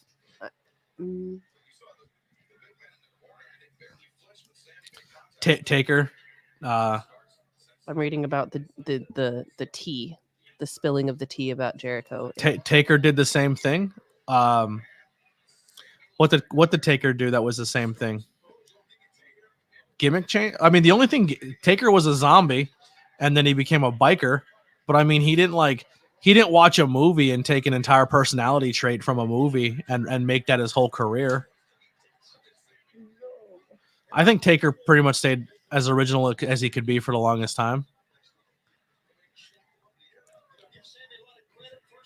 I love these debates. I love it. This is fun. But we all stay respectful and we have a good time. I'm gonna put the link in real quick if anybody wants to join in and come talk.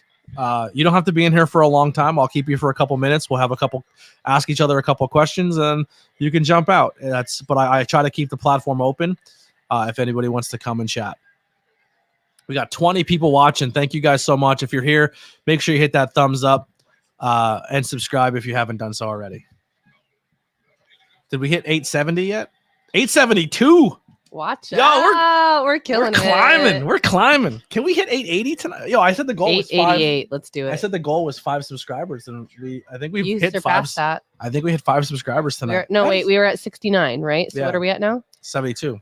So we're getting That's close. only 4. Yeah, we're getting close. So we were at 60. 24 thumbs up. I think the record for that's 15. 25, right? I think 24 was 24 is the record. Yeah, so we need one more For the record for thumbs up for a new record. That's crazy. You guys, I appreciate you all so much. Thank you guys so much for hanging out and participating with us.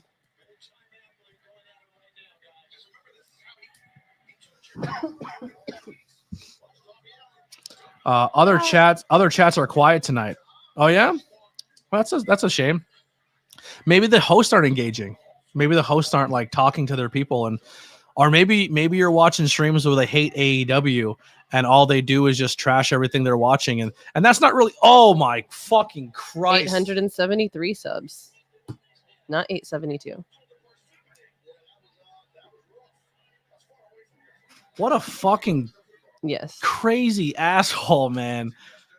Oh, now they're gonna double German. No. Now they're gonna really drop him on his fucking head. That was safer than the first one. Yeah. Yeah. Jesus Christ.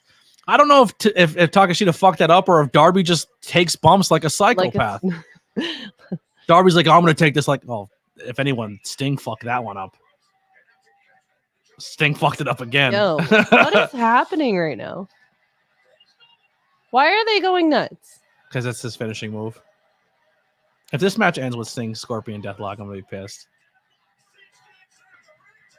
And he's staring right at the guy who's gonna hit him with the bat. There's the bat. The bat has been added. Someone has to bring the bat in, so he uses it. Oh nope, Darby's gonna get rid of it.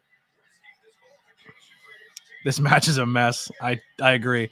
But hey, real quick, going back. Yeah, sometimes people watch live streams that for some reason will do AEW streams, but openly hate AEW, and then they just trash the whole show. So imagine watching a 6-hour pay-per-view stream where the host is just tearing apart the product the entire time and not just enjoying wrestling. I don't know, because it doesn't have a WWE stamp on it. Oh, we're gonna get Jericho getting the double finish with the legendary hero. That's what we're gonna do. Oh wait, now wait, yo. Ricky Starks with the birds. Oh, Sting's gonna no sell it because Sting can't take bumps. Sting can't look weak. Are you crazy? Oh, he's gonna double score. Oh, nice. That's how you make Sting bump. Nice. You legit kick him in the fucking nose. Jesus Christ, Big Bill. I love that Big Bill was just like, go ahead, try to come at me. Big Bill used to be part of a tag team with a guy named Enzo Amore, and they were so wildly entertaining. No way. Yeah, they were so good. Oh, I'm sorry. I was no weighing the way that just happened. This match is rough. Yeah. I mean, that. It's not horrible. There's been some pretty good, like, wow, look at that. I'm going to tell you right now, this is exactly what I expected this match to be. Well, we knew that Sting and Darby were going to be in it, so. Ooh.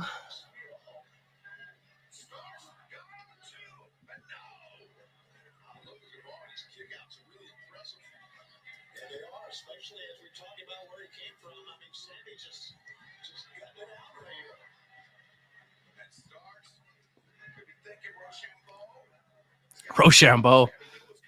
Good super kick. Sammy has good super kicks. Ricky Starks is so fucking good. I think when Ricky Starks' contract is up, though, I think he jumps over to WWE. Ooh. I think Ricky Starks is one of those guys who openly said he's a Punk guy and he wasn't happy with the backstage antics. I think there's a lot of people backstage who were not very pro Young Bucks and Kenny Omega during this whole ordeal. Beautiful. Sammy Guevara got the pin. Dang, and there it is.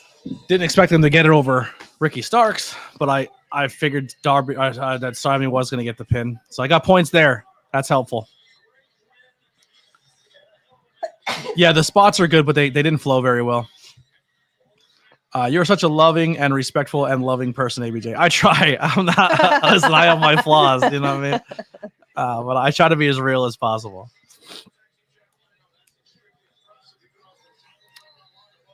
This is exciting. 23 people. This is nuts, man. We're doing fun things. This is really. I'm pumped.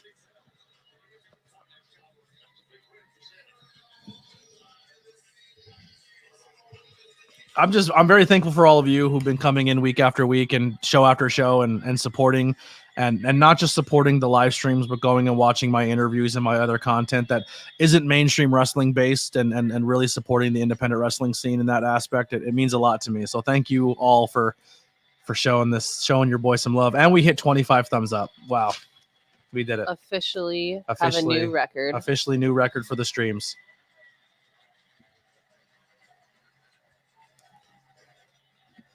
And Jericho's going to get his Sting moment. Yo, look how hard Big Bill kicked Sting in the nose. His face paint's gone. Mhm. He literally kicked the face paint off Sting's nose.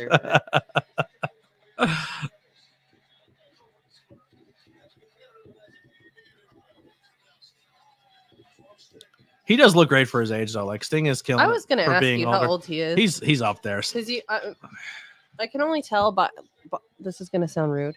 I can tell by his hairline for one, and for two, his ears. I put Sting's age, and it came up the singer. The singer, yeah. Did you ears and noses never stop growing? 64 years old. Dang. Yeah. All right. Good. What a crock of so shit. I'm not waiting old. for Kai's thing. He's literally twice my age. That's crazy. I always thought that the Bucks were good guys behind the scene. They're good guys if their clique doesn't like if your clique doesn't like if their clique doesn't like you, same side. Yeah, then they're gonna give you a hard time.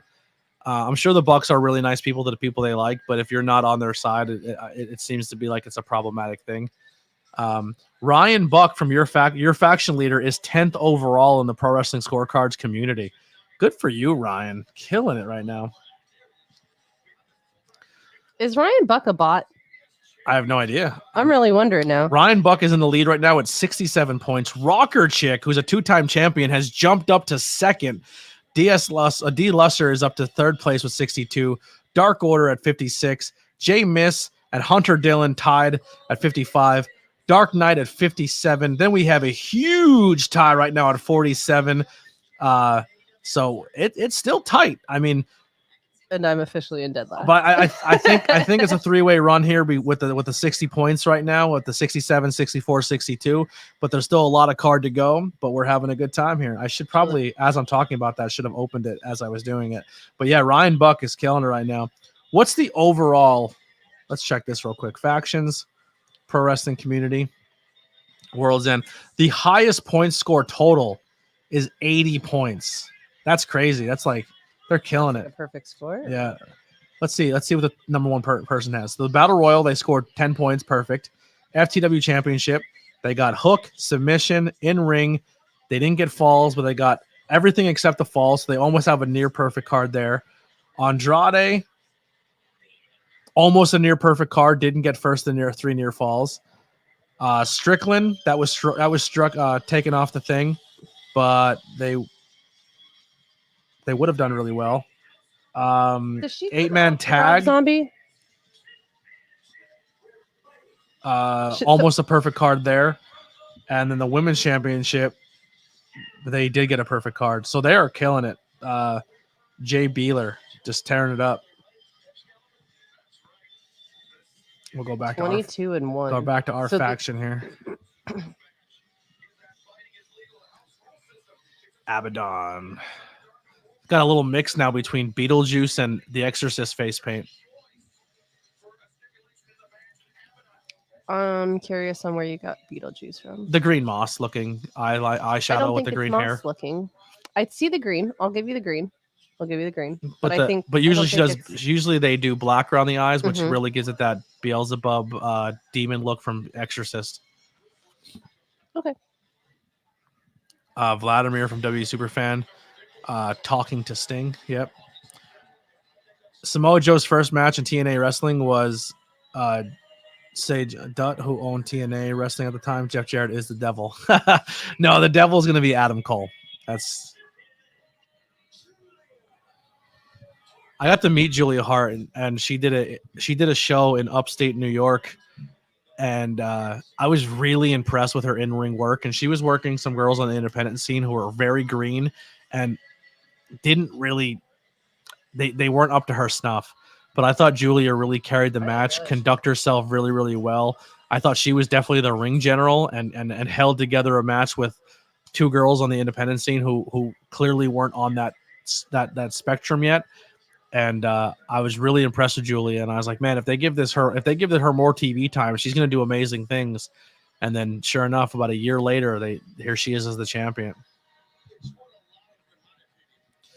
Yeah, I think what a lot of people don't realize, I think there's a lot of people who are on the roster they brought in who they're like, well, why aren't they using this person? Or why aren't they using that person? And I think a lot of people are behind the scenes getting work in. Like when you have a roster that's so deep and so talented and some of the best wrestlers in the world, when you bring a young Julia Hart in, a Wheeler Yuta, a Daniel Garcia, a Nick Wayne, like they're only going to feed off that roster that you have. And if they're smart enough to pick the brain and get better, you're like people like Julia Hart are going to flourish and just get good.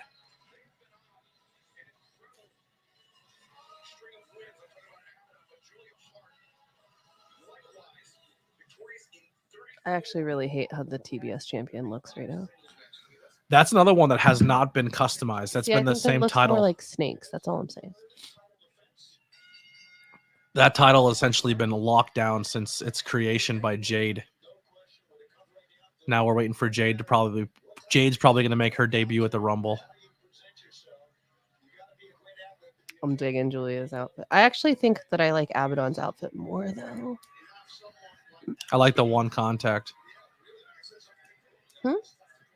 I'm just curious of how they're going to put this match together character-wise. You know what I mean? Because Julia's sadistic and dark, but very slow and methodical, and Abaddon is just like a fucking psycho, like a raging monster. So it's going to be fun to see how they put this together, not just in a wrestling match fashion, but like ring psychology and character-wise. You know what I mean? Wasn't Julia like cheerleader before? Yes. Okay, so all I'm saying is I haven't followed Abaddon from the beginning, but I feel like it's a little more in the core of Abaddon, whereas I feel like Julia Hart's still kind of growing into the darkness. Maybe still has that like innocent look to her a little bit. But Julia is also giving up size and strength to an Abaddon. You're not wrong. You're not wrong. But she's not really utilizing her speed and agility, where she's using more of her spookiness and athletic and going that direction. So it's going to be interesting to see how the characters play. Like right now, she's getting housed. Right. So how does Julia fight back from this as a champion? So that's what I'm excited mostly about this match, is how they string together a match, but also tell a story as two different characters. Right.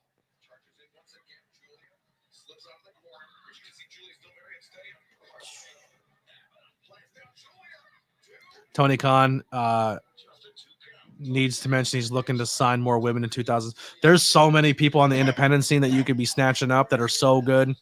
There's a lot of women out there that are insanely talented. Your Erica Lee's, your Christina Marie's, they're cosmic.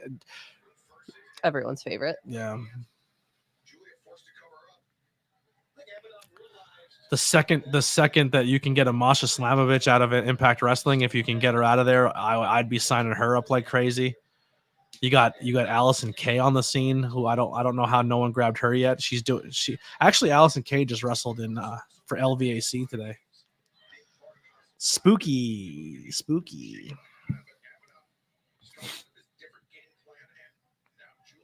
Oh, yo, that's a freaking fan kick if I ever seen one. I might have to walk away from the mic for this. Those contacts are sick. Yikes.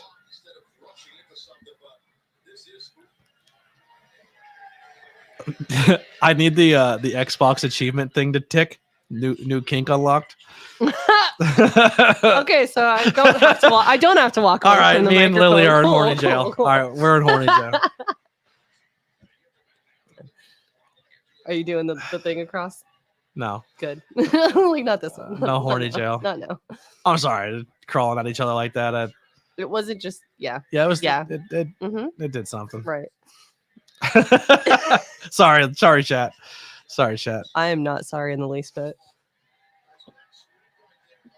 You know what else I like too? When a wrestler wears mask, like paint, and the paint wears off, but it also gets on their opponent. Yeah. I think that's cool. How it's on her arm right now. Yeah, I think that's a cool touch. I like that. Like, I hate the Ultimate Warrior, but when Warrior would wrestle and all of his face paint would essentially be gone because he would sweat it all off. Like, I always thought that was a cool touch to face paint. So we're not using setting powder or setting spray. Got it. I'm trying to figure out like who's calling this match, like who's.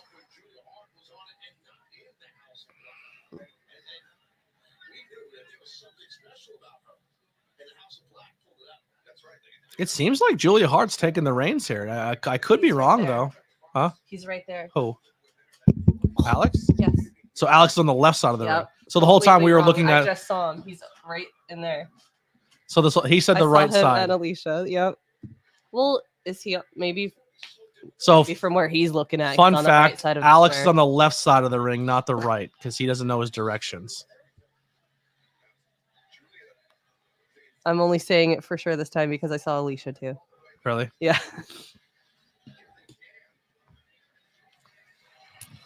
All right, 20 people watching. Let us know what you think so far of the card. What do you think so far of World's End? Right now, we are at the TBS Championship. Julia Hart versus Abaddon. Who do you have winning this match? Who's your pick? And make sure, if you haven't done so already, if you're in the stream, check out the links below. Join us at Pro Wrestling Scorecards and sign up so you can get involved with the next pay-per-view. Spooky Wookie.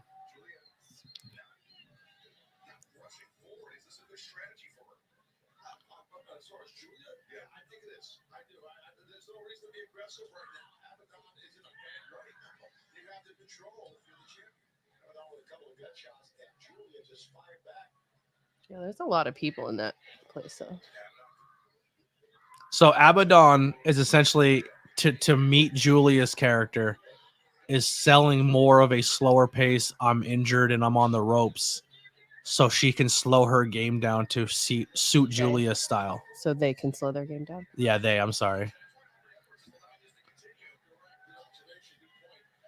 Which is different for Abaddon because they normally don't sell, like they're normally always in control. You know what I mean? Right.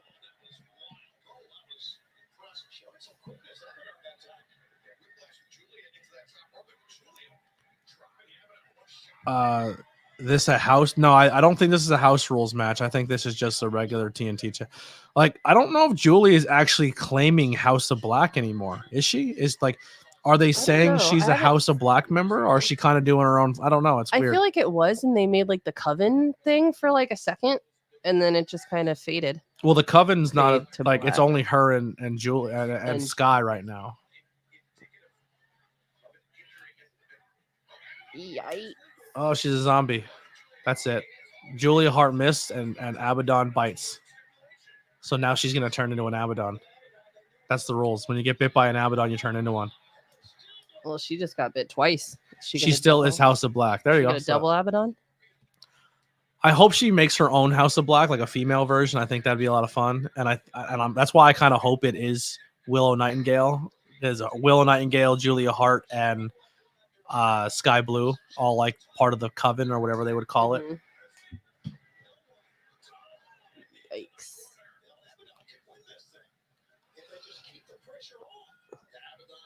What are you thinking? Are we retaining or? I think she still retains, but I think there has to be some type of, if not assistance, some type of paranormal, like the lights turn off, Right, and maybe it's going to be something that, and it takes Abaddon off her game just enough for Julia Hart to hit something, right? And it sucks that I say that because it almost sounds like you can't believe that Julia Hart could beat Abaddon, but it maybe to continue. To be fair, Abaddon is a force to be reckoned with. Yeah, and Julia Hart is spinning this like kind of witchy, spooky thing going on where the lights turned off and there's the occult thing going on, so it's not completely far fetched. I couldn't tell in that camera shot, but it also progresses the story, and if she is, that's a ballsy move for a rookie there. But it also continues the story of her stable and her forming. You know what I mean? Yo, she's shaking. She looks like such a baby, but she's doing the spooky gimmick very well. She's getting like, nah, that's something just possessed her, and she's about to just go nuts. The house, what? What is it? House always. The house always wins. Is she that what said. she just Yeah, said? the house. What the hell? Did you just unplug it? Did I just unplug it? No. We just lost Don't color. worry about it. It's fine. You Oh. you get this. I got that. We lost color. The House of Black's taking over. The lights are out. We're going Tony Storm on this one. We got an interference.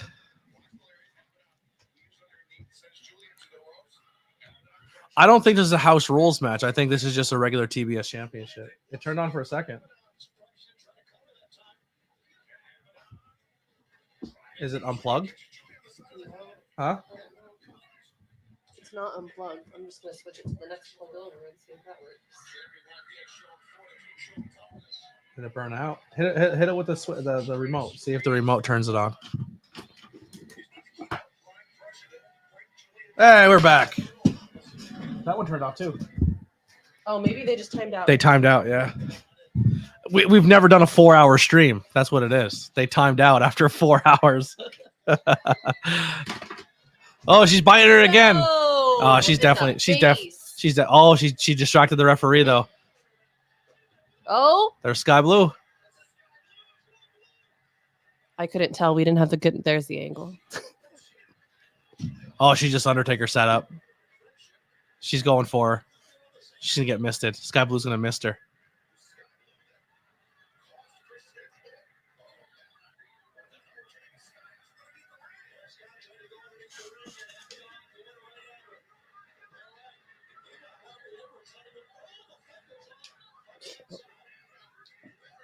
Ooh.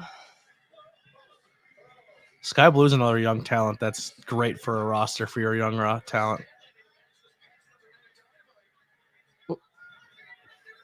Oh, another person I would bring into the company for AEW. I would bring in Maxie and Impaler and Heidi. I'd bring that squad in. Imagine if they brought in tag team champions to AEW, women's tag team champions, and the and you brought in the Wasteland. Oh, that'd be sick. Dang! Keep it going. Keep it going.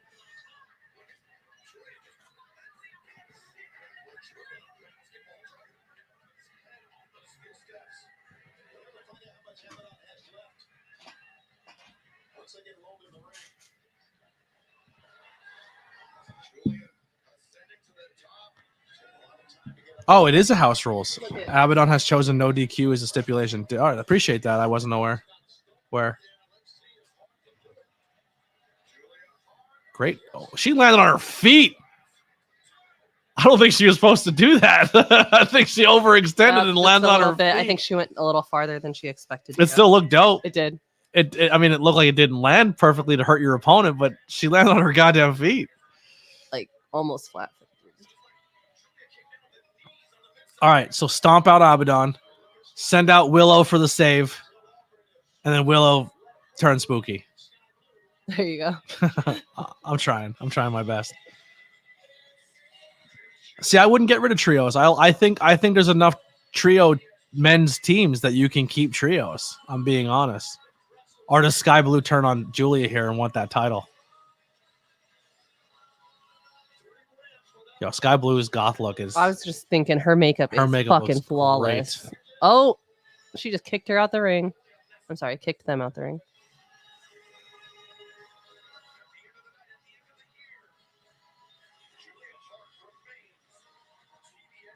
I need to get so for the longest time, man. For the longest time, Sky Blue and Cora Jade from NXT, people used to get them confused because they had very similar looks. I know who Cora Jade is now. I watched NXT with you a couple times. Yeah. All right. Well, and still, Julia Hart retains, and now we're going to the We went from TBS to TNT, and we're getting Christian Cage versus Adam Copeland, and we're gonna get a long recap here. This is also a no DQ match. I was unaware the last one was a no DQ as well, but because we have the one and only Pro Wrestling Scorecards hanging out with us live in the chat, which is super cool. I appreciate that so goddamn much. You know what? We're still new. We're growing as a stream, but what other streams have Pro Wrestling Scorecards hanging out with them? We do. because we love each other. And I thank you once again. 4 hours in, and everyone's still hanging strong. I appreciate the community. I appreciate what we're building here. Pro Wrestling Scorecards, do you guys have your own Discord or anything like that as well? Like ways that people can join and communicate with you guys, or it's just pretty much social media at this point? While that question is being posed, let's open up the Pro Wrestling Scorecards. Let's go back. We're at 26 likes now. 26. 26. D. Lusser has taken the lead, 79 points over 78 for Ryan Buck. Rocker Chick is tied at second. I jumped up to sixth. I'm still dead. Sixth place. Lily she's last. I have overtaken Hunter and Steven. I'm closing in on the top 5, but let's see what happened here. How did Lusser take this one on a TBS championship? Julia Hart, 5 points. Pin, 5 points. Match over 15 minutes, no, +3. Most times pinned, Hart, +3. Misused, no. Correct was, he said yes. The correct was no. Aerial moves under 4.5. That was correct. So D. Lusser jumps into the first place spot with 79 points total, as Adam Copeland is on his way out. You're Nom's Giant, right, Steven? You are in 9th place. 9th place if you're Nom's Giant. We do have a Discord. It's not really active. Social is the best route. If you have your Discord, post it in here. We'll share your Discord in our Discord, and we'll give you guys some love. Our Discord is in the links below. So even if you join our Discord, I will send our Discord over to your Discord to give you guys some love and post some stuff in there. We're very supportive, and we will join up and get your guys' Discord rocking and rolling. And I'm not amazing at setting them up, but I think I did a pretty good job with ours. You did a good job with mine too. So if you need help setting up your Discord, I can help you do some stuff there as well. I wouldn't even have a Discord if I didn't have you helping me make a Discord.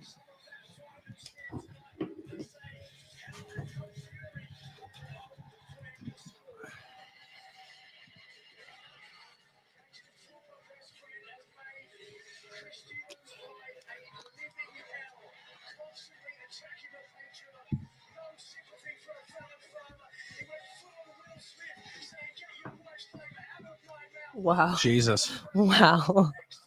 Commentary today, huh? Commentary's on it.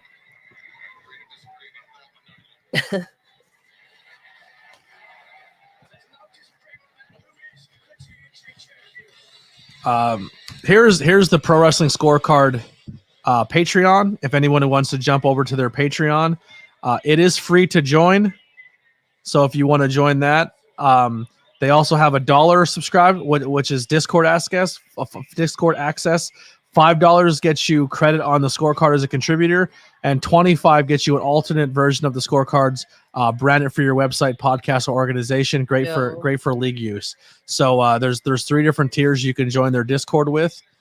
Also, that was awesome. He just tried to throw him through the screen, but it didn't move. It didn't budge. It didn't budge. It didn't budge. There's Pro Wrestling Scorecards on Facebook. Go join them there. Pro Wrestling Scorecards on Twitter, where they retweeted this live stream. So please show them love, because they're showing us that same love. And even just being here is unbelievable. We appreciate you so much. And here's that Instagram.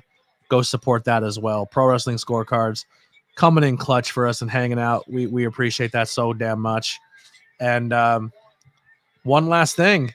T-shirts. People like their merchandise. If you want to grab some official merchandise, there is the Pro Wrestling Scorecards merchandise. As of right now, Pro Wrestling Tees is having a sale. So if you want to grab a T-shirt, now's the time to do it.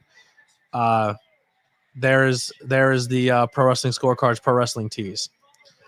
No, we appreciate you. I appreciate you coming in here 4 hours later and still being here and hanging out and tweeting us out to your audience. And it means a lot. It really does. I enjoy what you guys do as a product, and the fact you're in here hanging out means a lot. So as someone who's never been to a pay-per-view or even really anything, is it set up the same way like indie matches? Like, do they all have like their tables before? Not everybody. After? Sometimes AEW during the TV shows will have their commentary tables up on the ramp. And then certain pay-per-view, and then for pay-per-views, they put the commentary table down ringside. So they do change it here and there. That wasn't my question. It depends on the company. Everyone has a different layout. That wasn't my question. What was your question? My question was like for merch. Oh, yeah. So when you're in the corridors, when you leave the stadium, there's always tables set up that you can buy merch. That's fair. But it's not like the wrestler. I guess my question is, like, does the wrestler themselves themselves? Like, no. Can you get an autograph with your favorite wrestler after a thing? Nope. Okay. Yeah, they're completely separated. When you go to this level of AEW, WWE, the only way you're seeing those talents is if you pay for meet and greets. Fair. WWE makes you pay really high prices to meet roster members, but AEW, you can see some of their talent at cons. So you say you go to like Celeb Fest or Baltimore, or you go to Philadelphia, AEW talent will be at cons, and you can meet them solo by themselves, no representation, because AEW allows their talent to make money outside their company. So they have more opportunities to meet their fans. Right. But no, when you're at a show, they have one merch table that sells everyone's merch, and that's where it's all at. But the wrestlers are not sitting at their merch tables like indie shows now. That's fair. Steven says, my ass is sore from sitting on this folding chair. Steven, why are you on a folding chair? You got to lock into a comfortable chair, brother. We're going to be here for another 2 hours. Get a sofa. So immediately following this stream, another person who's part of our Discord community, Raz Darkwolf, is doing his own watch along or his own post show. I will be joining that to kind of give my takes and also support him. He's currently sitting at 36 subscribers on his YouTube channel. Please support this guy as well. Go over to his YouTube channel. All the way up. Yeah. Support this channel as well. Let's get their his subscriber counter up. Full disclosure, when I was going through my divorce and I didn't have a job and I didn't have a car and I was struggling very, very hard and mentally I was in a bad spot. Raz, this guy's channel here, he paid for me to go to London. He paid for my ticket. Oh, there's Nick Wayne. Nick Wayne is getting involved. He paid for a plane ticket. He paid for a place for us to stay. He had friends let us stay in their house. He paid for my ticket to All In, paid for a lot of my food and drink while I was there because I just didn't have it like that. So he's a really, really nice guy, and I really, really appreciate him. That guy almost knocked him off the ramp. I saw that. That's why I was like, oh my gosh. Yeah, the guy tried to get crazy and almost knocked him off the top before he was ready. So please support this guy. He's really, really good guy. He's part of our Discord community. He's part of my family here. I would have never made it to my first ever pay-per-view ever, and I would have never been able to experience Wembley if it wasn't for Raz. So after this stream, I will be in his stream talking AEW post-show. So please go join that, hang out with him, and give him a subscribe. And then following that, we will be in the Discord tonight. We're doing a holiday party, so everyone will be hanging out in the Discord after that post show. It's going to be a long night for us, but we're going to have a little bit of a community get together after the pay-per-view and after the post show. So if that's something that interests you and you really want to lock in and hang out with us, the Discord's where it's at, and that stream will be where you need to be after this one's done. Thank you guys for that. I appreciate you guys letting me plug some of my friends. This channel is to help everybody else grow and find cool things to do. So thank you guys for joining. We have a lot more subscribers tonight and likes and all that stuff. I'm very, very thankful. Thank you guys. As Adam Copeland is thankful. Dude, he's just going through every part of the, and this guy at both of these guys at one point in time had injuries that they were told they would never wrestle ever again. These two guys have been best friends and grew up together in the business. They are. So here's the fun thing. This is why I think eventually they become friends. And Nick Wayne brings in Jordan Oliver, because Jordan Oliver and Nick Wayne are kind of in the same boat where they've been working, backyard scene together, traveling together. That's the cameraman. The blonde. Oh, that's Nick Wayne's mom. Thank you.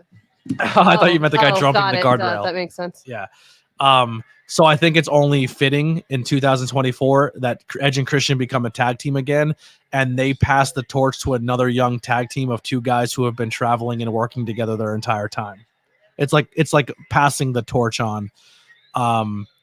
But yeah, they've been together since the beginning, WWE, and then Christian left WWE, went to Impact. Edge went and got injured and hurt his neck, never thought he would wrestle again, returned to WWE, left WWE, and now he's in AEW with his best friend again, telling amazing stories. Nobody home for the speed. Wow, he committed to that one. Holy fuck, Adam. Holy shit. Yeah, he didn't soft that post at all, man. He went for it. That was rough. No freaking way. Here's a question for you guys. If he is completely lost out here by himself, Nick Wayne's out here, obviously helping. Killswitch is now the number one contender for this championship. Does he show up and even the odds for Adam Copeland, or do they just all jump him and no help for Adam Copeland as he stomps on his head on the steel steps? Jesus Christ. That's going to be a factor here. Killswitch possibly being involved in this match is going to be the deciding factor, I think. Did that step stomp actually cut him open? Bro, it did. Like all the way, like, yep. I think that head stomp on the steps legit cut him open. Mm-hmm. Oh my gosh. It's literally like it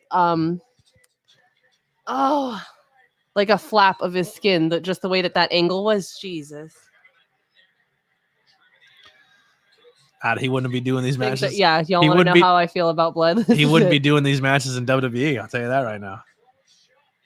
So the stipulations for this is your winner, your fall type. The kendo stick. How many unique weapons? So this would be considered a unique weapon. I don't remember. Oh, I think I picked 13. 13. Holy Because Hannah. they said each one's different. So like a kendo stick is different, right? But like, so there's 2 kendo sticks, right? That's that doesn't one. count as 2 different. That That's only one. counts as 1. Yeah, that's one unique weapon. I know that. I got that. A table counts as 1. Yes. You know, I went with a fun number. That's all I'm saying. Is the concerto used?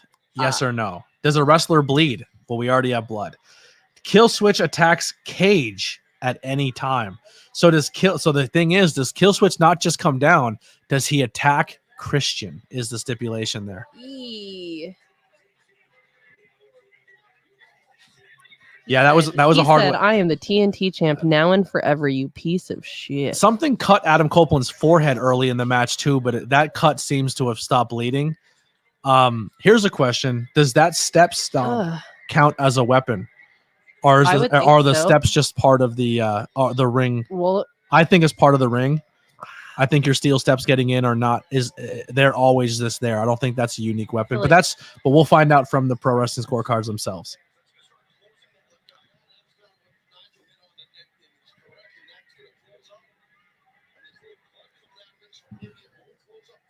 Oh, you're gonna impale him with it right in the throat.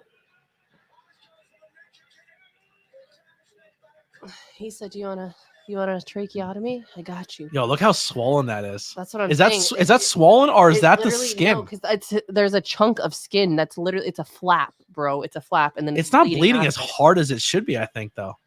He's gonna punch it though. He's gonna open it up more. Adam's probably telling him punch it. Fucking hit this cut. Open it up. Open that shit up. Yo, and these are me. Like that's. It's not even that bad yet. Papa Smurf, welcome to the stream. Who is Copeland versus Savage Christian? Adam Copeland. I don't know. He's a new guy in AEW. He just showed up. Well, here's your concerto spot. Chairs will be number 2, so that's 2 weapons. Mm-hmm. Kendo sticks and chairs. We're up to 2. Oh, you're right. It should be.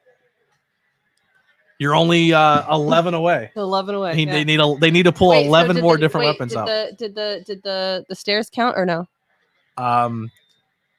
Not based in the way the rules are written. If he picked them up and used them, then yes. But as they're sitting there, no. Okay. All right. This I'm understanding more now. This is why we are thankful that Pro Wrestling Scorecards is here to be clear. Oh, look at the chair spot in the Boston Crab. That's a cool bit. I like nice that. Little move. There you go. There's a close up of his face. No. I know who Copeland is. I mean, that match going on now. It is. That match is going on now. If you're not able to watch the pay-per-view, Papa Smurf, check out our Discord. It's a great way to hang out and meet new people. Also, wink. Check out our Discord. If you're not watching it live, there's a lot of people right now in our Discord hanging out in the lobby, talking and participating in this stream. So definitely check it out if you're looking for a place to hang out. Weapons have the most detailed rules. Okay, does that when you count as click a the new question weapon? What mark is in the that? game. Okay, yeah. So when you're ever questioning anything, that? what? Does that count? That is a pipe. That is a unique weapon. Okay. It didn't connect though, so I don't know if it counts. Still counting it as a weapon. No, I think it has to connect. Well, listen, let's check it out. What was the exact stipulation? Weapons used or Used. weapons brought in? Used. So they said when you click the question mark, that'll give you the most detail. Mine's loading right now. Yeah. I think a lot of people are on the site, so it's a little slow at the moment. Because everyone's probably like, wait a minute, how do we do this? So now that Adam Copeland is using a kendo stick, it's not a second weapon. It's still the same weapon. Yes. It's one weapon. Yes. All right, so weapons used, question mark. You click on the question mark. I have read this. Number of weapons used during match. Each weapon is only counted during its first use. Example, steel chair. There you go. Object used to cut someone, broken light tube, pizza cutter, MDK. Opponent is thrown through an object. Simply throwing an object does not count. Does not make a count. Table, glass pane, door, etc. Wait, so this is just from bell to bell, right? Yes. So when he threw him through the freaking screen at the beginning and the bell rang.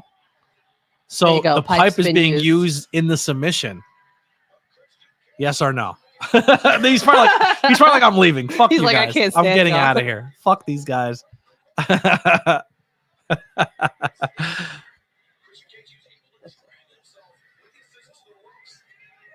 Counts. So we're up to 3. He had no choice but to tap out.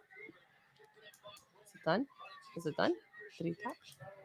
I'm confused. Let me go check my Discord quick. Is there any new in the welcome screen? Do we have people in the welcome? Oh, we have welcome. What do we got? Stuntcat Jr. joined the Discord. Hey, Stuntcat Jr. Alcor just joined the Discord. Carrot County just joined the Discord. Alex joined the Discord. Vader joined the Discord. Atomic Trash joined the Discord. Wow, look at that.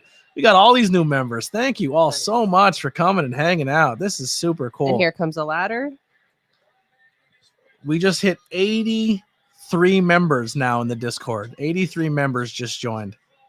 83 members just joined, or we have 83? We're up to 83 members. Okay. I was like, and there's 7 people in the theater hanging out. Whatever they're doing in there, I have no idea. I don't know what's happening in that theater. Things get crazy in there. Ladder. yeah. 4. Jesus Christ. He didn't put his hands up or anything. He ate that.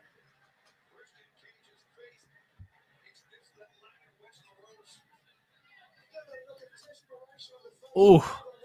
Oh, that's you? Alcor's you? Well, welcome to the Discord. Appreciate you. I feel like it's all core. It's all core, bro. It's all core. All core. Dude, we're getting new subscribers. We're getting likes. We're getting views. We're getting Discord members. What a successful night for World's End. What a way to end the year here in the Discord. In our stream, our community. I'm proud. I'm very, very proud. I'll be doing an episode tomorrow as well for New Year with the New Year. Actually, is that Monday or is that tomorrow? With the New Year is Monday. Like January 1st is Monday. Tomorrow's New Year's Eve. So Monday afternoon, I think we're doing a Discord. Opinion City podcast episode with our predictions for 2024 on Opinion City podcast. I'm going to be joining as a guest for that show. So make sure you guys check that out as well. Opinion City podcast, part of the Ben Frank connection.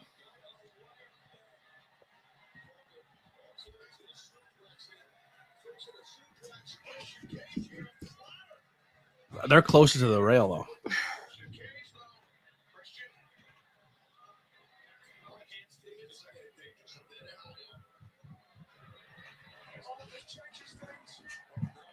Oh, no. Oh, no. Oh, Yo. I always think they're going to break their fucking legs. Something. Scares the shit out of me.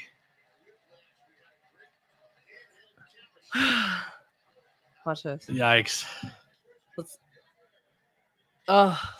Kill shot. Yeah, you have to come down. I have a whole plate of dinner here I have not even touched. I'm going to have to reheat. I was going to say, do you want me to reheat it? No, don't reheat it, but can you just put it in the fridge for now? No.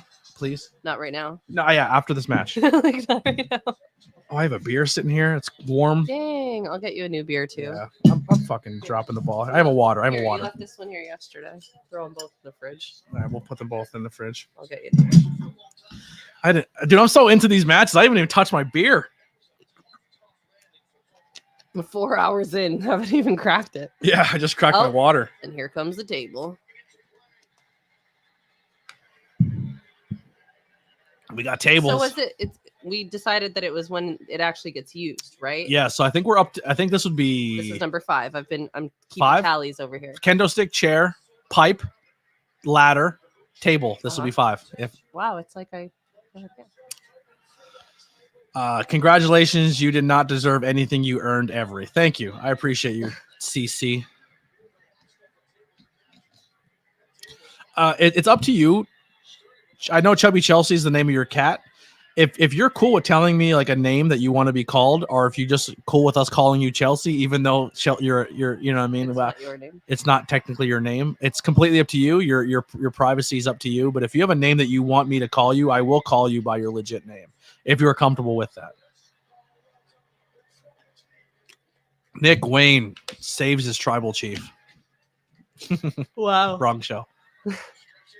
Oh, but he runs away as he gets hit with the stick. He's like, fuck that, I'm out of here. Saved your life for you to do something with. Oh.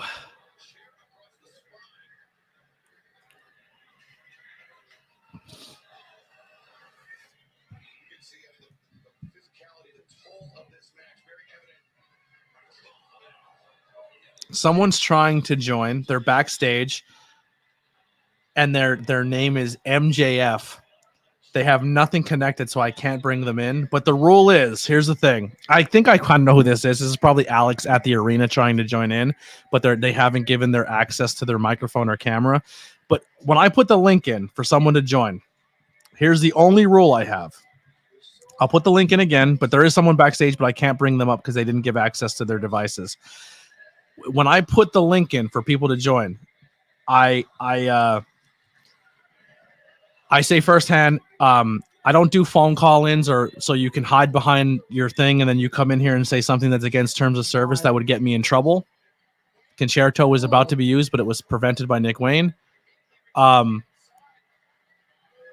If you turn your camera on right to the newts, he's not losing to a nut shot. So I'm watching you watching wrestling. You are welcome, Dante, Daniel, Martin. You're watching me watching wrestling. If you are watching yourself, then you can join in and we can talk about it together. But anyway, I will let people join, but you have to have your camera turned on. Oh, you're looking for the Discord. It's in my links below. So if you go to my links, that's in the thing. My Discord link is in there, but I will put it in the private chat. If I didn't understand why you were joining, but I will give it to you in the private chat as well. I'll put it in the main chat also. That's the Discord link to join. Here's our Discord link. If you want to join the Discord, I just posted that too on YouTube. I'll put it in all destinations. But if you want to join in and be a guest, you have to have your camera turned on just in case if someone comes in and says some craziness, your face is on there and you're eating that. It's not just going to be you hiding behind a screen and then you say some crazy stuff. But it is open to everybody. Spear through the table. There it is. Love it. All right, table's been used. That's fine. Thank you, whoever MJS is. Thank you for joining. You're in the private chat. Thank you for joining and thank you for hanging out. But yeah, check out that Discord.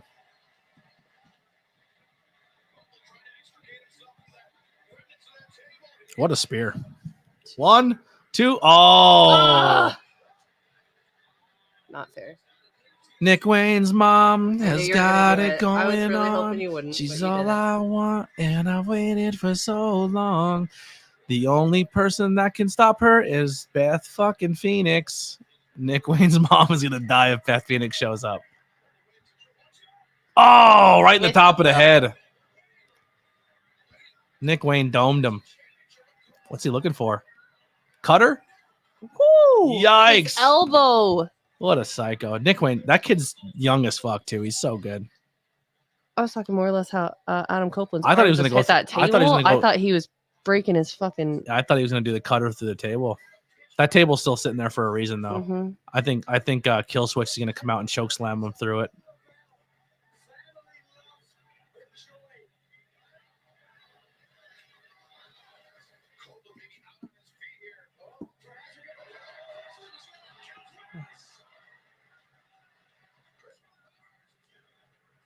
Wow. Good false finish. That's a good false finish. Notice what Edge did there, or Adam Copeland did there. Did not stare directly at the referee and give up the fact he was going to do a false finish. He's bleeding too. You see his elbow? That might be the blood from Adam. He has a hole in his elbow pad that literally has blood like Oh, really? coming out of it. Yep. All right. So so now they're moving the what the hell is that? lighters. Oh, they're lighting the table on fire. Oh, snap. Wait, does this count as a secondary weapon? Does a table and a table on fire count as two different weapons? No, it's still a table. But now fire is being brought in. It's just enhanced. Yo, they're dosing that motherfucker. Oh my God, they're going for it. Why do I feel like one of their hands are going to catch fire too?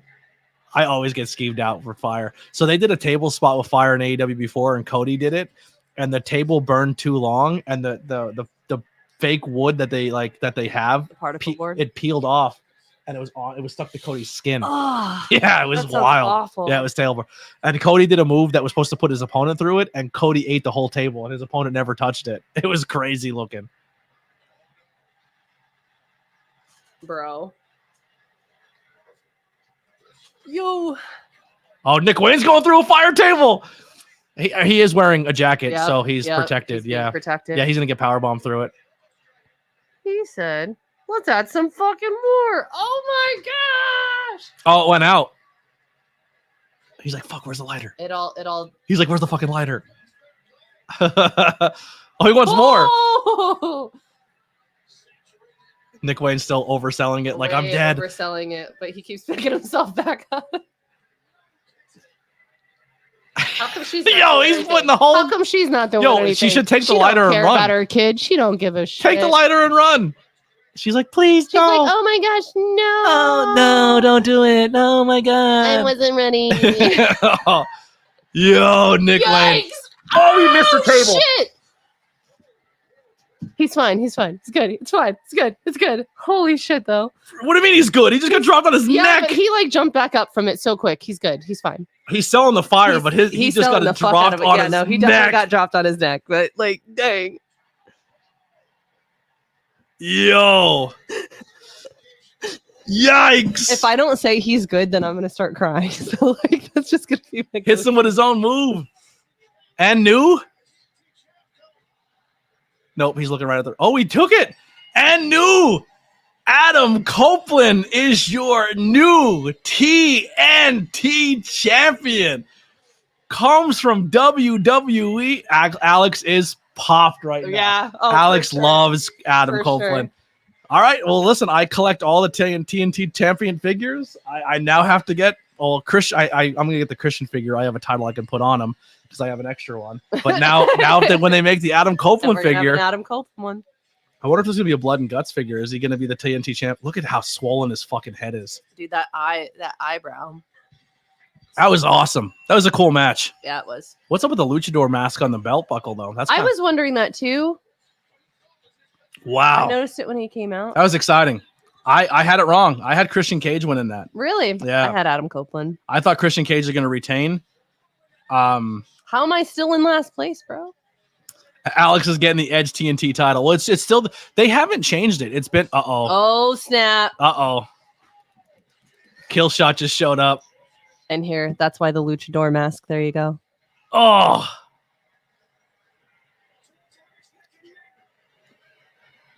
Bell to bell, so everything after this doesn't count. It's over. All scorecards are done unless the devil shows up. Then it still counts. At any time. At any time the devil shows up, that counts. Oh, we're still getting. I think we might get that concerto. No, what is he? Oh, he's gonna slam him on the open chair, dude. I hope Nick Wayne. If Nick Wayne's mom's not over there making sure he's okay, then he's fine. But that was a crazy crazy table. Yo, oh, that sucks. That can't feel good. He said stop. Wait, what is it? Oh, it's the contract uh-huh. because he won the Battle Royal. Uh-huh. Oh, so here's the story. Wait, he can cash in at any time. So he's cashing it in right now. Oh, But technically, well, hold on. Christian Cage never actually won the championship. Luchasaurus won the championship, and he forced him to give it to him. So they were co-champions. So technically, he won the title, but he was forced because he was Christian's guy. Christian took the title from him. So now he won another opportunity to win the title, and Christian's saying, "Give it to me again, so I could become champion." Now he's conflicted if he does he. Oh, they're whispering. Good storytelling. This is good storytelling. No. What? So he just gave him the contract and he's letting him take it back? He's gonna let him cash it in again. No fucking way.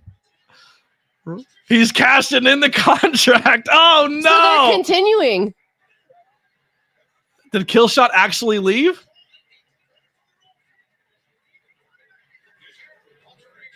Oh my god, bro. Well, wait, the bell rang again. The bell just rang again. But if so Killshot comes in and hits Christian, does it still count? Oh! Oh, they double shot the title. Yo! Oh How does this my count? god! How does it? Wait, it only goes for the first bell to bell, right? Right? Someone tell me what happens.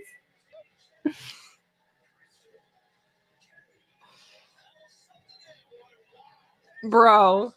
Nick Wayne's still just laying there. Your move, Pro Wrestling Scorecards.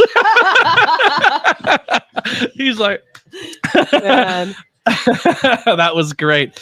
I would say that the cash in does not affect the card, I would say. Right. But well, because we didn't know they were gonna have it to cash in. Oh man. Edge won the title and immediately lost it. Oh my goodness. What busted him open? I feel like he just got busted open. Did he just do a quick blade job? Like, I'm wondering. Let me get a little. I have no idea. He literally just like ran in. So first match. Look at Killswitch carrying Nick Wayne in the back. First match is all that counts. So that the cash in had nothing to do with it. What a cool. That was an interesting story.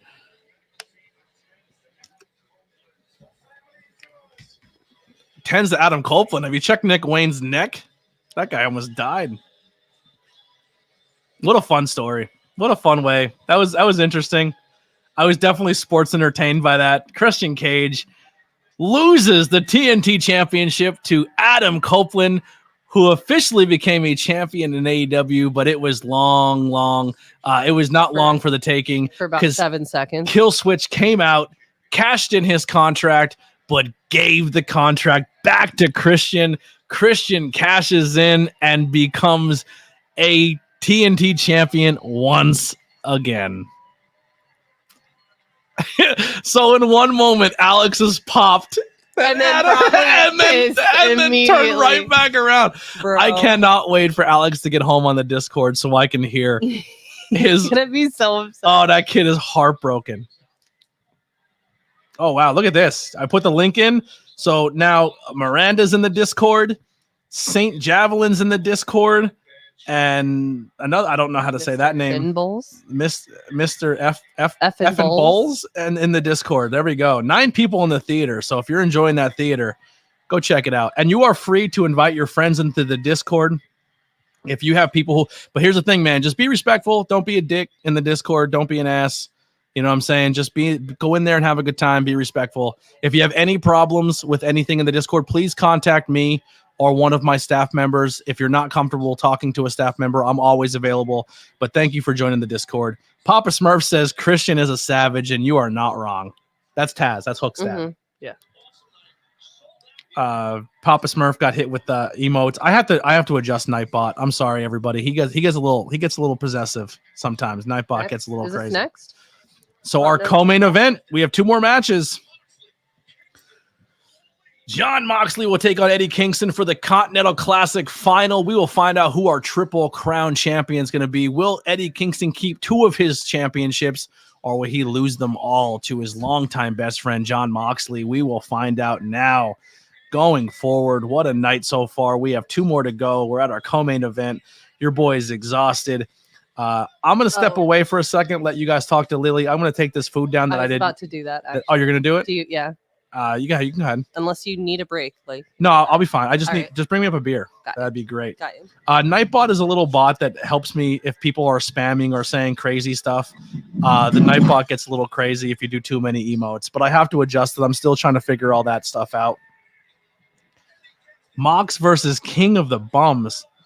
You know what, Nightbot? Boot Papa Smurf. Get him the hell out of here. How dare you? Eddie Kingston's a national treasure. You never call him a bum. Eddie Kingston's fantastic.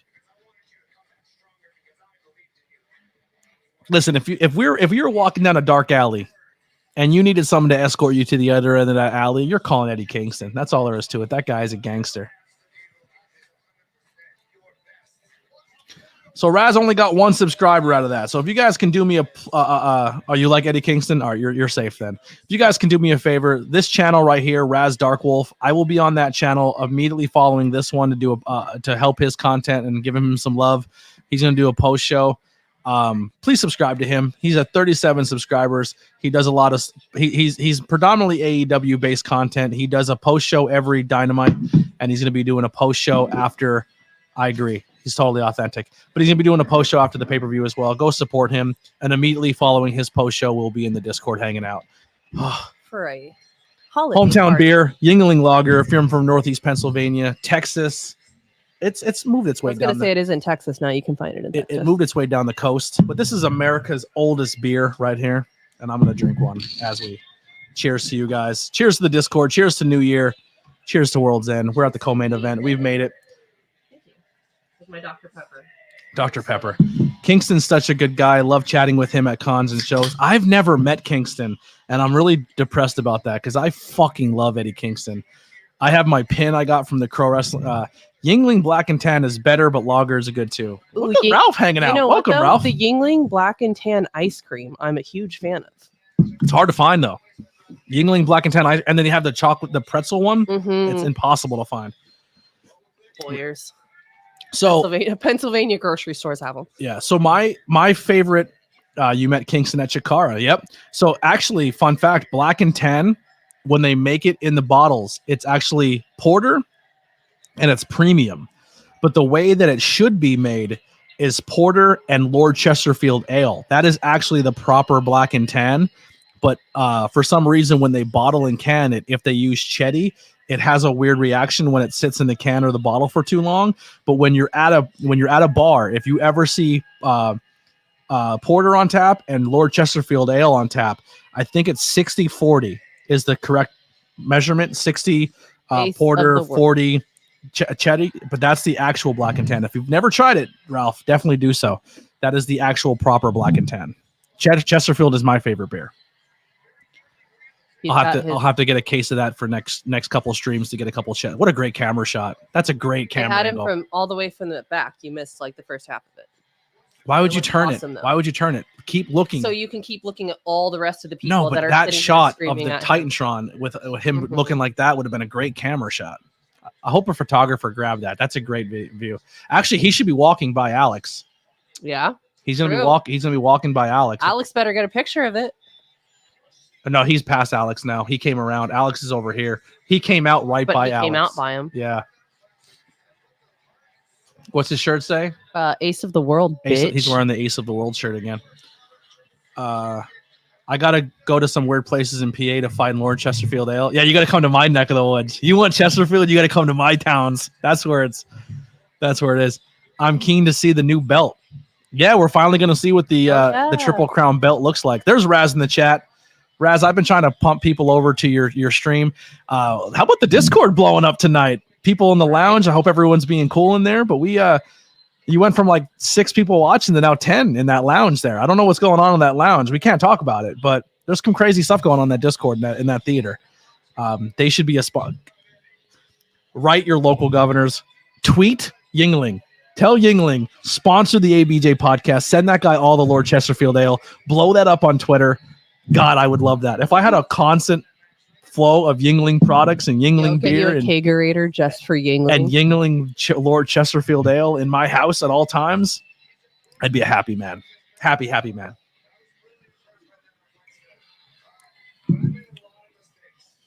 What a great night tonight, man. I don't know what our numbers are right now, how many people we're at watching total for the night, how many plays. I don't even know what our thumbs up is right now. Let me go look. 28. Holy shit. Let's go. It says 20 people currently watching, but I don't know what the actual plays are of the video. I don't know. I'm not really worried. I'm not a numbers guy, but I definitely can feel that we have a really good night going on tonight when it comes to viewers and everything like that. I'm so fucking thankful and grateful, all of you, for sharing this out and putting it out there and hanging out for going on 6 hours now. It means the world to me. We're at Theo Eddie. That's funny. That's cute. Like Uncle Eddie. Remember Tito Eddie? No, Theo. Theo. There you go. Yeah, but that's a big thing in in Korean too. They call and Bobby Lee's podcast Tito Bobby. Tito. Right. I think Tito's Filipino. Right, but Theo is Spanish for uncle. Yeah. 873 subscribers tonight. Wow. Look at that. Crazy. 29 likes. Almost at 875 subscribers. Just this week alone, man, it's been blowing up. We're growing, baby. It's so exciting. Thank you guys all so much. ABJ Yingling custom ale. Yo, if I got so popular that my local brewery made a custom beer for me, I would fucking pop. I'd be so happy. My own ABJ beer, that'd be great. This isn't just World's End. This is the worlds are just beginning for this channel. I appreciate that, CC. That means a lot. Love that. If you guys only knew how much I've been through this past year. Whew, this is a good night. I'm happy for tonight. What a way to end the year, 2020. I'm making 24 my fucking bitch. As you should. I'm making it my As bitch. you should. And I'm bringing you all on this fucking journey. Thank you so much. Opinion City Podcast, Raz, fucking Ben Frank Connection. The Dirty Heels podcast joined in earlier in the stream and got to chat with Kofi. We're doing cool shit, man. Honestly, I'm putting this out there right now. Look at that. He's gonna make out with him. Did you see that?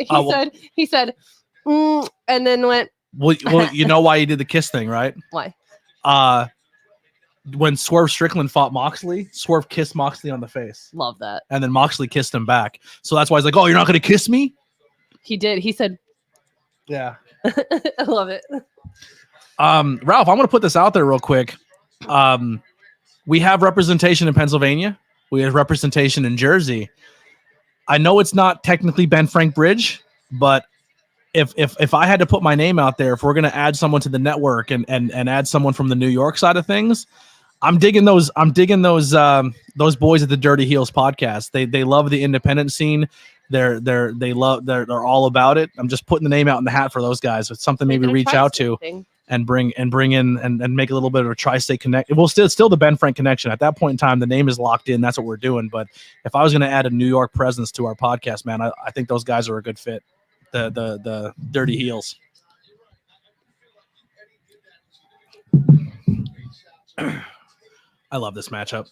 By the way, just put it out there. Kingston, black and gold boots.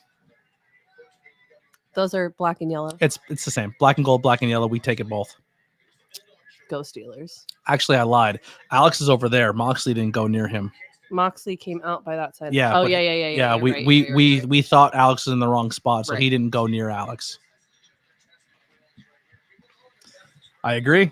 I'm definitely on the look for podcasters that I think fit the bill, that I think would be good fits. I'll definitely be putting suggestions out. At the end of the day, it's your guys' call. You guys brought me aboard, but I definitely think there's some people we can look at. One more like for 30 likes. There it is. This is crazy. Crazy. We're breaking. This is a big record night for us. Records here. The most subscribers I ever had in one stream. The most likes I've ever had in one stream. I don't know what our views are up to, but it's got to be impressive. And our Discord gained like 6 members tonight, which is absolutely bananas. Was it only 6? I feel like you had like 10, 15 in there. I don't know, but it's a great night. Great night for the Discord. Great night for the channel. It's a great night for the community. I'm just really pumped. Actually, while this match is going on, I don't want to interrupt it. Let's put the Discord in there one more time. I'm going to bring this up real fast. We didn't go over that last match. In first place, Rocker Chick, the 2-time champion, is saying, "Don't count me out." They are in first place. They. I don't want to mispronounce or misgender. They are at 97 points. D. Luster sitting at 93. Ryan Buck has plummeted down to the third place with 87 points. Dark Order creeping in with 84. Then Jay Mist are at we 83. counting chops? I forgot to count chops. Oh, there's going to be a lot of chops in this. Yeah, but that was one of the questions. Yeah, if you put under 35, you're probably, because he's going to get him in the corner and just go, bop, bop, bop, bop, bop, bop, bop. It's going to happen. I'm sitting at 6th place, just right outside the top 5, but I'm pretty far out with 74 points. That was nuts. Did you hear the head? Did you see it? Yeah, I heard his head hit. He like went over him. Oh, the ref's gonna Bryce is good. He's waving Bryce off. He said, "Get the fuck out of here, Bryce." Dude, watch. Oh, he went over. Yeah, by Eddie a Kingston lot. shouldn't be doing tope suicidas, you fucking psycho. You're built like a cannonball. You shouldn't be throwing yourself like that. I love him to death. What a nut. But let's see what Rocker Chick did real fast. What was that last match? That was the Copeland Christian match. TNT Championship. They big points. Adam Copeland pin. 6 weapons, not on the money, so that gives you +5. Concerto used, they said yes, no. Wrestler bleeds, yes. Christian attacks, no. And they scored big points, which is going to put them in first place at 97 overall points. What does that take you when it comes to, I think I just messed up. Doing all the neck shots. Let's go back. Factions, Pro Wrestling Scorecard. Overall, 107 points for the commish. And Rocker Chick sitting overall 6th overall all together for when it comes to what's going on. So Rocker Chick's doing great. I don't know if they're just part of our community or everybody else's, but that's pretty exciting. ABJ podcast up to 60 members right now on Pro Wrestling Scorecards. We're doing big things. People are joining Pro Wrestling Scorecards today. People are joining the Discord today. People are joining the channel today. What a great day. And we're 5 hours in. A measly 5 hours into our stream. I wonder what our watch hours are going to be after tonight. We're at 2,000 watch hours of 3,000. I think we were at like, what was it, 2004? Yeah, it's going to be, it should be pretty good. People hung out for 18 hours alone today. How to get monetized? It's easy. You just do a 13-hour stream and hopefully enough people stick around for the entire process. Nutty.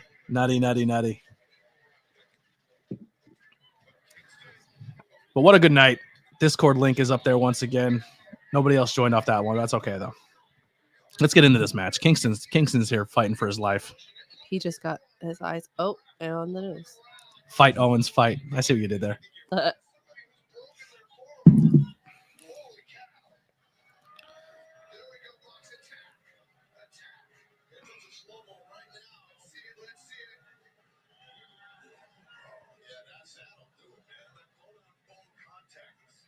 I wonder if that was part of the plan. Like sell a forearm, sell like. So he can't chop anymore. To tell a story, so he can't chop as much. Like take away his weapons, like everything that makes Eddie Kingston special. Like he just takes it away from him. Moxley's just beating. He's been going for the neck every freaking time.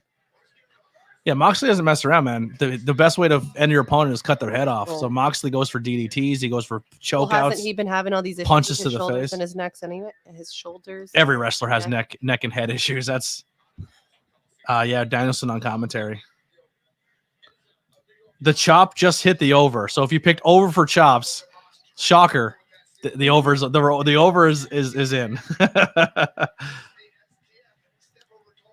What did I pick for this one?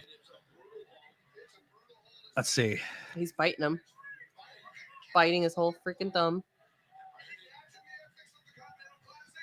I have Kingston winning by pin. I have the match time at 21 minutes, which might be generous, but we'll see what happens. Near falls, I have 5, and I put over for chops, which is already correct.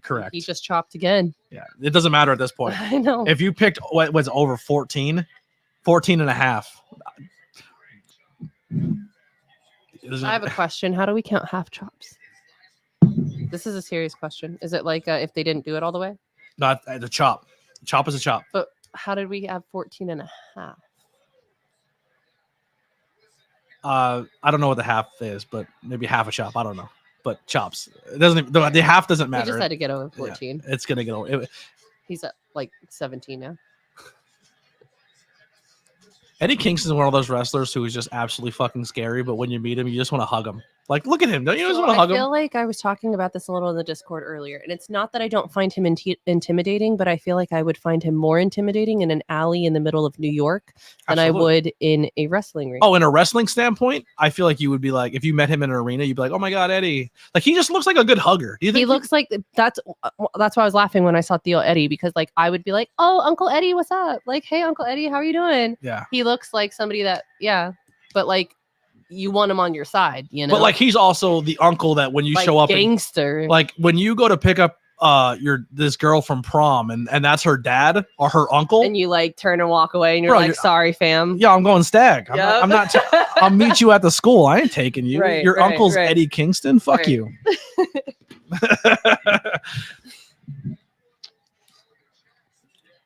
He's not a muscle bound dude. He's just, you can tell he's just kind of unhinged, and he's like, listen, I'm not afraid to be in a fight, but I love to be in one. You know, I mean, he ain't afraid to lose it, but he's not afraid to be in one either. Like he's just, I love him. Go ahead, do it again. One more.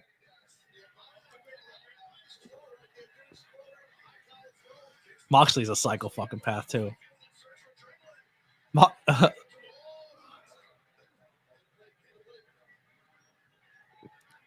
You haven't even seen Dean Ambrose. You know who Dean Why Ambrose do I know is? that name? It's John Moxley. I'm like, why do I know that name? When he was in WWE, he wrestled under Dean Ambrose. Gotcha. And he was in a team with Seth Rollins and Roman Reigns. They were called the Shield, and it was them three as a team. So essentially right now, the three best wrestlers in the world were all under the same team in WWE. That would be a good thing. In the chat, give her some suggestions of some there it is. There's the quick chops. The over's already done. There's 14 right here. Right. Put in the chat if you have any at the top of your head without Googling. If you Google it, it doesn't matter. I'm not saying it's a bad thing. But good Dean Ambrose matches. Let her see some good Dean Ambrose matches. Give her some suggestions for something to watch when it comes to Dean Ambrose. I have my pen ready to go.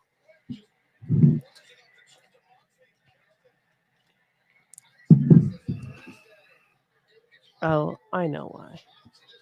Yo. He was a Grand Slam champ in WWE. He had every title. Every member of the Moxley? Shield. Yeah, every member of the Shield were all Grand Slam champions at one point in time. Ooh. I love that spinning back chop. And they're beating the dog shit out of each other. Mm-hmm. I'm gonna say right now, for how many matches are on this card, I don't feel beat. Like I don't feel like not one match, like, one match drug that made me feel like I fucking. Oh my God! Honestly, is this though, fucking over yet? I don't feel like this is dragging, but I'm looking at the audience and they're losing it. It's hard to keep their energy. It's hard to be in attendance for and keep 6 hours and keep your energy high. 74 chops so far. Yikes! Dean versus Drew, last man standing. Dean Ambrose versus Drew McIntyre, last man standing. I'm gonna be honest. When I was in London, there was 2 matches that I was just like I didn't pay attention to at all. Versus Dean Ambrose. Where? Dean versus Seth. Hold on. Dean versus Drew. Where? Which match? It doesn't say. It just says last man standing. Oh, last man standing. You're probably not gonna get Dean Ambrose versus Kevin Owens, Royal Rumble 2016. KO. Royal Rumble. We should just make a series where you watch matches. I'm totally fine with that. Y'all give me a match to watch. That might be. Lily's gonna start her own podcast. That might be content for the channel. That would be fun. Lily watches wrestling. Just my reactions to like these crazy matches. Dean versus Seth. Seth at where? It doesn't say. It just says Dean versus Seth. They didn't say a match. So we've got Drew McIntyre, KO, Seth Rollins. What else? It is. When I was in London, there was 2 matches that I was just kind of like, I'm gonna go take a break. I'm gonna go get beer, or I'm gonna just kind of. Wasn't one of them the Kenny Omega match? It was the multi-man match, yeah. But I was just really thirsty. I wanted a beer. By chance, are you going to the next All In London? Is that something you're looking to do? Are you looking to be in London for this year? AJ Styles versus Dean, and it's AJ Styles' first WWE World Title win. That's actually a pretty decent match. I guess I know who's winning that one. Yeah, Dean Ambrose versus Punk. Ooh, where's that happen at? I didn't even know that was a thing. ABJ and Lily on commentary watching old wrestling matches. All right. Why if not? you go, let me know because I will be there. We'll meet up, man. We'll go get a pint. We'll go get some chips. I'm not getting fish though. I'm not getting fish and chips. But if you're going to be in London, chips, or do you mean?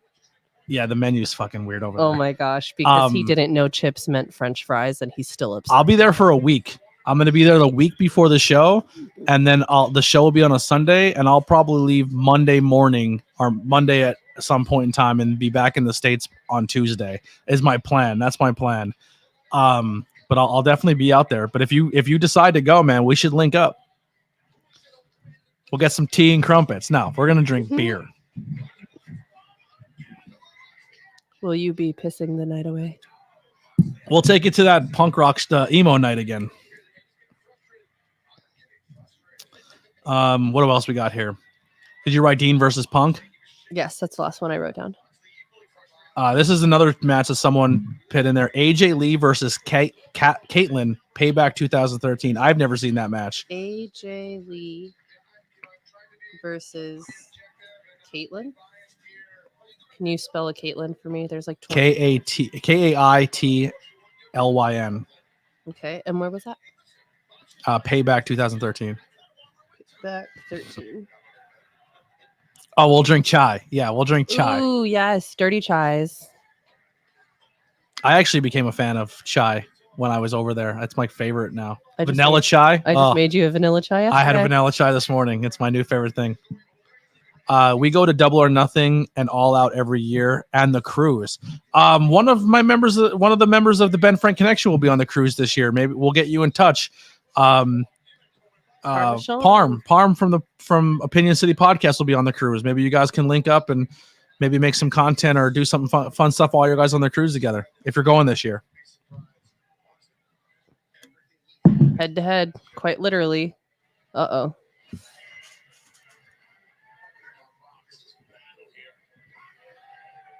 that Will Ferrell in the front? Just kidding. No, what's his name? Chad Smith. Chad Smith.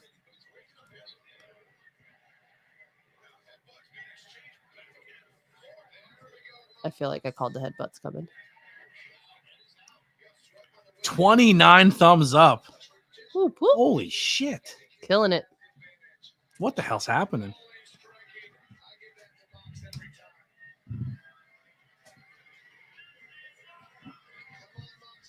This is awesome. You hear it?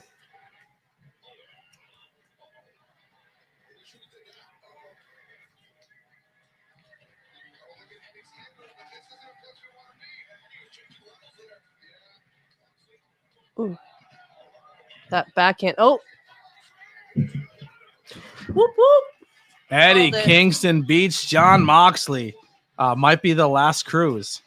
If this speculation is true, it might be. It might be. We'll see.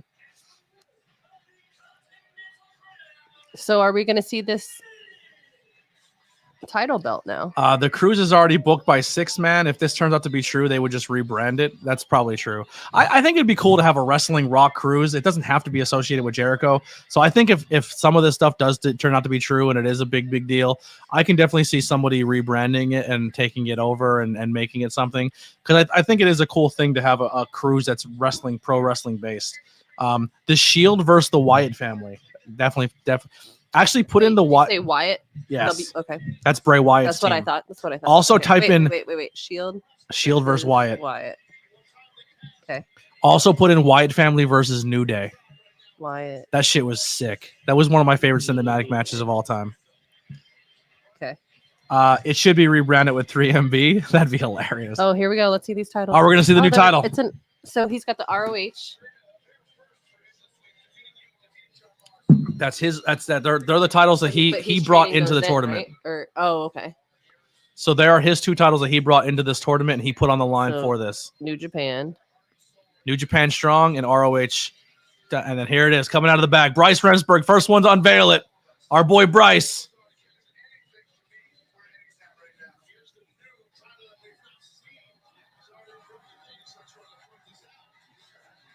I like the maroon on the inside. The burgundy, yeah. Yeah, the burgundy on the inside.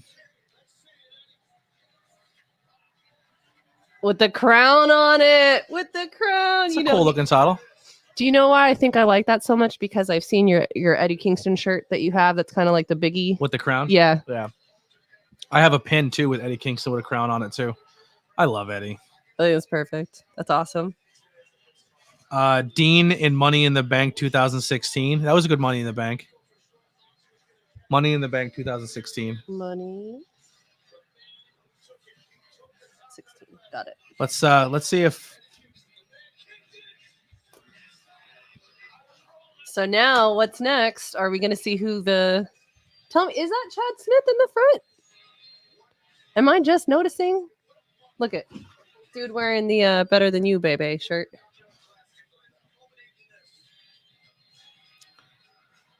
I'm going to follow AEW Wrestling real quick to see if they put a photo of that title up. Oh, actually, I wonder if it's on their Snap yet. Not yet. I don't know. They were having them as they were going before. So how about this? John Moxley is supposed to go on vacation. A fight breaks out backstage. All the top stars have to go away. John Moxley stays in the company, takes the world championship, and rolls with it. Everything else goes down. Moxley still doesn't take vacation, goes through rehab, comes back, changes his entire life, his entire diet, wrestling all over the world, still killing it as a performer, and not only puts over Orange Cassidy as being the one guy he couldn't beat, but he does it for his best friend Eddie Kingston too. John Moxley is the definition of an unselfish wrestler. The guy's fantastic. Ready? This is for a whole minute. Yeah. So congratulations to Eddie Kingston, but also, God damn it, John Moxley, you are a good human being. As soon as a photo is posted online of the title, I will post it so we get a really good look at that brand new title. But we are here, ladies and gentlemen. World's End comes to an end. Our last match of the evening, MJF. He's our scumbag. Will be taking on Samoa Joe for the AEW World Championship. The devil has been told will be unveiled tonight. Get your final predictions in. Who will be the devil? I'm saying it right now. It's Adam Cole. And I think some of the masked men are going to be the Kingdom are your new tag team champions, but Mike Bennett and Matt Taven. I think Roderick Strong is one of the masked assailants. And I think the other one is Kyle O'Reilly, all being led by Adam Cole. Get your final picks in. We will find out here tonight who the devil is. They literally just had it where you could. Yeah, no. They're going to post a photo of it. And as yeah. soon as the photo gets posted of You're like right. the glamour shots of the belt, I will 100% get them in the chat and get them going.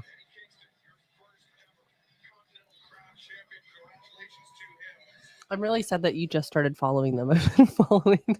I can't follow. So here's what I did. I recently on social media, I went through and I unfollowed everything on all social media, and then I'm re-following accounts that I need to follow. So if I follow you back and I was following you before, it was nothing personal. I just followed too many junk accounts and I had to clean it up. And I want when people go look at my following list, I want them to follow people who've been guests or things I really support and follow. So I'm kind of rebranding my social media presence when it comes to that. So but when you're on TikTok or when you're on Instagram, if you unfollow too many accounts in one day, they ban you. So I can't like anything on Instagram. I can't comment. I can't put captions in my posts. Like, I'm banned from everything on TikTok, and I don't even know how long for because nothing works. So they posted a video, but they haven't done a picture yet. Who did this year better, AEW or WWE? I prefer AEW, but I think I think WWE really turned it around with their booking with Triple H finally in charge. And I think going into 2024, I do think, boom, shatters his ankle. I think WWE will be a fun product to watch once these storylines are done and they can fully tell the stories Triple H wants to tell. Right now, they're kind of in this phase in WWE where they're still telling Vince stories. The Bloodline and a few other storylines are still Vince stories. But I think once Triple H finally gets those storylines done and he can finally rebrand and do the company the way he sees it, I think WWE is going to be a fun product to watch. I think wrestling in general is going to be fun to watch. TNA is coming back. GCW is killing it. There's just wrestling out there for everybody. If one company's not your thing and the other one is, there's nothing wrong with that. It's competition is good for professional wrestling, and all wrestling is fantastic. And just if Roman Reigns storyline is not for you, if the Judgment Day is not for you, then go and the US title might be your thing and support that. You know, there's so much layers to a wrestling show where if one thing's not your thing, it doesn't mean the entire show is bad. You know what I mean? But Orange Cassidy versus Dante Martin for the Dynamite for Dynamite, and FTR versus House of Black next week for Collision. There you go. Let's see if AEW posts anything yet. They just did a video. They did a clip. Oh, they did a clip, but I want a photo of the title. All right, let's check our pro wrestling scorecards before we get in the main event. It's already it started. Lusher is in first place with 107. Ryan Buck moves back to second with 104. Rocker Chicken Dark Order tied for third at 103. J-Miss and Dark Knight are really neck and neck with 97, 94. And I'm creeping in at 7 with Steven right behind me at 85. Lily's first time at bat, dead last. But that's all right. There's nothing wrong with that. You're trying your best. Welcome to the pro wrestling scorecard. Let's see how I did in that last one. Where was it at? That was the Triple Crown.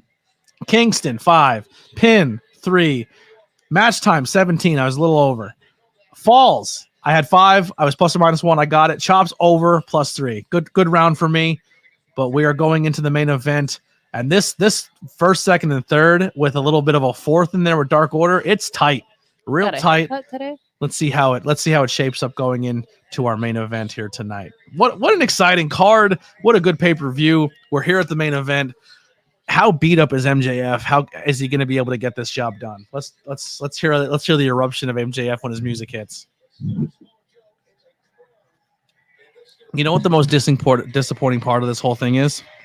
If Adam Cole is the devil, we will never hear. It's all about the dun-dun, dun-dun, dun-dun. That song.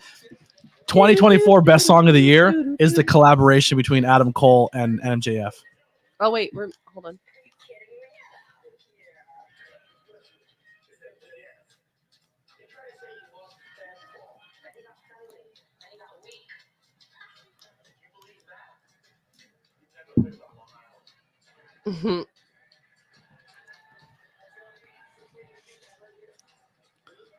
We got a promo right now. We're gonna let this play out. Give me a second. Coming from Long Island.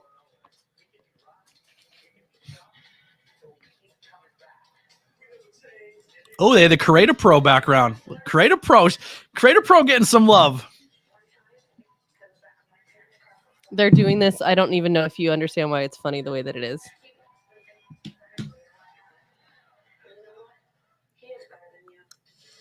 Well, that.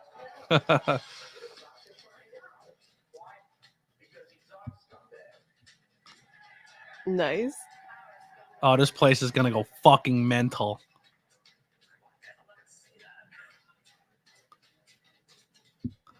Leo,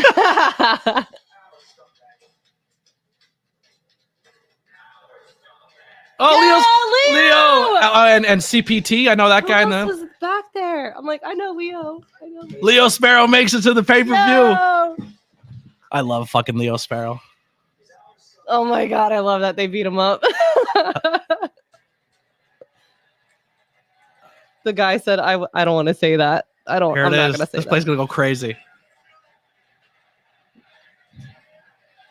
He's our scumbag. I got that chance started in London. True story. True story. I got when he eye poked in the first time. Good promo. Oh man, as soon as this music hits, this place is gonna go fucking crazy. There it goes. You know, it's all about the. No, I don't care. not at this point. It's in still time. the best. Not at this It's point. still in the time. best song of all time. It's the best collaboration song ever. Oh my goodness! What's the back say? The most magical place in the world. Oh, I don't know about that. Let's calm down. King of Long Island. Play into his crowd. He's like Bret Hart. At one point in time, everywhere he went, he got booed. But even though he was the worst person in the world, when he came to Long Island, everyone loved him. Yeah, he was over. It was the only, when he was like a pure heel and he was an absolute bad guy. Everywhere in the world booed him. But if he, how are you gonna wear a devil mask, bro? Because he's wearing the shirt that says "Better than you, baby." It's fine. Yeah. But when he would show up in Long Island, the place would fucking love him. It's a banger song. It's a banger entrance music.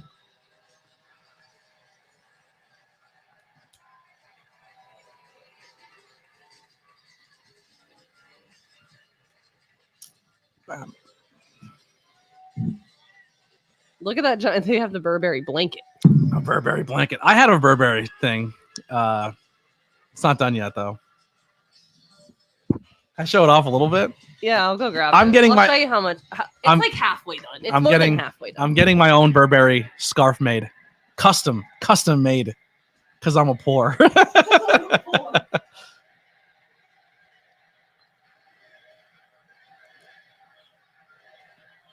So not only does Lily, who's been hanging out, make a lot of my logos and really supports the vlog, and she's super creative, she also does craft stuff. So this Gengar behind me is completely crocheted. It's huge. It's massive. It's a stuffed animal she custom made. It's fantastic. She's made me gloves, hats, scarves, the whole nine.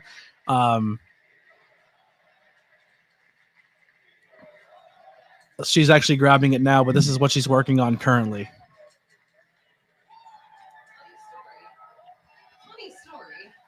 You don't have it? I have no idea where I put it. Is it in the box? Is it in the box? Maybe I don't have it. Maybe she sold it already. See, the thing. No, I think people are making custom masks. I don't think they're actually selling them. No, that one looked like plastic. The one the dude's wearing up front, that doesn't look like. Oh no. Wait, he's gonna be ringside. Wait, what? He's coming out ringside. Wait, what? He's the devil. There's no way. He's the devil. No way. Why would he be ringside? Why? Because that's his bro. No, like, because what do you mean why? Because he's there to fuck him. No. He's there to fuck him.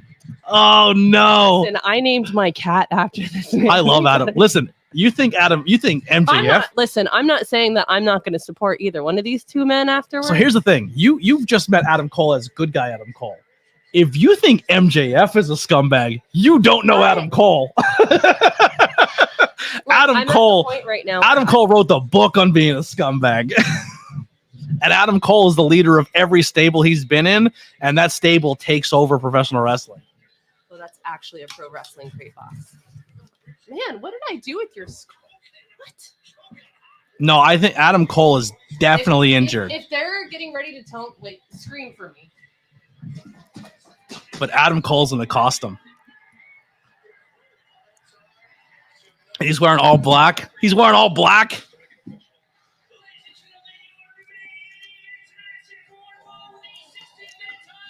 You keep your friends close and the devil gets closer. The devil's ringside. And I love it.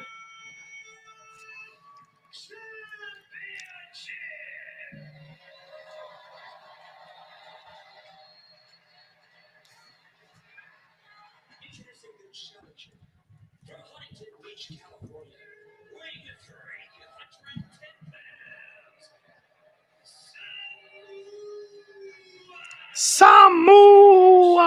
How do you say it like that?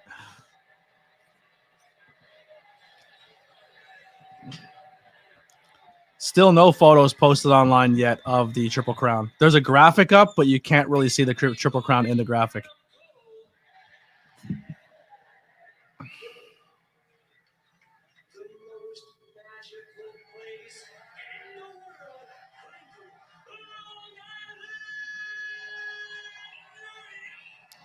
Yikes.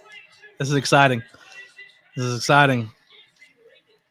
Can you hand me the chases quick? Not until I So I ordered the Better Than You Bebe team chase, the pops, the micro brawlers, and when they came in, I've never ever gotten chases.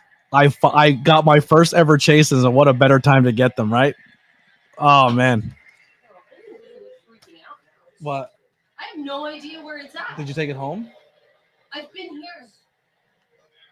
When did I take it home? I've been here. I thought you had it in the box in there. The box just has the rest of the extra jar now. I don't know what you did with it then. She lost my scarf. It's gone forever. It's gone. Here we go. Main event. Let's do it.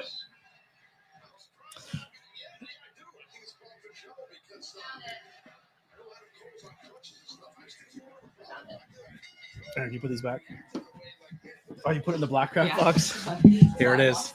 It's in the devil's box, the Black Craft box. How fitting. The box smells so good. Just be careful, it's still in pieces. Hold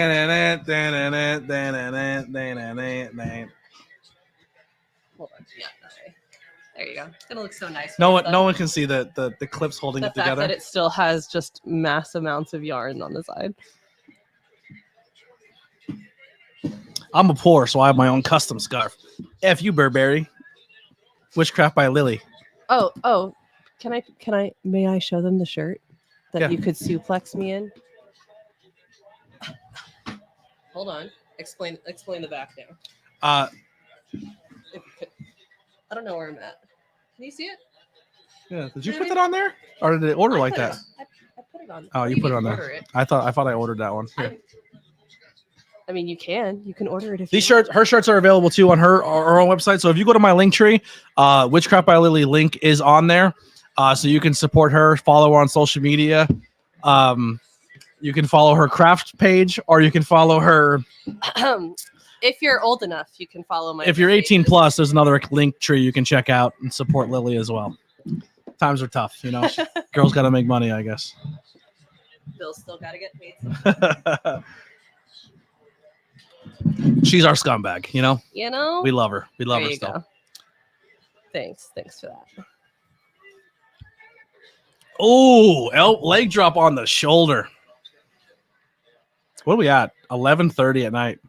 Does this go a half hour? Does this go till 12? I feel like we guesstimated it to end at 12. I said 11. 11. No, 11. we said you were starting at 6. It was going to be a 6-hour long stream. That's midnight. Yeah. It's okay. I can still math. 11 in the Discord in the audience.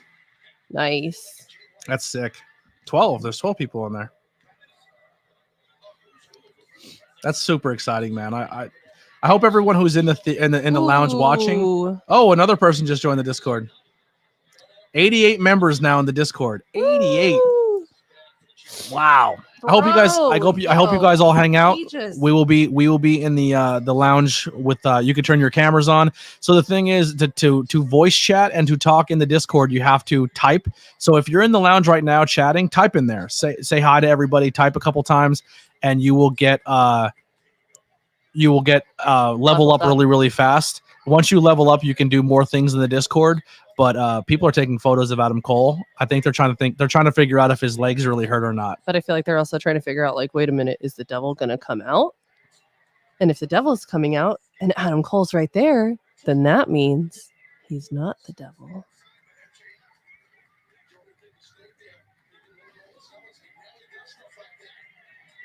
Or are people trying to think if he has a devil's mask hidden on him, like he puts it on? Oh, yeah. Yikes.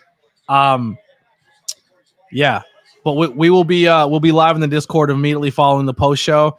You guys can turn your cameras on. You can turn your voice chats on. We will be in there pretty much most of the night, hanging out, talking pro wrestling, and just hanging out. Throw on a fun, ugly sweater if you feel like it. Yeah, it's supposed to be an ugly sweater. So if you have an ugly sweater, bring it. If you don't, like me, just bring your ugly faces, like I do. You know what I mean? 26 people in the chat live now watching. Thank you guys all so goddamn much. If you want to hang out with us after Raz's channel tonight, there's the Discord link. Join our Discord. If you want to support ABJ, I do have links below for all social media as well as merchandise. I do have a Patreon, but I think once I get monetized on YouTube, I'm going to disband the Patreon because I don't really have a lot of people on there anyway.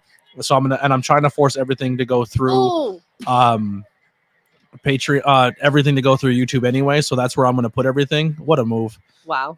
Also, if you enjoy listening to podcasts or you're subscribed to places like Apple Podcasts or Spotify or anything like that, search the AB. Oh, he legit kicked him in the fucking face. Wow, what a spot. Search the ABJ podcast anywhere you listen to podcasts. Make sure you like and leave a 5-star review. That would be super helpful. And check out that content. I work really, really hard on it. I do interviews as well as pro wrestling content. In 2024, I'll be adding beer content where I'll have guests come on and we have a couple beers and just shoot the shit. I'll also be adding pop culture content. So I'll be doing TV, movie, comic book, what else did I say? Movie, album, like music albums or bands. So pretty much whatever is your passion. You tell me what it is. I watch it or look into it, and then we come onto a podcast together and talk about things you're into. So you're going to see a lot of independent wrestlers coming on the podcast to talk about things that aren't professional wrestling. So I have, for example, a wrestler coming on, and we're going to watch the movie Lighthouse, and we're going to review the movie Lighthouse and talk about it. And we're going to learn about that wrestler, but also things that interest them that are not professional wrestling. So it's ways to get involved and not talk about just the interest they're in, but also fun things like movies, comic books, and anything pop culture. So there's a lot of fun content coming to the channel very, very soon. Jeff Jarrett is a devil. I'm so happy he'll be the #1 contender to Eddie Kingston's title. Wow. Wow. It's a hot take. That's a. Why would the devil go for Why did Jeff Jarrett come out at the very beginning? Why would the devil go after MJF, but then swerve and go for the Triple Crown? I mean, Why not? It's not shooting down your take, but it's a tough sell. It's not Jeff Jarrett. That's a cool concept. Yeah. So I have some people picking out some. I know some of the movies we'll be doing is a lot of. I'm doing horror movie stuff, so it'll be pop culture, but also horror movies. So there's going to be a lot of cool stuff coming to the channel. So even if you're not into pro wrestling, you're going to see we have movie reviews and a lot of other fun stuff coming. So 2024 is going to be exciting. I am looking. He said, "There's my foot." I am looking to get new content and working on that new equipment, cameras and stuff. So and vlogs. I'm grinding. It's tough. I'm restarting my entire life over at 38. What am I? 37 years old. But we're grinding, and I appreciate you guys taking this ride with me. I've been at this content thing now for 6 years, and it's been slow grinding, but we're killing it. We're trying, and I appreciate you all for hanging out with me here tonight. Devilhausen, are we riot? MA saying it should be Devilhausen. Your devil's ringside. I'm telling you right now. Adam Cole is your devil.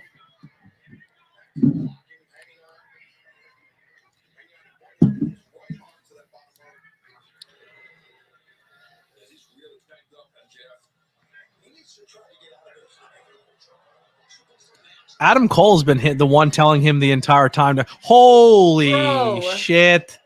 He just muscle busted him on the fucking ring. MJF is taking unnecessary shit this entire. Say what you will. If you think Roman Reigns is your tribal chief going into 2023 and you don't think MJF has outworked everyone in this business except maybe Seth Rollins and Will Ospreay, you're fucking crazy. MJF, Orange Cassidy, Will Ospreay, Seth Rollins, Gunther are your workhorses of 2023. On the female side, it's Athena, and that's it. Tony Storm. Tony Storm came in late, but Athena's been holding it down for a long. Rhea's been a champion for a year, but all year she's been killing everybody. She's been since before 2023. Yeah, but Rhea hasn't had like a serious competition yet for her title. Honestly, it'd be way more fun hearing wrestlers talk about anything other than wrestling. I love the concept. That's the Speedball. I totally agree. Speedball's in that category too. If you want to hear an episode with Speedball, I interviewed Speedball Mike Bailey. It dropped a couple weeks ago, so that's out there right now. Speedball Mike Bailey interview is out now, so go check that out. But yeah, it's we're trying to bring new things in. It's gonna be a lot of fun. And the door's open to anybody. It doesn't have to be professional wrestlers. If you want to come on and talk about something other than pro wrestling or do an interview or do something of that nature, hit me up. I have in my link tree, I have a thing you can fill out to be a guest. Yeah, applications to be a guest. If you don't want to fill an application, don't just DM me. We'll work it out.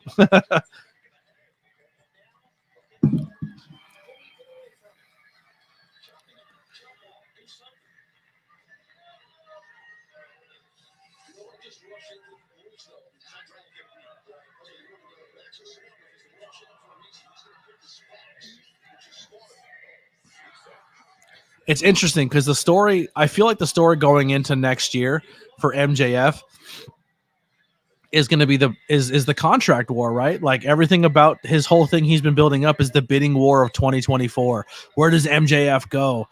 And will his bargaining chip be that title?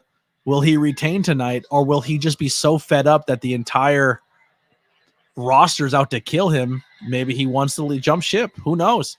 He can't trust nobody. He wants to leave the company. That could be part of his storyline.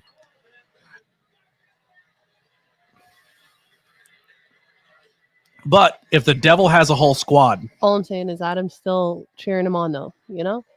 If you think it's just for the story, it's just for the story. If the devil is Adam Cole, and he has Kangaroo, Taven, Roderick Strong, in my opinion, Kyle O'Reilly returning from an injury, as well as Mike Bennett, he has a full squad. The Devils have taken out and Joe, and now he has Joe, so that's a full squad of people that the Devil have. MJF's alone, but the Devils took out the Acclaimed, so there's 3 people there. The Devils taking out Hangman, there's a person there. But who's that 5th guy to take out the Giant? Who's that big man who can help out Team MJF? And my pick is Wardlow. Wardlow is bloodthirsty for MJF, but I think if Wardlow sees that MJF changes as a person and he needs his help, they were friends at one time. Yo. Jesus Christ. Yo, that legit looked like his arm came out of socket for a second. Honestly, that looked awful. Replay that.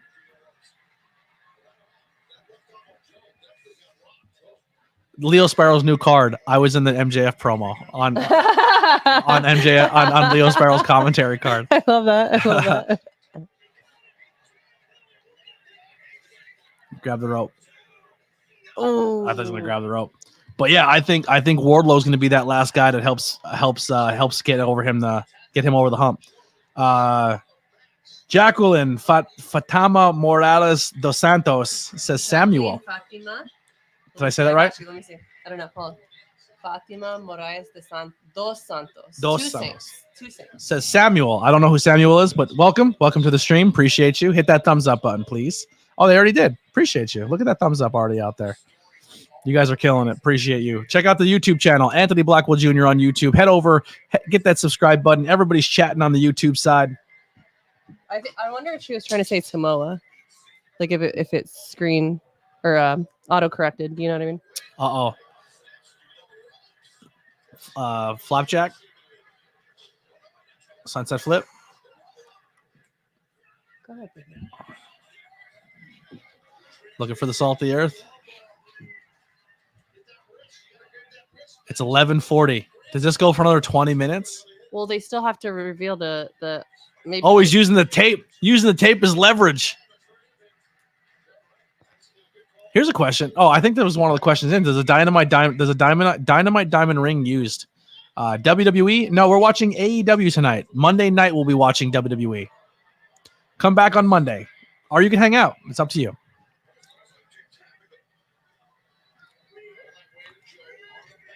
Oh, you only got one beer, did you?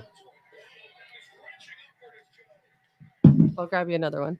Just Don't worry about it. I'm like, just give me a minute. No, I'm not gonna make you walk away in the main event. That's terrible. Appreciate you. I don't need a beer Not that that bad. I think that you would make me. I don't there's no need for a beer that much. Here, help me out. It's in Spanish.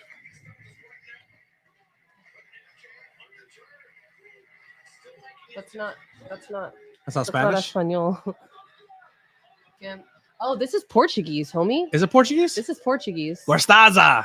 I know that one. That means hot chick. I learned that from a Portuguese person. Gorstaza. I don't know. Yeah, if Gorstaza is pretty girl or something like that, or hot chick. I feel like pretty girl, pretty, or No. like you're pretty, That's what I learned. but not. I don't know. I could be wrong. Barzil. Anyway, approaching 6 hours on the stream. This is crazy. I can't believe we did 6 hours tonight. I'm doing great. Doing great. Does it go all the way down to MJF cost Cody? Does Adam Cole throw in the towel? Oh, No. he doesn't have a towel to No. throw in. I don't think that's the case. I think Joe starts getting the upper hand. It looks like Joe's about to lose, and I think the devil makes himself seen. When MJF finally has Joe taken out and conquered, is when the devil shows up. Uh-huh.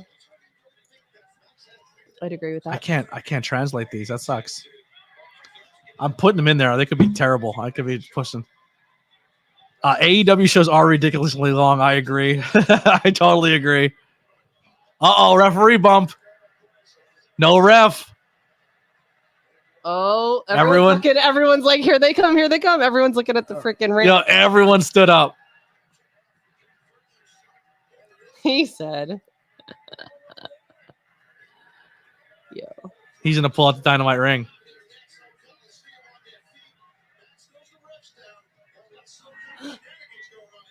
He's our scumbag. He knows. MJF got the ref out. Ooh. He's our scumbag. So someone's trying to start it.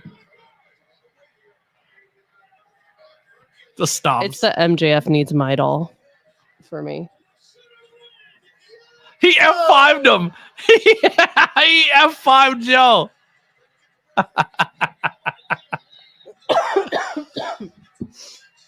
Lights go out. Crazy. Beautiful. That's my best friend.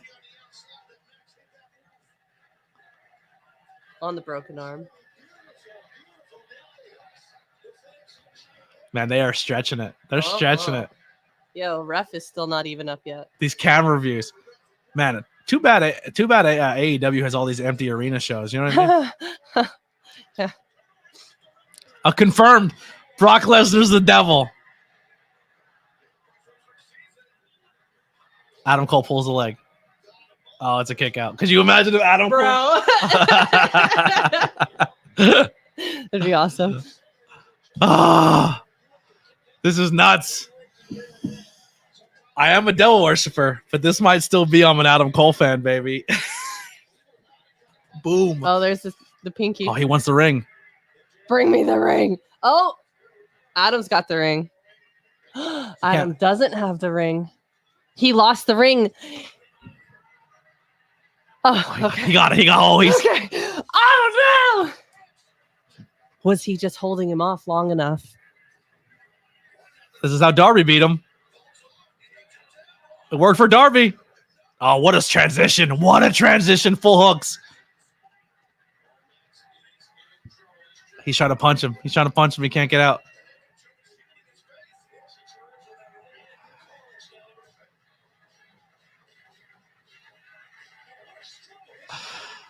Dude, Adam Cole and MJF are so good at controlling a crowd. Like those small nuances, so good.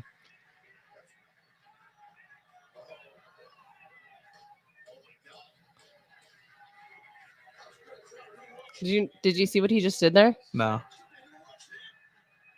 He had the crutch in front of him. He choked him out. No. Samoa Joe choked him out. No. He took too long to give him the ring, and MJF had choked out by Samoa Joe.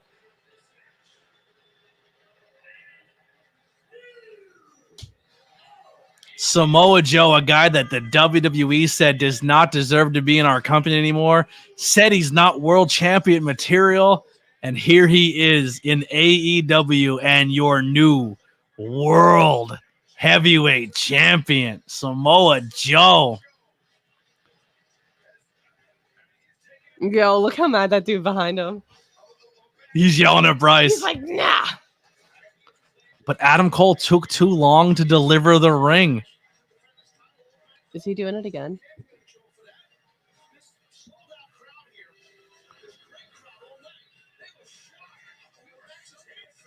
Look at. He's not on the crutches at all anymore. Oh. By submission. What did I put? If I put pin, I'm a fucking idiot again. Because I picked Joe to win. I picked submission. Thank God. I didn't pick Joe to win. So I'm definitely dead last. Joe left. He's left. He left the building. Adam Cole's in here. Here we go. We got 13 minutes left. He looks like he's going to cry.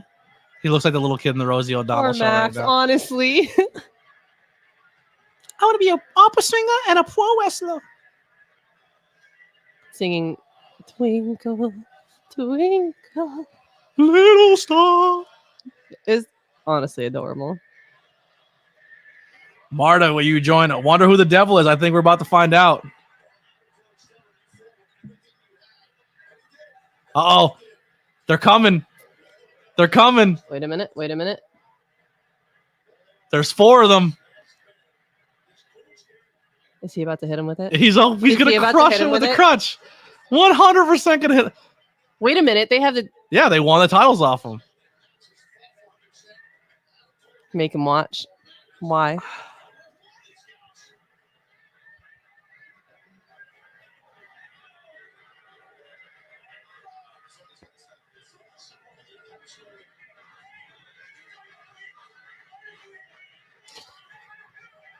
Here's the story. Oh, snap! Hit me!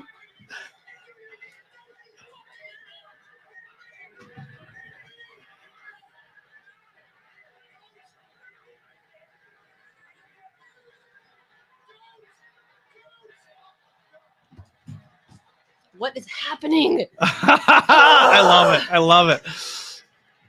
Bro. Lights are out. Can't stand. Just gives Adam Cole just enough time to put a mask on. Oh, snap. There's your devil. Unfortunately, here we go. ABJ called this months ago.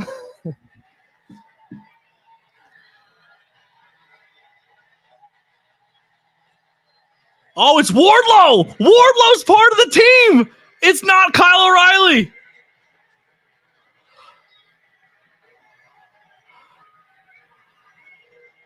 Wardlow. Oh.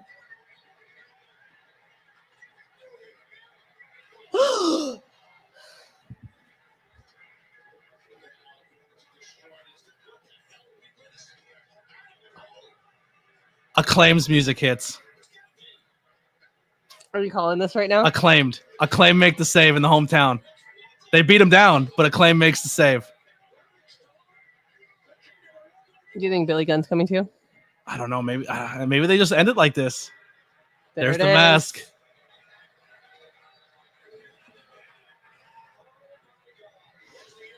Adam Cole is Danhausen and best friends. I hear many best friends are wearing similar masks. Well, no, it is official. Adam Cole is the devil. No Kyle O'Reilly, though. It's Matt Taven, Mike Bennett, your new tag team champions. It's a miracle that, Roderick Strong's able to walk. But Wardlow is your other devil. Look how much taller Taven is than Wardlow.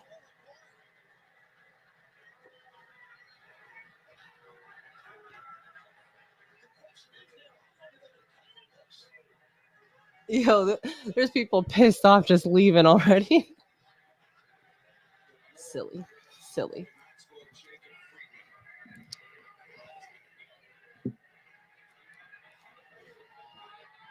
I'm just saying, if that's how it ended. All of those That's people who have been clamoring that the devil is going to be all these people, I've been telling you, it's going to be Adam Cole. I told you. You didn't listen. All right. One last time for tonight. Your pro wrestling scorecards, your finals. Who won? Who got it all? D. Lusher's going to tied for first place. Ryan fucking D. Lusher at 124 apiece. Dark Order 115. And ABJ breaks the top 5. Fourth place at 110. Well, I didn't. You're not last. I'm not last. Not last. But there it is. There's your final. Thank you, everyone, so much for playing Pro Wrestling Scorecards If you want to play along for our next pay-per-view, here's the best way to do it. Join this link right here. It's 100% free. It costs you absolutely nothing. Once you sign up and join, head to the factions tab, join the ABJ faction. It's like I said, 100% free. I'm going to bring up the screen one more time. So once you go to this website, you sign up. This is what you're looking at. Your next pay-per-view will be here. You can see the results for everything. You sign up, then head up to factions, and then join the ABJ podcast faction. You can join every other one too. There's a lot of good content creators. Cultaholic is there putting you over. Matt Men, Pro Wrestling Scorecards. But let's get this number right here, 60. Let's hit 100. Let's get 100 people playing Pro Wrestling Scorecards. It's completely free. It's the best way to play along. Ask the people in the chat. They said everyone signed up and then hung out for 6 hours and watched this stream. Huge thank you to Pro Wrestling Scorecards for hanging out with us tonight. They lasted. I don't know if they're still here, but they lasted for a very, very long time joining. A lot of you came in pretty late with MA Solo, Soko. Marta came in here. A lot of people just joined the Discord for the first time tonight. We got a lot of new members. If you guys want to join the Discord, I'll put that in one more time before we get out of here. My buddy Raz will be live immediately following this stream. If you want to do a post show and come hang out, that is open for everybody. Still here. They're still here. 6 hours later, Pro Wrestling Scorecard still hanging out with us. There's our Discord to join.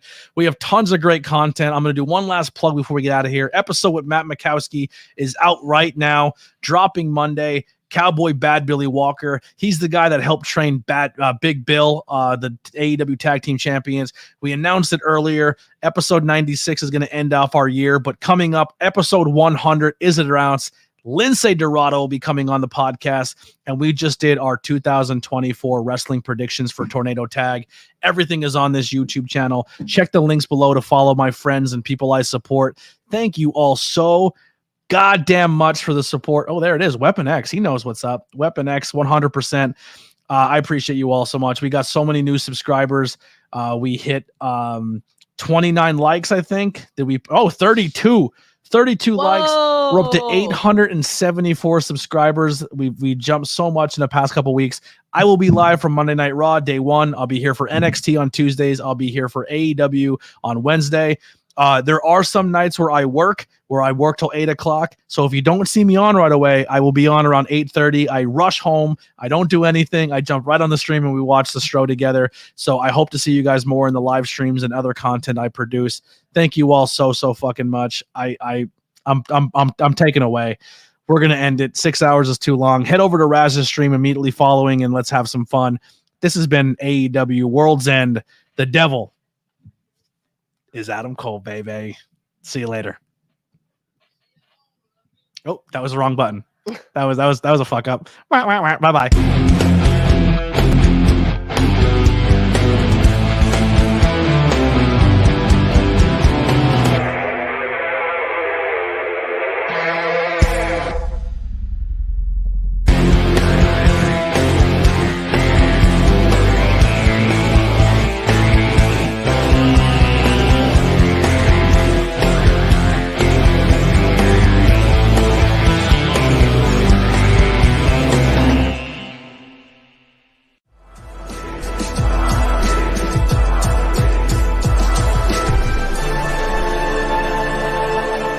Thanks for watching this presentation.